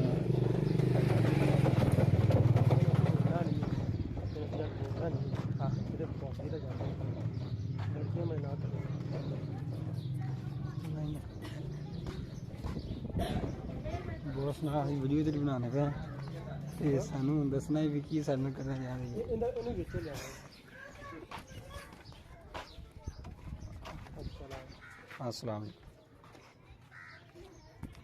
बहुत यार चाह रही थी तो तेरी गारंटी नहीं थी वो तो मानने में आप लैन दा तो थोड़ा सही था। तो तेरी गारंटी है कि ना सही सही एक है। दिन 24 घंटे भी छावे पूरा आया होगा ना छावे ये कहाँ है? घंटे एक दिन भी आया होगा ना, तो मैं जिम्मेदार हूं यार ये तो पहले दिन थी अजाफी दिन जी नहीं आया वो तो पट के सारा कुछ लाया हुन बंद तो कल वैसे बंद नहीं दी भाई मैं तो ਹੁਣ ਵੀ ਨਹੀਂ ਹੈਗਾ ਇਸ ਟਾਈਮ ਵੀ ਨਹੀਂ ਹੈਗਾ चेक कराओ ਹੁਣ ਲਾਈਵ ਨਹੀਂ ਆ ਮੈਂ ਇਹਦੇ ਵਿੱਚ ਚਲਾਣਾ ਪੈਸਾ ਮੈਂ ਸਕਰੀਨ ਮੇਰੀ 1 ਮਿੰਟ ਮੈਂ ਚੈੱਕ ਕਰ ਲੈਣਾ ਅਗਰ ਮੈਂ ਸਕਰੀਨ कंप्लेन की थी सी ਮੂੰਹ ਸਹੀ ਨਹੀਂ ਆ ਰਿਹਾ ਮੂੰਹ ਪੂਰਾ ਕਿੰਨੇ ਟਾਈਮ ਕਿੰਨਾ ਹੋ ਗਿਆ ਉਹ ਇਹ ਤਾਂ ਕਿੰਨੇ 7 ਗੁਣਾ ਦਾ ਇਹ ਬਹੁਤ ਹੁਣ ਤਾਂ 15 ਮਿੰਟ ਪਹਿਲੇ 15 ਮਿੰਟ ਹੋ ਗਏ ਨੇ 32 ਹੋਏ ਨੇ ਕਿਤੇ ਆਵੜੇ 15 ਮਿੰਟ ਨਹੀਂ ਆ ਗਏ ਨੋ ਇੰਟਰਨੈਟ सर पिछले सिस्टम रीस्टार्ट कराया ਸੀ ਮੈਂ ਤੁਹਾਨੂੰ ਕਹਿ ਰਿਹਾ ਕਿ ਅੱਜ ਤੋਂ ਬਾਅਦ ਕੰਪਨੀ ਨੂੰ ਕੰਪਲੇਨ ਫਾਰਵਰਡ ਕੀਤੀ ਹੋਈ ਹੈ ਕੱਲ ਦਾ ਬੰਦ ਹੋਇਆ ਸੀ ਕੰਪਨੀ ਨੂੰ ਕੰਪਲੇਨ ਫਾਰਵਰਡ ਕੀਤੀ ਹੋਈ ਉਹਨਾਂ ਨੂੰ ਕਿਵੇਂ ਇਸ਼ੂ ਕਲੀਅਰ ਹੁੰਦਾ ਕਾਲ ਦਾ ਚਲੋ ਬੰਦ ਹੋਇਆ ਇਹ ਬਹੁਤ ਜ਼ਿਆਦਾ ਬੰਦ ਹੁੰਦਾ ਹੈ ਇੱਕ ਦਿਨ ਨਹੀਂ ਬੰਦ ਹੁੰਦਾ ਨਹੀਂ ਬੰਦ ਹੋ ਰਿਹਾ ਤਕਰੀਬਨ 2-3 ਦਿਨ ਅੱਜ ਹੀ ਨਹੀਂ ਆਉਂਦਾ ਪਿਆ ਕਿ ਅੱਧਾ ਘੰਟਾ ਪਹਿਲੇ ਆ ਨਹੀਂ ਰਿਹਾ ਸੀ ਹਾਂ ਬੰਦ ਨਹੀਂ ਹੋਇਆ ਰਾਤੀ ਵੀ ਬੰਦ ਸੀ 30 ਮਿੰਟ ਬੰਦ ਰਿਹਾ ਮੈਂ ਵੇਟ ਕੀਤਾ ਫਿਰ ਮੈਂ ਤੈਨੂੰ ਕਾਲ ਕੀਤੀ ਹੈ ਅਗੋ 30 ਮਿੰਟ ਹੁਣ ਯਾਰ ਬਹੁਤ ਹੁਣ ਸਰ ਮੈਂ ਇੱਥੋਂ ਘਰੋਂ ਨਿਕਲਣ ਤੋਂ ਪਹਿਲਾਂ ਮੇਰੀ ਮੇਰੀ ਆਈਡੀ ਤੋਂ ਲੋਕੇਸ਼ਨ ਉੱਡ ਗਈ ਉਹਨੇ ਤੂੰ ਬੰਦ ਨਹੀਂ ਹੋਇਆ ਮੈਨੂੰ ਪਤਾ ਹੀ ਨਹੀਂ ਲੱਗਾ ਅੱਜ ਜਦੋਂ ਤੈਨੂੰ ਮੈਂ ਵਾਇਸ ਕੀਤੀ ਹੈ ਇਹ ਮੈਂ ਆਪਦੇ ਨੈਟ ਤੋਂ ਕੀਤੀ ਸਰ ਉਸ ਟਾਈਮ ਮੈਂ ਘਰੋਂ ਨਿਕਲਣ ਲੱਗਾ ਤੇ ਮੈਂ ਸਿਸਟਮ ਰੀਸਟਾਰਟ ਕਰਾ ਕੇ ਸਾਨੂੰ ਵਾਈਫਾਈ ਲਵਾਉਣ ਦਾ ਕੀ ਫਾਇਦਾ ਅਗਰ ਅਸੀਂ ਆਪਦੇ ਪੈਕੇ ਲਵਾਵਾਂਗੇ ਉਹਨੂੰ 500 ਦਾ ਪੈਕੇਜ ਲਾ ਲਿਆ 300 ਤੇਰੇ ਵਾਲੇ ਗਵਾ ਲਿਆ ਮੈਨੂੰ ਉਧਰੋਂ ਕੀ ਫਾਇਦਾ ਆਇਆ 500 ਇਧਰੋਂ ਵੀ ਗਿਆ 300 ਉਧਰੋਂ ਵੀ ਗਿਆ ਜੋੜਦੇ ਨੇ ਜੋੜਦੇ ਨੇ सर सारे मामला तो नाल ये ऐसे करो तो अच्छा बैकअप रख लिया ये हाँ जी अच्छा बैकअप ऑन रख लिया ये हाँ जी बैकअप होना तंगी होंदी चलो तंगी नहीं होंदी ना यार मेहनत है कि होना मेरे गल सुन साडा दिल करदा सी बार-बार कस्टमर दी कंप्लेंट सुनिए नहीं वो ना काफी ज्यादा बंद हो कल तो इस टाइम बंद रहा कल सर बंद सी तनदीम भाई ने शायद मैं वॉइस सेंड कीतियां होन कीतियां कि नहीं कीतियां आ देखो तुझे ऐ सोनी लगो बंदे वॉइस मैं नहीं ना फिर तुझी मानते नहीं होंदे यार मैं बिल ਉਹਨੂੰ ਦੇਣਾ ਕਿ ਤੈਨੂੰ ਦੇਣਾ ਤੇ ਸਾਰੇ ਹੁਣ ਮੇਰੀ ਗੱਲ ਸੁਣੋ ਅਸੀਂ ਕਰੋ ਖੂਬ ਕੱਢ ਕੇ ਤੇ ਥੋੜਾ ਕੱਢਨੇ ਪੈਣਾ ਕਨੈਕਸ਼ਨ ਕਿੱਥੋਂ ਆਉਂਦਾ ਕਨੈਕਸ਼ਨ ਤੁਹਾਡਾ ਕਿੱਥੋਂ ਆਉਂਦਾ ਕਨੈਕਸ਼ਨ ਤੁਸੀਂ ਸਾਡੇ ਕੋਲ ਲਿਆ ਅਸੀਂ ਪਿੱਛੋਂ ਲਿਆ ਅਸੀਂ ਕੰਪਨੀ ਕੰਪਲੇਨ ਕਰ ਤੁਸੀਂ ਸਾਨੂੰ ਕਰਦੇ ਅਸੀਂ ਕੰਪਨੀ ਕੰਪਲੇਨ ਕਰੀਏ ਨਾ ਕਿੱਥੋਂ ਲੈਂਦੇ ਕਨੈਕਸ਼ਨ ਤੁਹਾਡਾ ਕਿਦੋਂ ਦਾ ਭਾਈ ਡਾਟਾ ਤੁਸੀਂ ਟਾਵਰ ਠੀਕ ਮੋੜ ਦਿਓ ਜੀ ਤੇ ਮੈਂ ਕੰਪਨੀ ਕਰ ਸਕਦੇ ਹਾਂਜੀ ਕਿਸੇ ਹੋਰ ਕੋ ਯਾਨੀ ਕਿ ਜਾਇਜ਼ ਨਹੀਂ ਸਰ ਇਹਦੇ ਉੱਤੇ ਨਹੀਂ ਨਾ ਜਾਇਜ਼ ਮਿਲਦਾ ਨਾ ਟੈਰੀ ਨਾਲ ਨਾ ਯੂ ਫੋਨ ਬਾਅਦ ਮਿਲਦਾ ਤੇ ਖਾਲੀ ਜ਼ੋਂਗ ਦਾ ਮਿਲਦਾ अलग इन्ना मसला कोई नहीं हैगा मसला तो आंदा पेगा जोंग दा मेरा पिछला महीना तबाही वाला गया अब पिछला महीना कोई ना 10 को दिन ही सही समझ चलिया ना बाकी मैं अजे सारे दिन काट कहले कढो हां जेरे बंद रहे वो 10 दिन बंदे ने जेरे सही से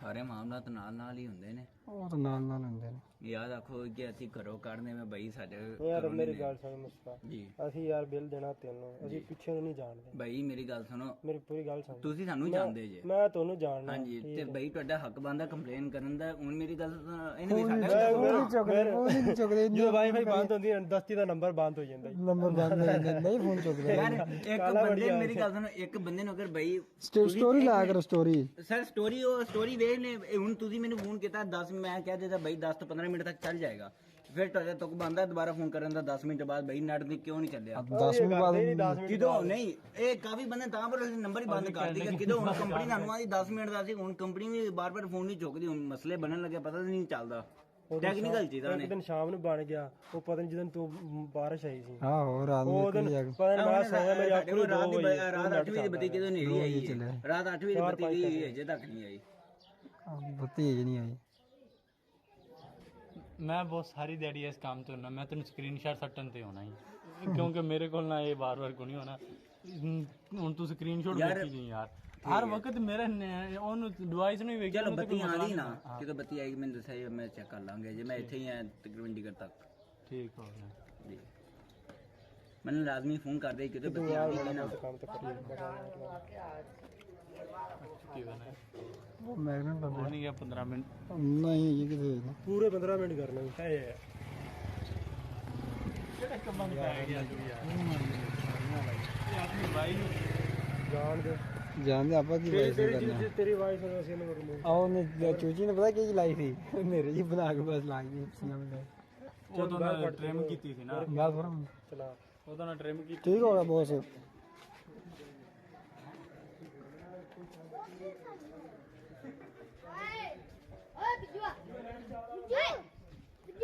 मैं ले ली ये तो जा दिया